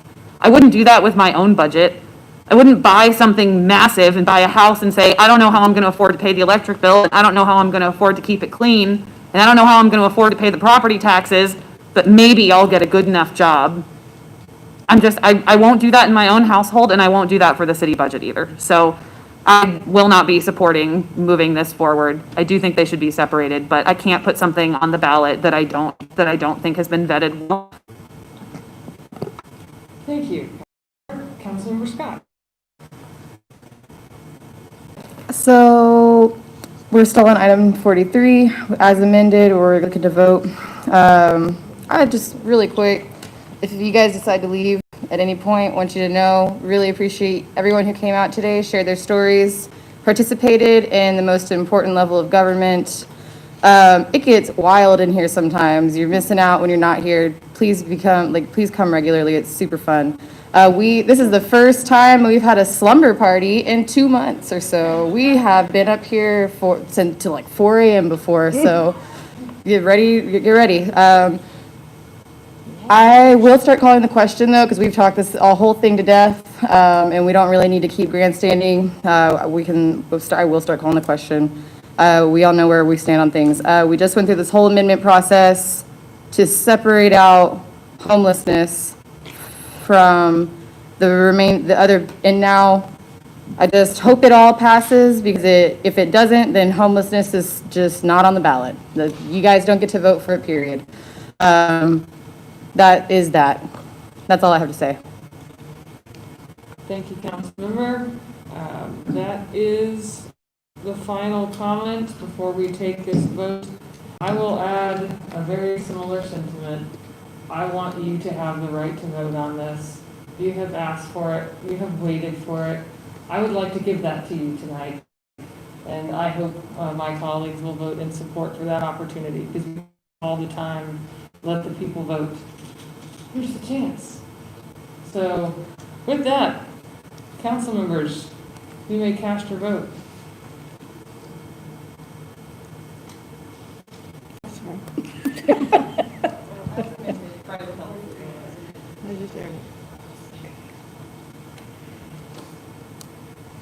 Okay, the motion on the floor is to adopt upon second reading as amended. The motion passes by a vote of 7-1, voting against Councilmember Bierman. Okay. Let's finish item 43. Two more motions. Item 43. I'll entertain a motion to approve or reject emergency section 4. Is there a second? Second. The motion on the floor is to approve the emergency section 4. Council members, you may cast your votes.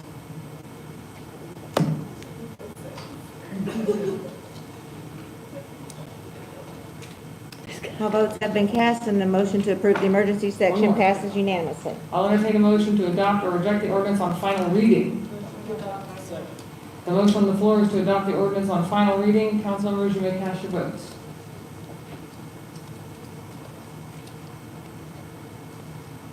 All votes have been cast, and the motion to adopt the ordinance upon final reading as amended passes by a vote of 7-1, voting against Councilmember Bierman.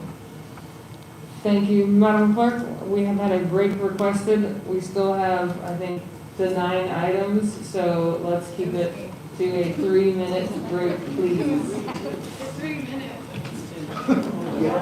Okay. Okay, I was not quick enough for the. Here's where I see this. Okay.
Uh-oh, we're getting loopy up here.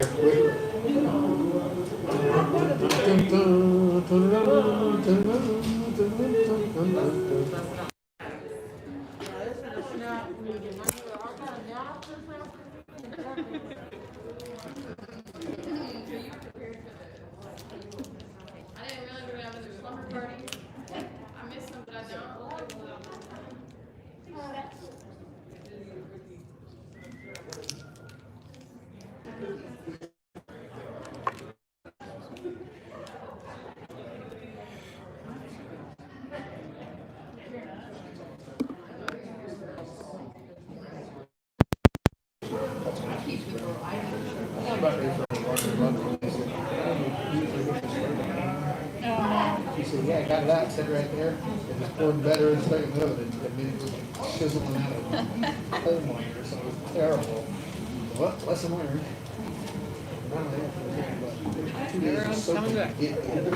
One time I made that. Don't hurt yourself. Yes. I made that in a boyfriend's, you just burned up your Christmas. He didn't have glass bowl. This side. She wants. That'd be nice. Microwave a line of time, and I stirred it again, tried to change it. He was so mad. I told Sarah, oh my God, I need that. She goes, well, this whole day she's been a shit day. I had a breakdown in the bathroom, and so I'm drinking wine. I'm just gonna check this up keto with that. And I've been going through it all day. I'm like, well, I'm really going through it. Thinking, how are you doing this breakdown? You see I had all these people. I know. I told Greg to watch the news, and he didn't see anything. I was guessing it wasn't.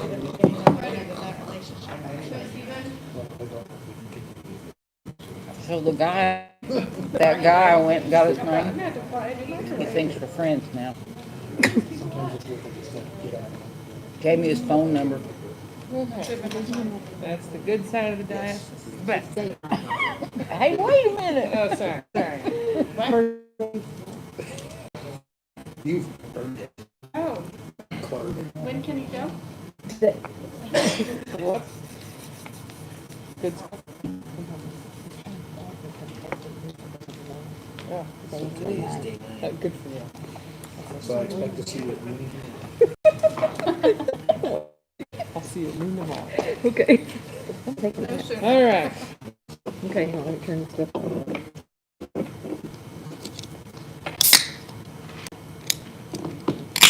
Ooh.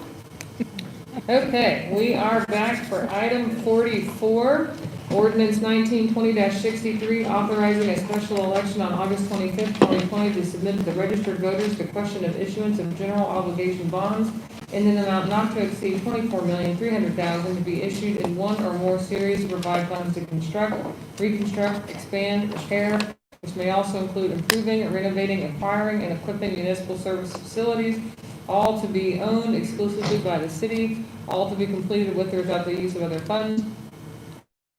Collecting payment of in principle, providing election years and declaring an emergency. I'll entertain a motion to adopt or reject the ordinance on second reading, section by section. I would like to move to suspend the rules and vote on items 44 and 45 as a unit.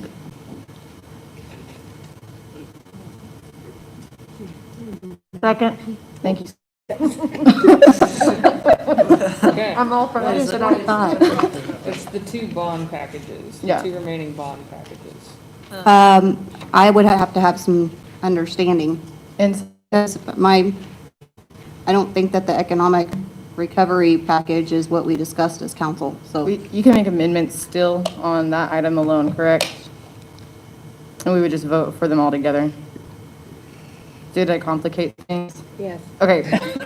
I retract my motion. But I will do this again for 46 through 51. I'll second your retraction. Thank you. I don't know if it needs it, but. Okay, I'll now entertain to Wait, adopt wait, or wait. reject the ordinance on second reading, section by section. So moved.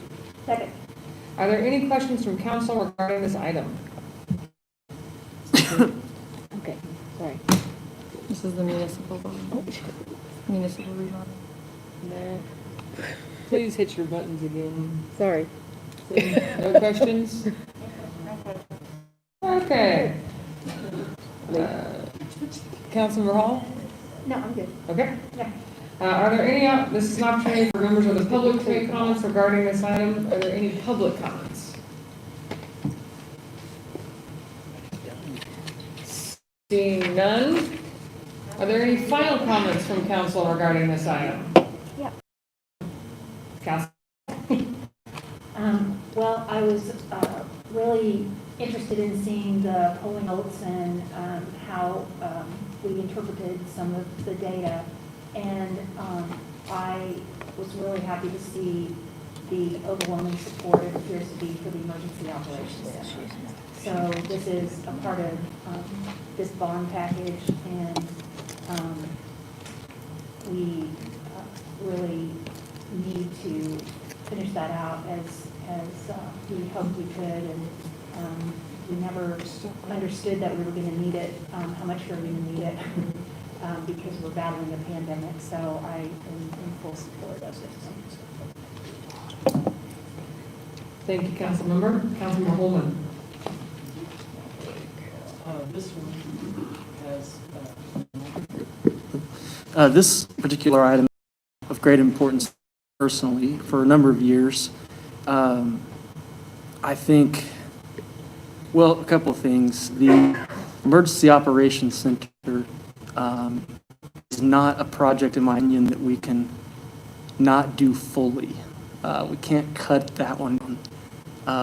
This facility, for those that aren't familiar, the Emergency Operations Center would be a new location for our 911 call center, and it would be a secure location for city administration and emergency services to continue operation in the event of a significant natural disaster, for example, like a tornado. Our current 911 call center is in the basement of the police department, and it's not ADA accessible, and it is right next to train tracks, which presents some problems if there were ever an accident and the 911 call center being in the basement was compromised. That would be a serious problem. So moving that facility or that service out of the police station into a new secured facility that's not in central Norman, not near the railroad tracks, is a big deal. And due to what we've seen with budget issues in regard to sales tax and some of the costs of these projects due to national politics like steel tariffs and fighting with other countries over stuff has caused things like steel and building materials to, in some cases, rise significantly in cost now compared to 2015, for example. And so a building like the Emergency Operations Center, when we were talking about cutting it in half and it not being fully able to support, to withstand, I guess, a heavy storm like we anticipated, that was real problematic for me. So that facility being one that has to be done right. The municipal court is another big one. This one, I have long believed that we needed to get the municipal court out of the police station as well. That they didn't need to be in the same building, I think from some folks' experience and impression with the municipal court, it being in the lobby of the police department can give the impression there's, they're working together, they're in hoots or something. Not necessarily the case, but being in the same small building together, I feel the same way about the courthouse. When the prosecutors work in the same building as the judges, it can give you the impression that this isn't really fair. These people all know each other together every day.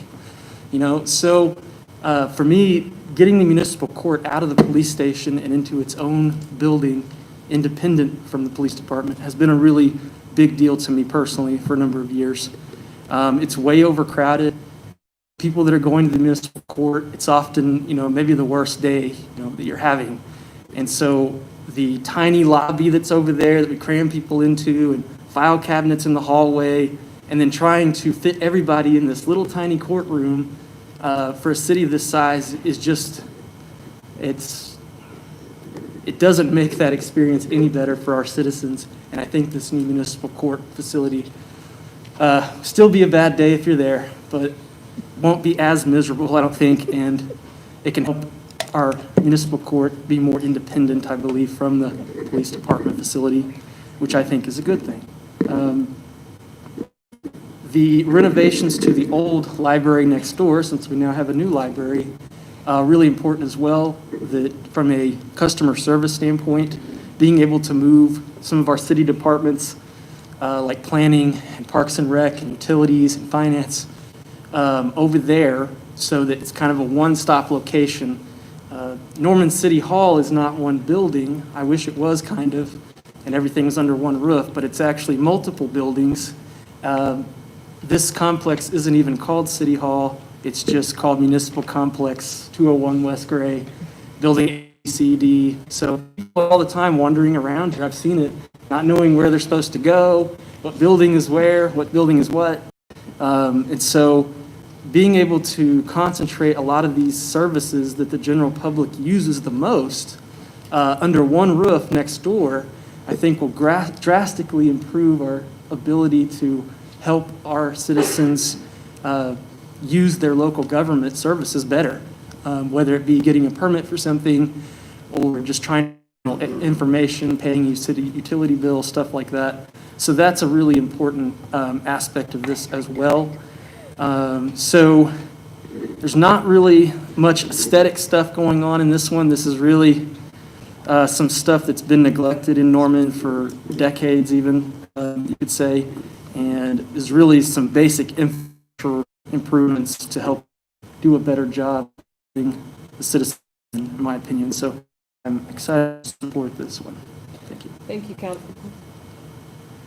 Thank you, Councilmember Scanlon. I agree with Stephen with regard to the development center, the consolidation of various offices in one building for one-stop shopping. That was high on the hit parade of the survey that we saw earlier tonight. I agree with him about the Emergency Operations Center for the reasons that he cited. And I have personally sat in the depths of the police department with the 911 operators, 4 of them sitting literally elbow to elbow in very trying circumstances when the fate of the world or the local world depends on them. We need to get them out of there. And a side benefit of that is we have trouble retaining dispatchers because they live in a cave. We need to do better by that and maybe retain people in that job a while longer. Important. I agree with him about the municipal court. I do volunteer work there in several different capacities. I know how inadequate the facilities are. And as it is, most of the municipal court, whether you know it or not, is actually 2 trailers that are attached to the police station.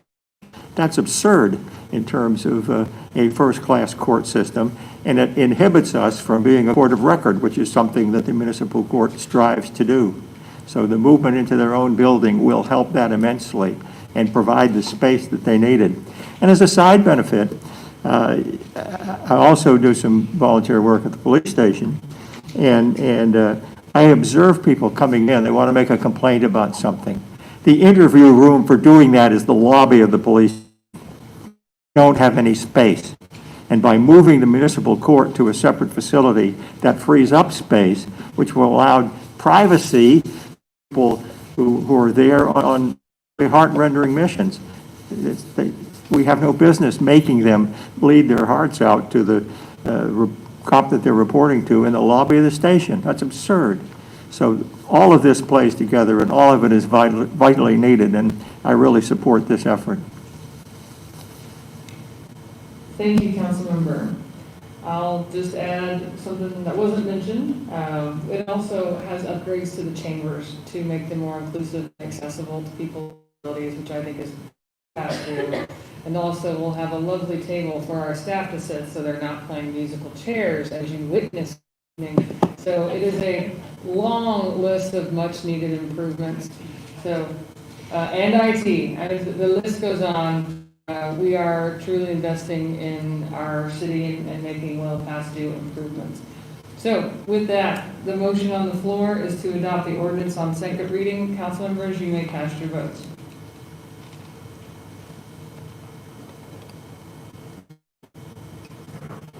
All votes have been cast, and the motion to adopt the ordinance upon final reading, upon second reading passes unanimously. Thank you. I'll entertain a motion to approve or reject emergency section 4. Moved. Second. The motion on the floor is to approve emergency section 4. Madam Clerk, council members, you may cast your votes.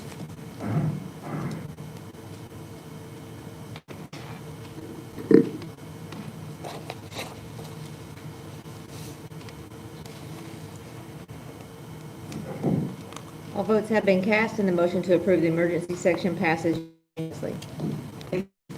I'll entertain a motion to adopt or reject the ordinance on final reading. So moved. Second. The floor is to adopt the ordinance on final reading. Council members, you may cast your vote.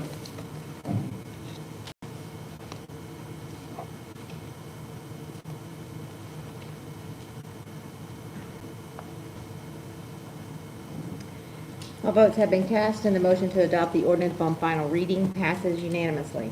Thank you. Item 45, ordinance 1920-64, authorizing the calling and holding of a special election on August 25th, 2020, to submit to the registered voters the question of issuance of general obligation bonds in an amount not to exceed $5 million to be used for economic and community development, including job retention and creation programs, all to be completed with or without the use of other funds, and levying and collecting an annual tax upon all taxable property for the payment of interest and principal, providing for election procedures, and declaring an emergency.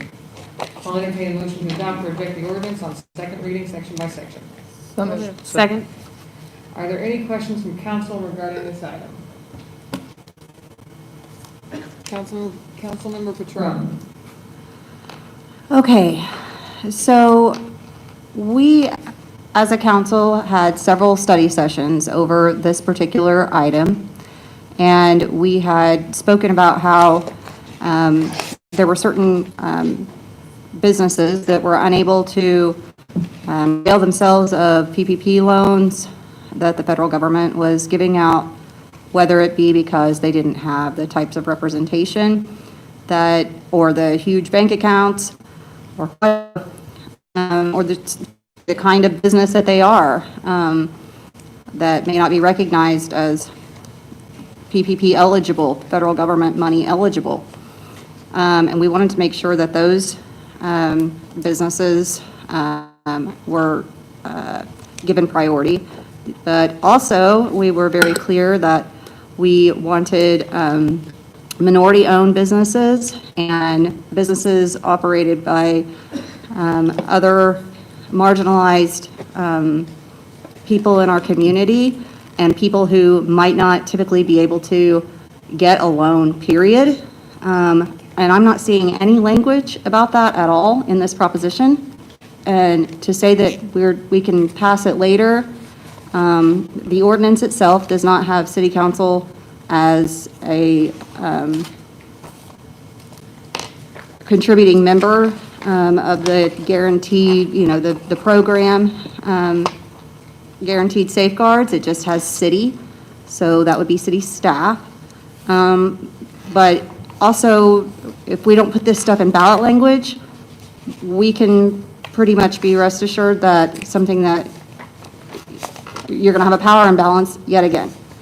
The only way to say that that's what the people passed is to have it in the ballot.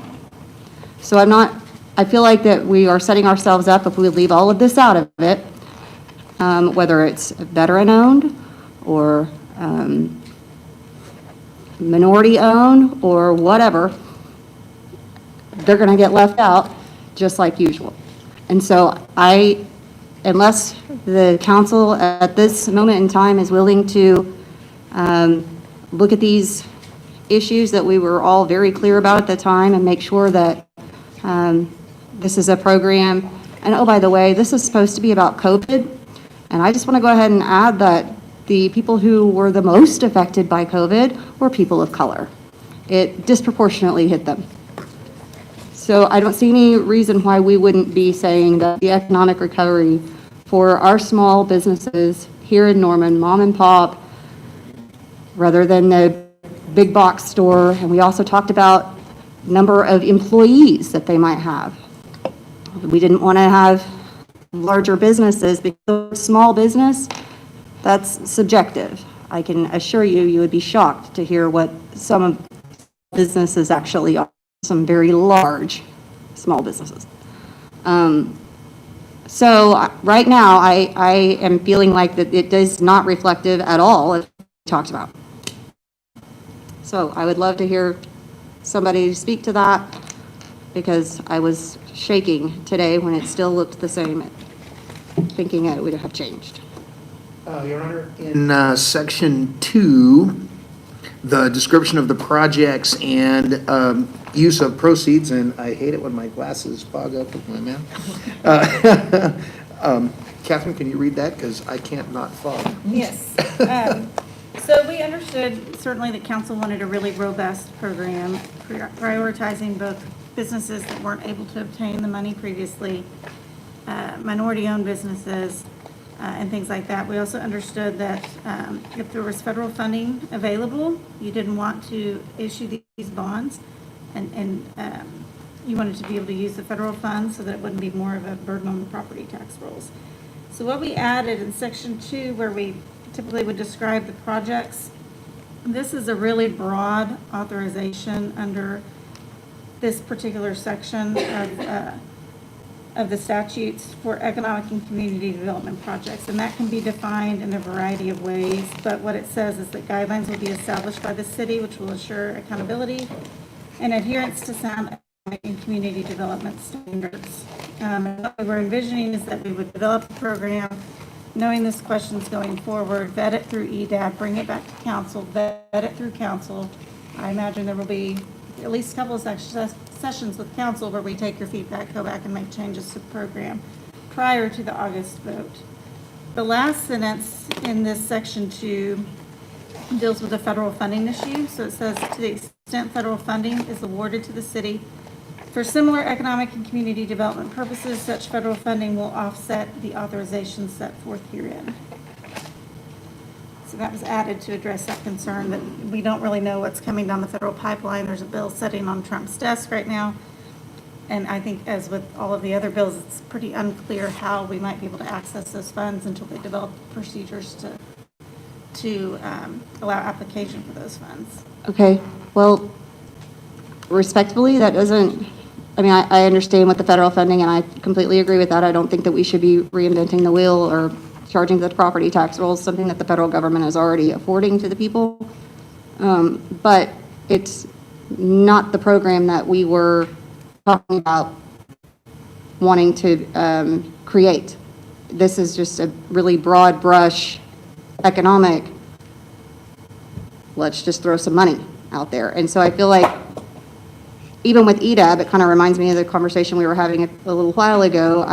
I would be curious to know how many marginalized business owners sat on EDAB. Anybody know? Do not know. Don't have an answer. Anybody venture to say none? That's. Well, I think we. Depends on how you define marginalized. Yeah. My point is, this does not have the language that we have been talking about, and I feel like, to me, we have a whole lot of different avenues for funding for businesses right now, even in just the city. So none of them are reaching what we were talking about for it reaching, and so it's a catch-all, and it's a very vague, hey, are you a business and you want some money? Guess what? The same people get left out.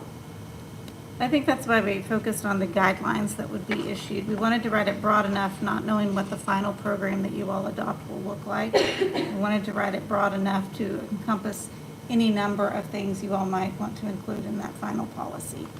But it does anticipate guidelines explicitly, so I wouldn't characterize it as just a, $5 million, come and get it. I think we'll have to develop a robust program, as you all discussed, prior to taking any applications for those funds, and certainly prior to the vote in August. Okay, under this language for the guidelines, does it say that it has to be approved by city council? That is what is meant by the city. This is a policy where you would be entering into agreements or giving loans, and that would have to be approved by council. So, I mean, first of all, I would say we need to be very clear that that the guidelines are adopted and passed by city council. And we can add that word with an amendment easily. Yeah, I had that language that I've written down too, but I still would like that, for it to be clear in this, what we're trying to achieve, that this isn't meant to cast a wide net on the same people that typically have access to funds. It's supposed to cast a wide net on people who typically do not have access to funds.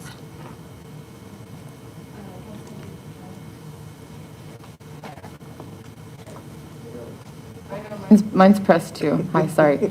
I thank you for your comments, because I remember the discussion about the DVAs as well. I think Councilmember Wilson brought them up too. Are you gonna give us language for an amendment here in section 2, just to amend, so it says city council, which will assure accountability and adherence to sound economic community development standards, and then I guess I would also add, if what we're worried about is taking care of specifically DVAs and marginalized business owners, somehow including language that reflects our commitment to inclusivity in the amendment. So that's kind of what I have, just trying to help you spitball some language, other than the council part after city council should be easy enough. So if you'd like to propose that amendment, I'd be happy to support it, and then I will listen to Councilmember Wilson if she has a suggestion, because I know that she brought up DBAs last time, I think. I said I know, I think. Okay. Yeah, we definitely will need to be doing some amended language here. If she wants to add on that topic, then maybe we can craft from here. I'm happy to craft it from here.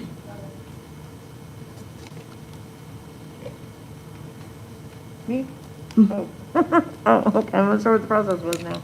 That was what I was gonna say, was let's amend it. I offer amendment that's crafted by legal staff. Okay. Support an amendment that it makes sense where we can have the option to craft a program, but it's lined out in this ballot language. I would just be careful not to amend it to be too restrictive in case you end up coming up with something else you want to do in the program. We just need to be careful how we do it. I just wanted to say council, not just city. Just Yeah. qualify it with city council program. And it's prior to any bonds being drawn. Like, those guidelines need to be in place. I need to figure out where I put that. Hold on. It was like 30 hours ago now.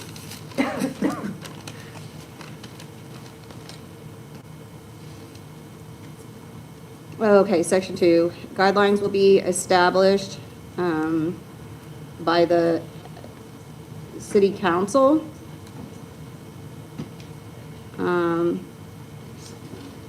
Or you can even say established by, okay. Section 2. I can't see this. There it is. Okay. Guidelines will be established and adopted, established and adopted by the city council, which will assure accountability and adherence to sound economic and community development standards.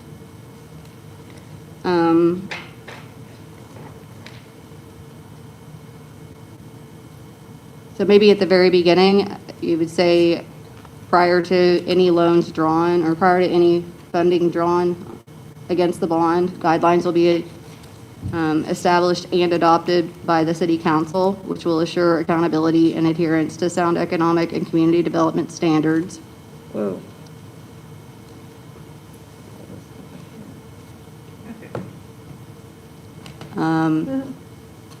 And then additionally, we had spoken about transparency and the need to keep these funds in-house for that purpose, so that Tired too.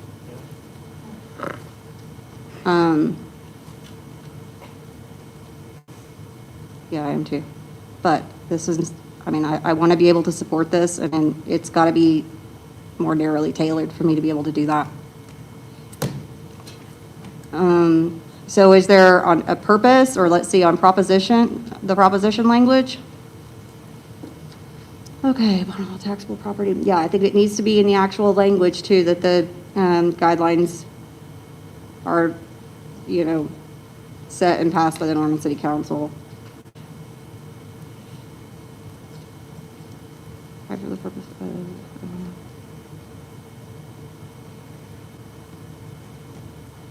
can we say, okay, to provide for the purposes of economic and community development in Norman, comma, marginalized communities? Are you on proposition or section 2 still? On the proposition, on the ballot language, can we say, with particular emphasis for marginalized communities?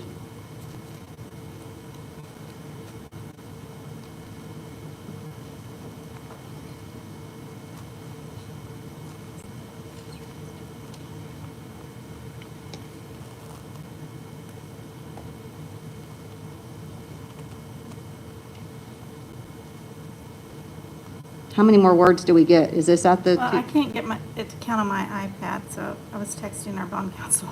He's He says we've got typing as we speak. 20 words left we can add. 20 words left? Yeah. My iPad wouldn't do the counting. Okay.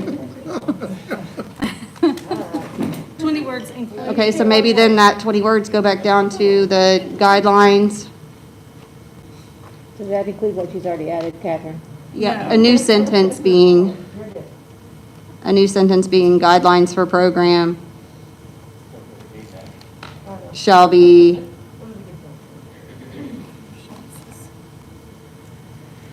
adopted by Norman City Council.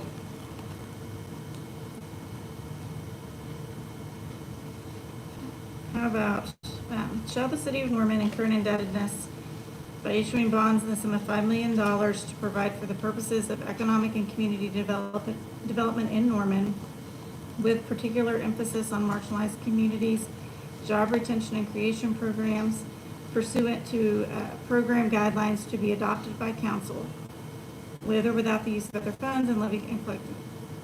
On and on. Much better. Or much, maybe better is in the eye of the beholder, I guess, but that's more in line with what.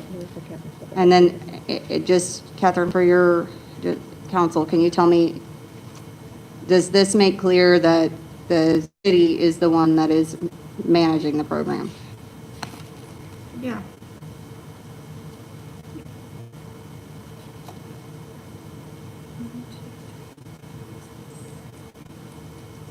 I'm going to pass the floor to somebody else. That's 18 words, so 2 more. You guys have got them. 8 and. Yeah. Oh, yeah. No, it doesn't say that. You could do it instead of, in front of economic, you could call it coronavirus or COVID-19 Economic Community and Development Project. Please. So, putting that in there somewhere so people know that's why this exists, I think would be good. And just to, so, I mean, I have a pretty good idea of what I think are marginalized communities, but in legalese, do we need to define what that is somewhere? Or put that I in? would say we can define that in the program that you all are going to adopt. And so we would be defining what's a marginalized community or business, what is it, a small business, those kind of things. Yes. Do we anticipate the program would be, we'd have that together before the vote? Yes. Yeah. So when we're going to the vote, we've got something to say, this is what we're going to be doing. Yeah. Yeah, that's the idea. I think we just need these summer months to be able to vet that properly and get that back to you all and let you all make a final decision. Okay. Thanks. So does one of us need to make an amendment to adopt the language we just discussed? I think Councilmember Wilson did. Yeah, Wilson. Oh, she did. Cool. Did you have a second? I have Allison seconding. Oh, I seconded it. Who even knew?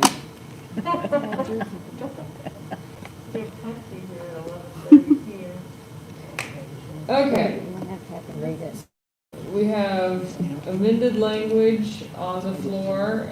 Ms. Walker, would you please recap that for us? Yes. And just to be clear, we're bound by section 2 with or without this language in the actual proposition. So what it says with these amendments is, shall the city of Norman, state of Oklahoma, incur an indebtedness by issuing its bonds in the sum of $5 million to provide for the purposes of economic and development in Norman, particular emphasis on marginalized communities, job retention, and creation programs, and pursuant to guidelines to be adopted by council. I just got 2 more words. With or without the use of other funds, and levy and collect a special tax payable annually in addition to all other taxes upon all the taxable property in said city sufficient to pay the interest on said bond as it falls due. Do you want me to continue reading? The rest of it's unchanged from what's in your book. Okay, is everyone clear on the part that was changed? Okay, the motion on the floor is to amend the bond language as our city attorney just recapped it to us. Are there any comments from council regarding these amendments? Councilmember Beer. So I was going to speak on the whole thing, but what I have to say relates directly to this, so I'll just get it out of the way now. I think it's really important that these value statements are included in the ballot language and in the proposition itself, or the ordinance itself. And so I'm really glad that we're doing this. I did have one question, Catherine, because I didn't tune in quite when you started speaking. Can you restate the disclaimer at the beginning when you read the ballot language? You said bound by, and that was when my brain kind of was like, oh God, you have to tune in right now. So, Regardless of what we put in the proposition, whether we include this language or not, we're bound by what's in section 2, and we've added that language there as well. okay, that's what I wanted to make sure. I thought that I heard you correctly, and I just wanted to make sure that the language was going to be added in both places so that we're covered either way. And I'm really glad to hear that we are planning to have these guidelines done before the vote. I think that it's really important to know what people are buying, and I think this could be a really impactful program for the community, but I think having all of that clarity before the vote is going to be very important. So I appreciate this amendment. I appreciate this bond proposal, and I look forward to voting on it. Thank you, Councilmember. Councilmember Scott, were you wanting to speak to this, or we had previous one? We were just. I'm good. All right, any comments or questions from council regarding this amendment? Seeing none, are there any comments from the public regarding this amended language? Seeing none, any final comments from council regarding this amendment? Seeing none, council members, you may cast your vote.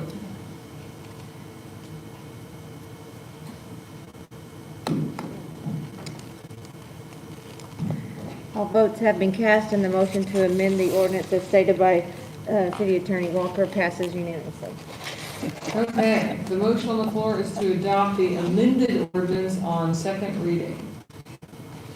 Do we have any other council comments? So moved. Yeah. Second? Or we're mid. No, are we in? We're good. Never mind. Good teamwork down here, dude. 11:07. God, I didn't punch you later. Told y'all, like, it's a little bit weird up in here. I've moved past punching. Yeah, it's just delirious. It's delirious. Oh, yeah, I'm sorry. I was right. I've just restated the motion. No, you're good. We were confused. We are lost. It's too late to confuse me right now. Sorry. All right. Anyways, back to what I said. The motion on the floor is to adopt the amended ordinance on second reading. Any other comments from council? Any comments from the public on the amended ordinance for second reading? Seeing none. Final comments from council? Seeing none, the motion on the floor is to adopt the ordinance on second reading. Council members, you may cast your votes.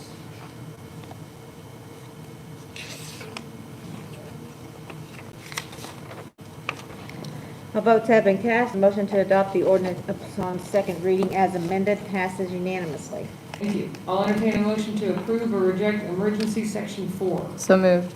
Second. The motion on the floor is to approve emergency section 4. Council members, you may cast your votes.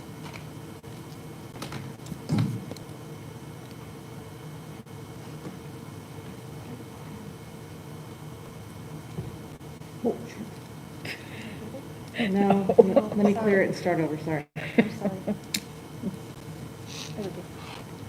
Vote again, friends. Oh, everybody, there we go. Lost her out, unfortunately. All votes have been cast and the motion to adopt the emergency section passes unanimously. I'll entertain a motion to adopt or reject the ordinance on final reading. So moved. Second. The motion on the floor is to adopt the ordinance on final reading. Council members, you may cast your votes.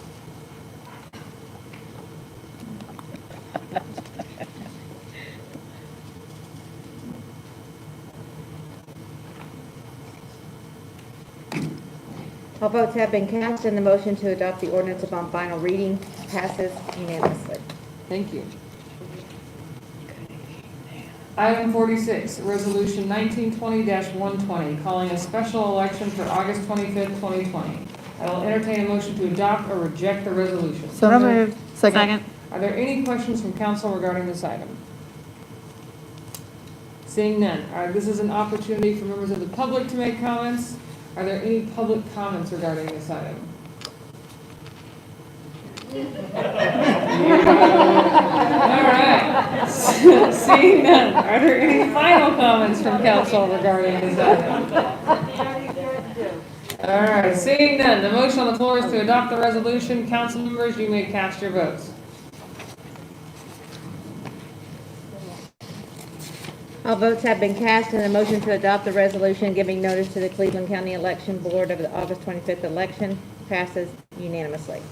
Item 47, amendment number 1 to contract 1617-1.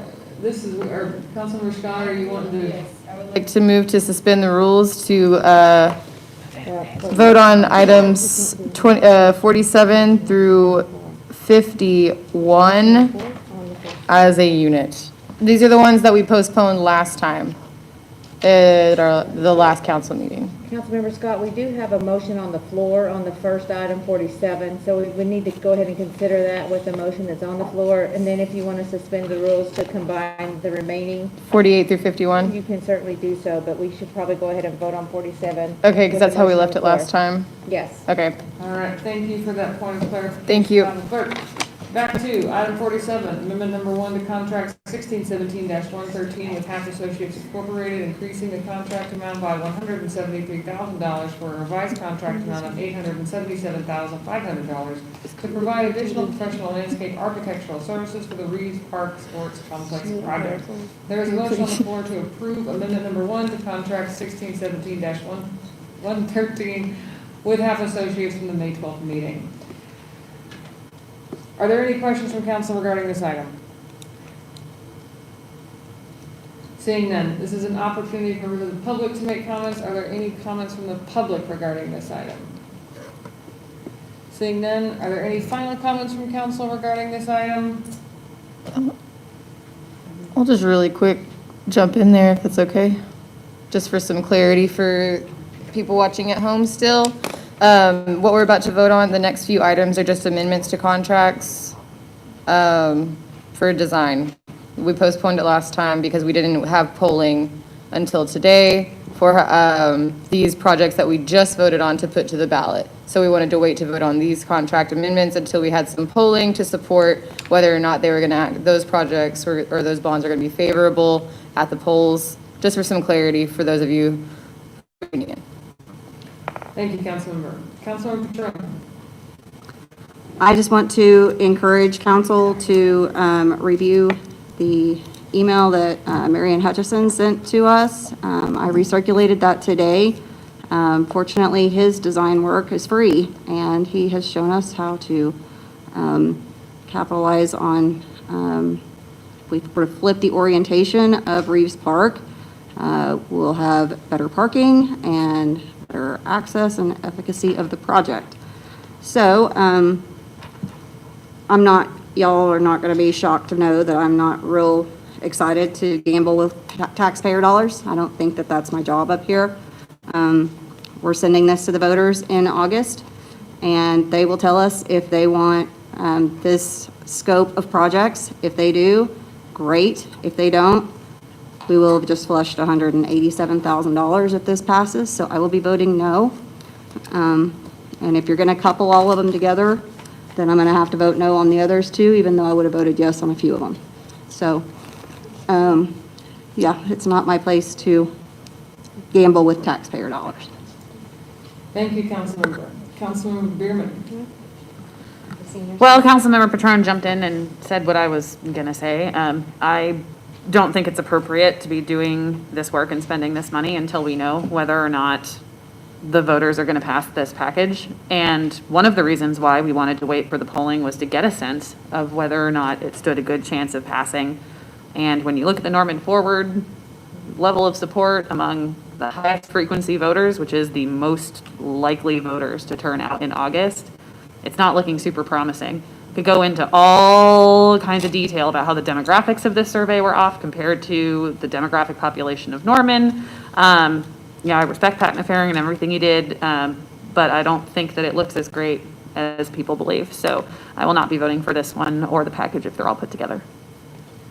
Thank you, Councilmember. Any other final comments from council regarding this item? Seeing none, the motion on the floor is to approve the amendment to the contract. Councilmembers, you may cast your votes. Wait a minute. Yeah, go ahead.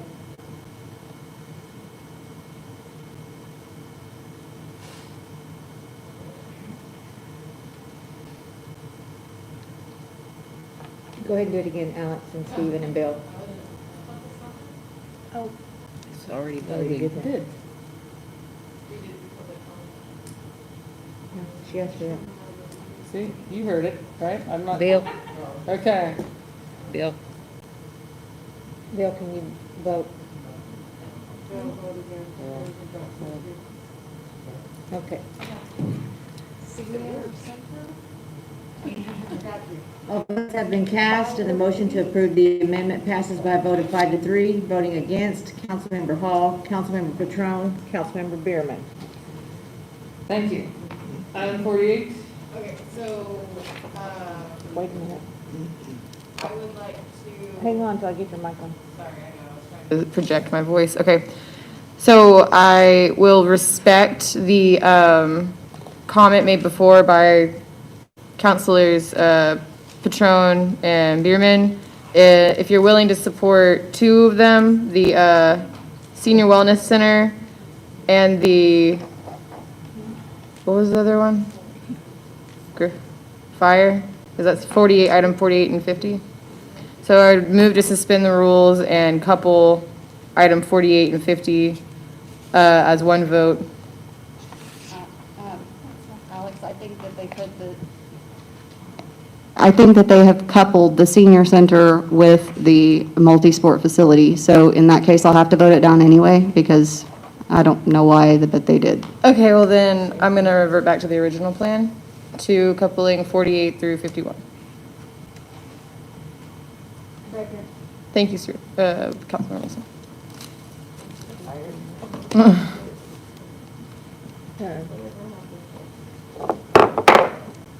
She did a second.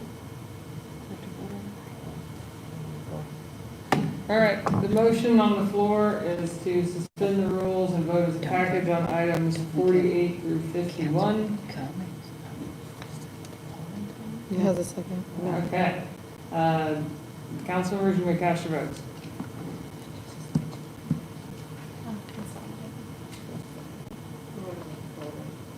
Consolidating.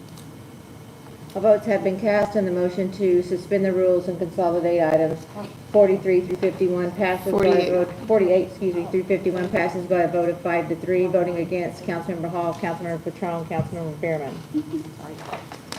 Sorry, we thought it was voting on those. We're getting a little tired. I wasn't. No, it's totally cool, totally cool. I would have voted yes on that. It's fine, I know, I see y'all. I see y'all. Okay. Item 48, now that they're all combined, I'm going to read all of them. Item 48 is amendment number 2 to contract 1617-69 with Architects Design Group Incorporated, increasing the contract amount by $261,500 for a revised contract amount of $1,055,476 to provide additional professional architectural design services for the Emergency Operations Center. Emergency Communication Center / Emergency Operations Center. So that's good. Item 49, amendment number 4 to contract 1617-14 with PDG LLC doing business as Planning Design Group, increasing the contract amount by $70,000 for a revised contract amount of $1,697,650 to provide additional professional architectural design services for the Griffin Park Sports Complex.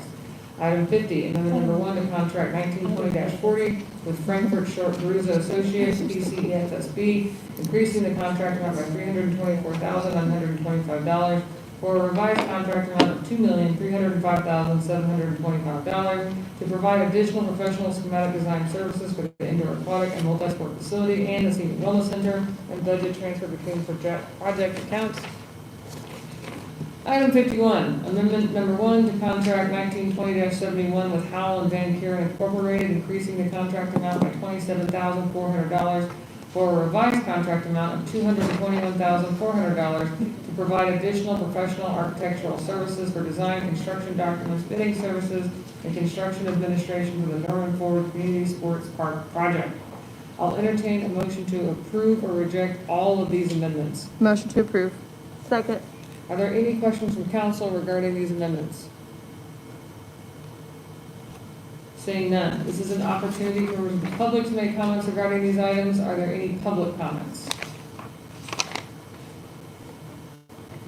Seeing none, are there any final comments from council regarding this item? Seeing none, the motion on the floor is to approve these amended contracts. Council members, you may cast your votes.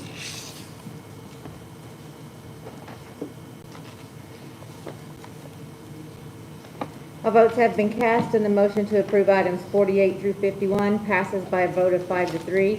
Voting against, Councilmember Hall, Councilmember Bierman, Councilmember Patrone. Thank you. For our final item, miscellaneous discussion, this is an opportunity for citizens to address city council. Remarks should be directed to the council as a whole.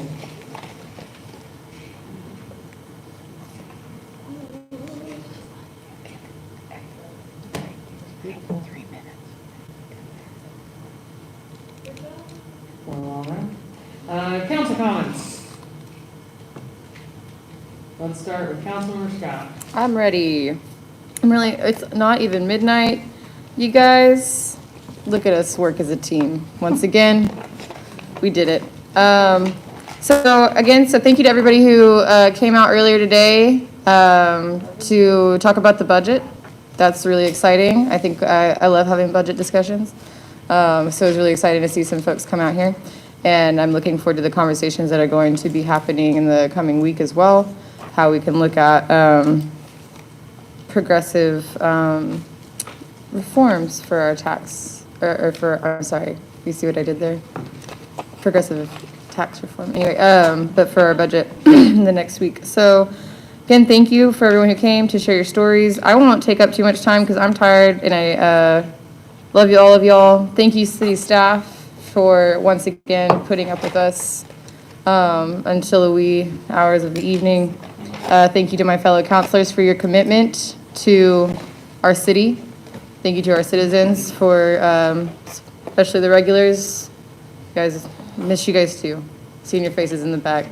And all the new people, I really hope you all keep coming out. If you have questions, always feel free to reach out. And if we don't know the answer, we will direct you to one of our many talented staff members who do know more than we do. So that's all I really have. Again, looking forward to hearing from some folks about the budget and passing that and adopting it next week. And thank you guys for another lovely June evening. Okay, thank you. I won't take up too much time. I just want to thank everybody for coming out here tonight. I've been on council for, it'll be 7 years in July. And I've been coming to council meetings, since I was in middle school at Irving. So I've seen this council chamber fill up with people before that have been very passionate about issues. And the very next meeting, there's 5 people sitting in the audience. So I have heard it before. I do feel like things may be really different this time. The people really do want to get involved and pay attention in the long haul here. Because the work here at City Hall happens not just every other Tuesday night when we come up and vote on stuff, but we have committee meetings pretty much every Thursday that we're going to be starting to resume. That's where a lot of the real council work and policy takes place.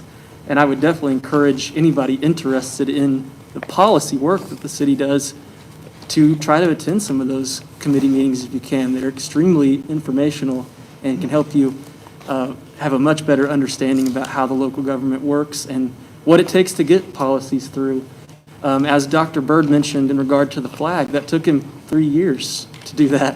And that was his own initiative. That didn't even really involve the city all that much, but sometimes things can take a really long time to flesh out the details of, and when you don't, you end up with really bad policy that can hurt people sometimes. So I'm hopeful that we'll see this chamber continue to be full of bodies that are interested in the work we're doing here, and that people will vote in local elections. They're the most important. We're the most accessible government entity to the public. None of us have a secretary or anybody that you have to go through to get to us as far as contacting us. So it's not like the state capitol or Washington where it can be very difficult to talk to your representative. Here, anybody can come down to the podium, and after the meeting, anybody can meet the police chief, the fire chief, the city manager, the mayor, city council. Everybody that runs the city comes to these meetings, so anybody that wants to come can come and get to know everybody if you want. So anyway, I just appreciate everybody that's been here and a lot of the comments that I've heard tonight and all the work that my colleagues and city staff do. It's nice to be back in City Hall again, so thanks. An interesting week, a demonstration of the power of the people. One example, there had been circulating for some weeks now a proposal for the city to divest itself of the animal shelter, to toss the football, if you will, to the Humane Society. Folks didn't like that very much, and almost as one, they rose up expressing their dissatisfaction with various aspects of the potential deal. Short story is that because of that, the decision was made to not pursue that anymore. I got a lot of correspondence on that, none of it favoring that move, but it was, again, a demonstration of the power of the people. There was an initiative they didn't like, and they said so, and it carried the day. We've been working for months on the budget and thought we had a handle on things. We learned tonight that we didn't. Again, power of the people. I may or may not agree with some of the things that were said tonight, but I do agree that we have to go back and do a little bit more homework before we can put this budget forward, and we'll do that, and we'll see it next week. With regard to the bonds, I think we took a step in the right direction. I said it before, I can't second guess the will of the people. I have my own druthers with regard to some of these programs. I like some of them more than I do others. But it's not up to me. It's really up to the people that were sitting in those seats and the voters that might have watched us on television or whatever. So I'm glad about that. I'm glad that the people will again speak. The democracy at its finest and at the lowest and most accessible level, as Stephen Holman has just told us. So thank everybody. Good night, good luck, and it's midnight. My turn. Okay, thank you all for coming. 2 of you that are here still. And those guys way back there. In Ward 5, I saw some folks come out, and Ward 5 is still here. Woo! It's good to get their way out. I know, right? They're way out there. They're used to that. So I just want to say that I know tonight's topic was volatile and scary for a lot of people.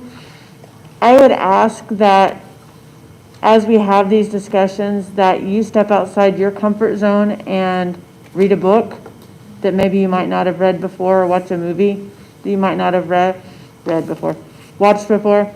I personally have done that. I did not understand what defunding police meant. I think it's a terrible term, so whoever's in charge of that marketing, please correct, but it's not my initiative, it's not my voice, it's your voice. And I'm here to listen, and I hope that the rhetoric and the hatefulness that kind of comes out because people are fearful of what might happen gets corrected, and people just take a minute to learn and see through somebody else's lens for a minute. So hopefully some people did that tonight. I did that. I hope that helps. I hope it helps that I'm sitting here trying to see through a different lens than what I was brought up with. And I would just ask that everybody else does the same thing. Put the keyboards down, pick up a book. That's it. To everybody who's stuck it out in person here, I know it's really late. I'm sure there's still people watching from home. So, so appreciate you participating in the process. So many things to be inspired about by this week. And I do want to mention how hopeful I am for our ability to be able to change and to connect and to listen to one another when you see all of the different events that took place this week, and most of them were organized by high school students and college students.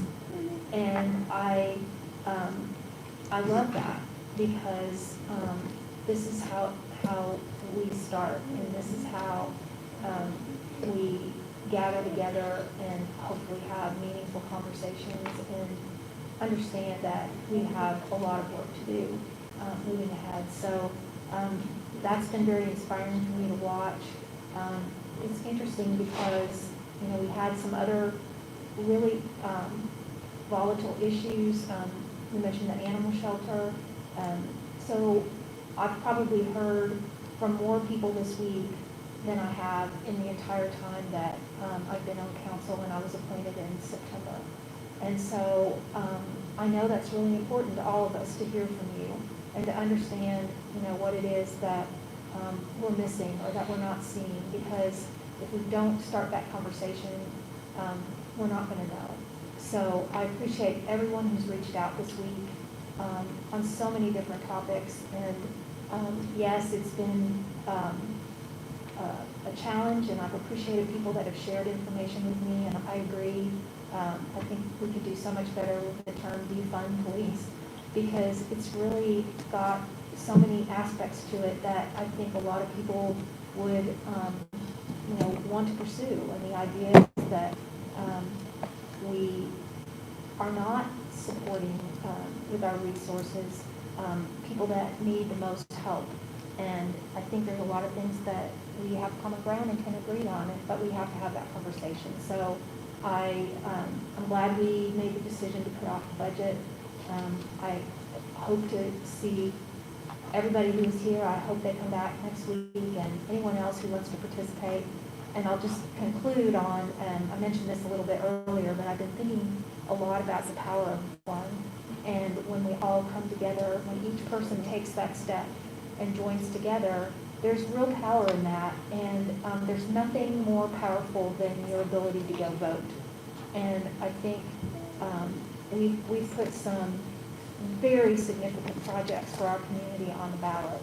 And I hope that between all of us, we can encourage people to get out to vote and reach out to those that are not regular voters, because it looks like we're going to be really dependent on people who don't normally go to the polls to help make this choice about how we're going to move forward as a community.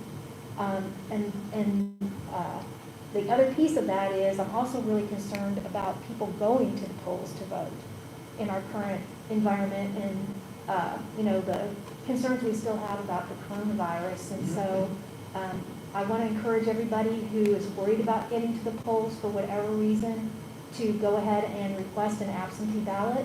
You still have time to do that. And I want to do my part with my power of one to help people get to take that option. And so I'm now a stamp carrying notary. So if anybody needs their ballot notarized, just let me know, and I'd be happy to help you out. So thank you again for coming, and I also wanted to congratulate Ward 4 resident Margaret Pape for being appointed to the tree board.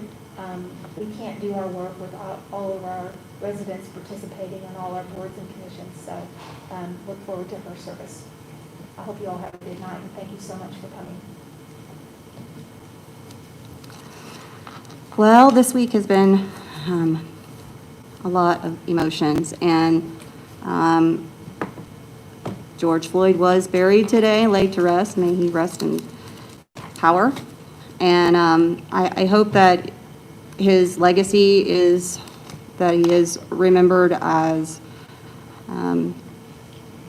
that's when the people said no more, and change really does start to take place, and it's safe for our people of color to just live their lives. I know everyone found it appalling, and the fact of the matter is it's been happening for a long time. It just happened to be the one that was caught on camera, and just, you know, there's no excuse for it. And I don't have the words to eloquently put it. I sat in horror the same as everybody else did that watched it, and I cannot imagine how terrifying that must be. But I feel like that there was a real sea change. You can feel that it's, the public is at large was just, it's different. And so I just really hope that he's looking down with the legacy and realizing that his life was not in vain. And so that's that. I wanted to say that I have received, outside of the emails on the animal shelter, I've received a lot of emails about defund police. I've received a lot of emails on Norman Forward.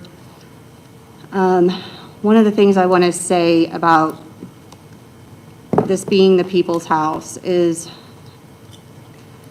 there's not really a time, regardless of what side of an issue that you're on, that it's okay to call people terrorists or extremists and ask council members to shut them down.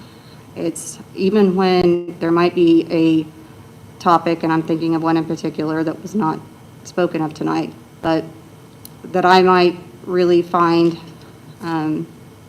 as an affront to me. It's not about me. It's about what is an affront to liberty. And people have a right to be in here. This is their house. They have a right to come and petition their local government for grievances, for redress. They have a right to throw themselves as mercy upon the dais saying, help. You know, and that's to call them terrorists for doing that because you simply disagree. Again, you put your own rights at risk because tomorrow it might be you that needs to come and beg for change. And so I would just ask that, I guess like Councilmember Wilson was discussing about the keyboard, you know, people don't come down here typically for fun. They're coming down here because it's really important to them. So, and they need a certain change in their life. And so I just would ask that when you contact, try to extend some grace. And I guess I would say that as far as transparency, there was a email that I read earlier that I would, we do have some members of our community that are trying to get some answers on some certain goings on that have happened here in the city here recently. And so I will definitely be having a conversation with City Legal, see if we can't get some answers for some people on certain state statutes, that we don't have to keep everything so secretive when it comes to people's disciplinary records. As far as, I was glad the Malcolm X Day, hearing that speaker was just, it was a really good way to start the meeting, and I found him encouraging. Juneteenth Day, if you haven't seen, there's a documentary on Netflix right now, 13th, that just came out, and It's fantastic. But one of the things it speaks to is obviously the 13th Amendment. And we should all recognize that slavery in total actually was not abolished. There is a loophole, and that is for convicted criminals. And so what happened right after the adoption of the 13th Amendment was mass incarceration so that you could put people back to work again, especially in the South and especially, you guessed it, people of color. So we still have a lot of work to do. We need to end private prisons. There shouldn't be money made off of incarcerating people. That seems really not okay. I'm excited about the new flag. I was also thought, Madam Mayor, that the idea of having the community cultural event, I really liked that idea tonight. And it's really good to see you all in person again. And I look forward to talking to people about ballot initiatives, and we'll see you next week on the budget. So I know everyone up here hates it when I go last because I'm usually the longest. So I will try and keep it short. So as I started working through the topics that I knew were going to be coming up tonight, as Councilmember Wilson said, one of the things that I've been doing is I have been not talking, and I have been listening a lot. I have been reading a lot. And so one of the things I'm going to share with you, I received permission from this person, is from a series of posts that started popping up on Facebook over the last week called Growing Up Black in Norman. And they were not easy to read. These are young people in their late 20s, early 30s. So people who grew up in the same time period that I did, 90s and early 2000s. This isn't 1950s Alabama. This is 1990s and early 2000s Norman, Oklahoma. And she said, growing up black in Norman is having classmates tell you you're an ugly black girl every day. Growing up black in Norman is hanging out at the library and people making jokes like, I didn't know black people could read. Growing up black in Norman is having to ask friends to take you home more than once because someone brought a weapon to school to beat all of the, insert the word you know here. Growing up black in Norman is being in line with your best friend at Brahms and listening to the lady behind you say that she would never let her child associate with coloreds. Growing up black in Norman is getting pulled over for a taillight being out, valid reason, but then having the car searched by 3 different canine units for no reason. And when they can't find anything else, being threatened with a curfew ticket at 12:03 after they had detained you for 2 hours. Growing up black in Norman is having classmates write white power on the chalkboards while the unknowing teachers wait outside to greet everyone. And growing up black in Norman is having someone tell you that if slavery were still a thing, he could rape you without consequence.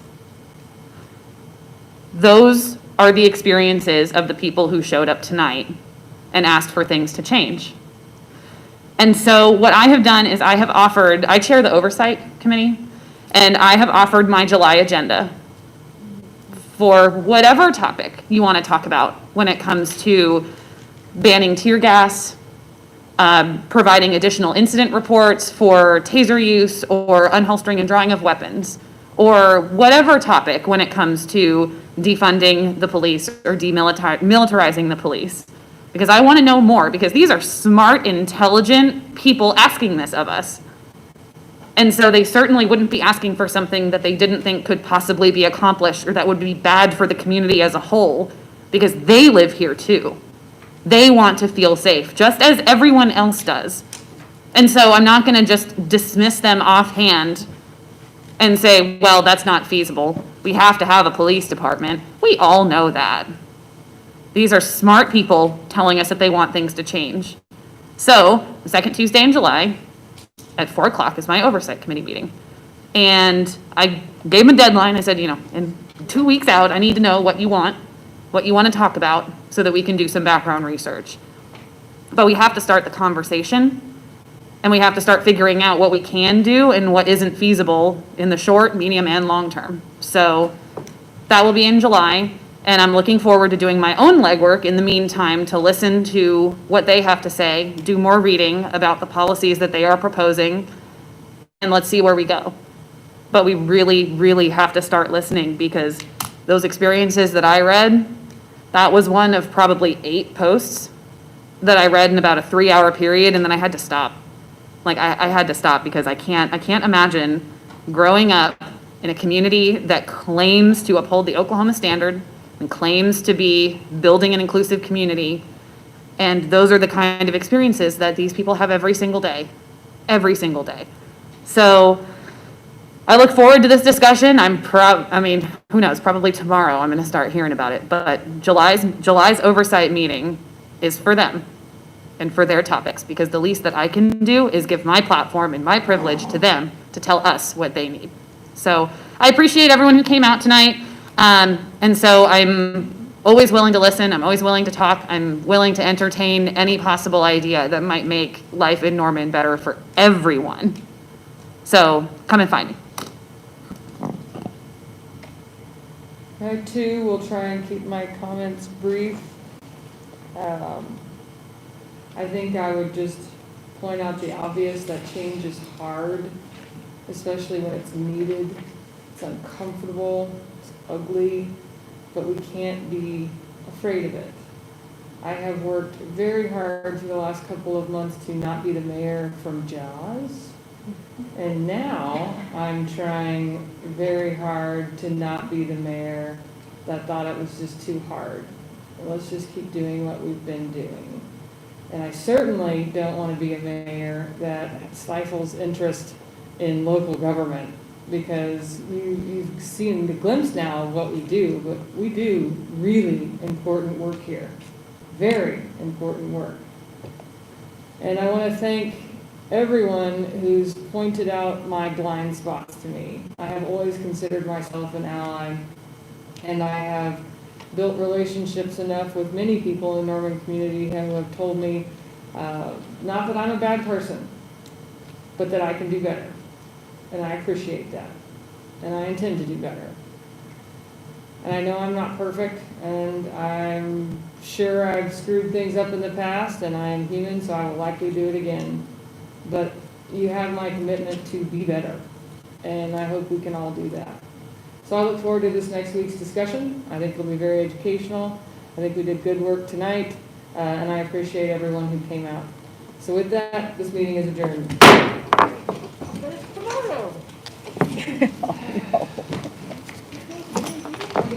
Second. I'm just gonna go.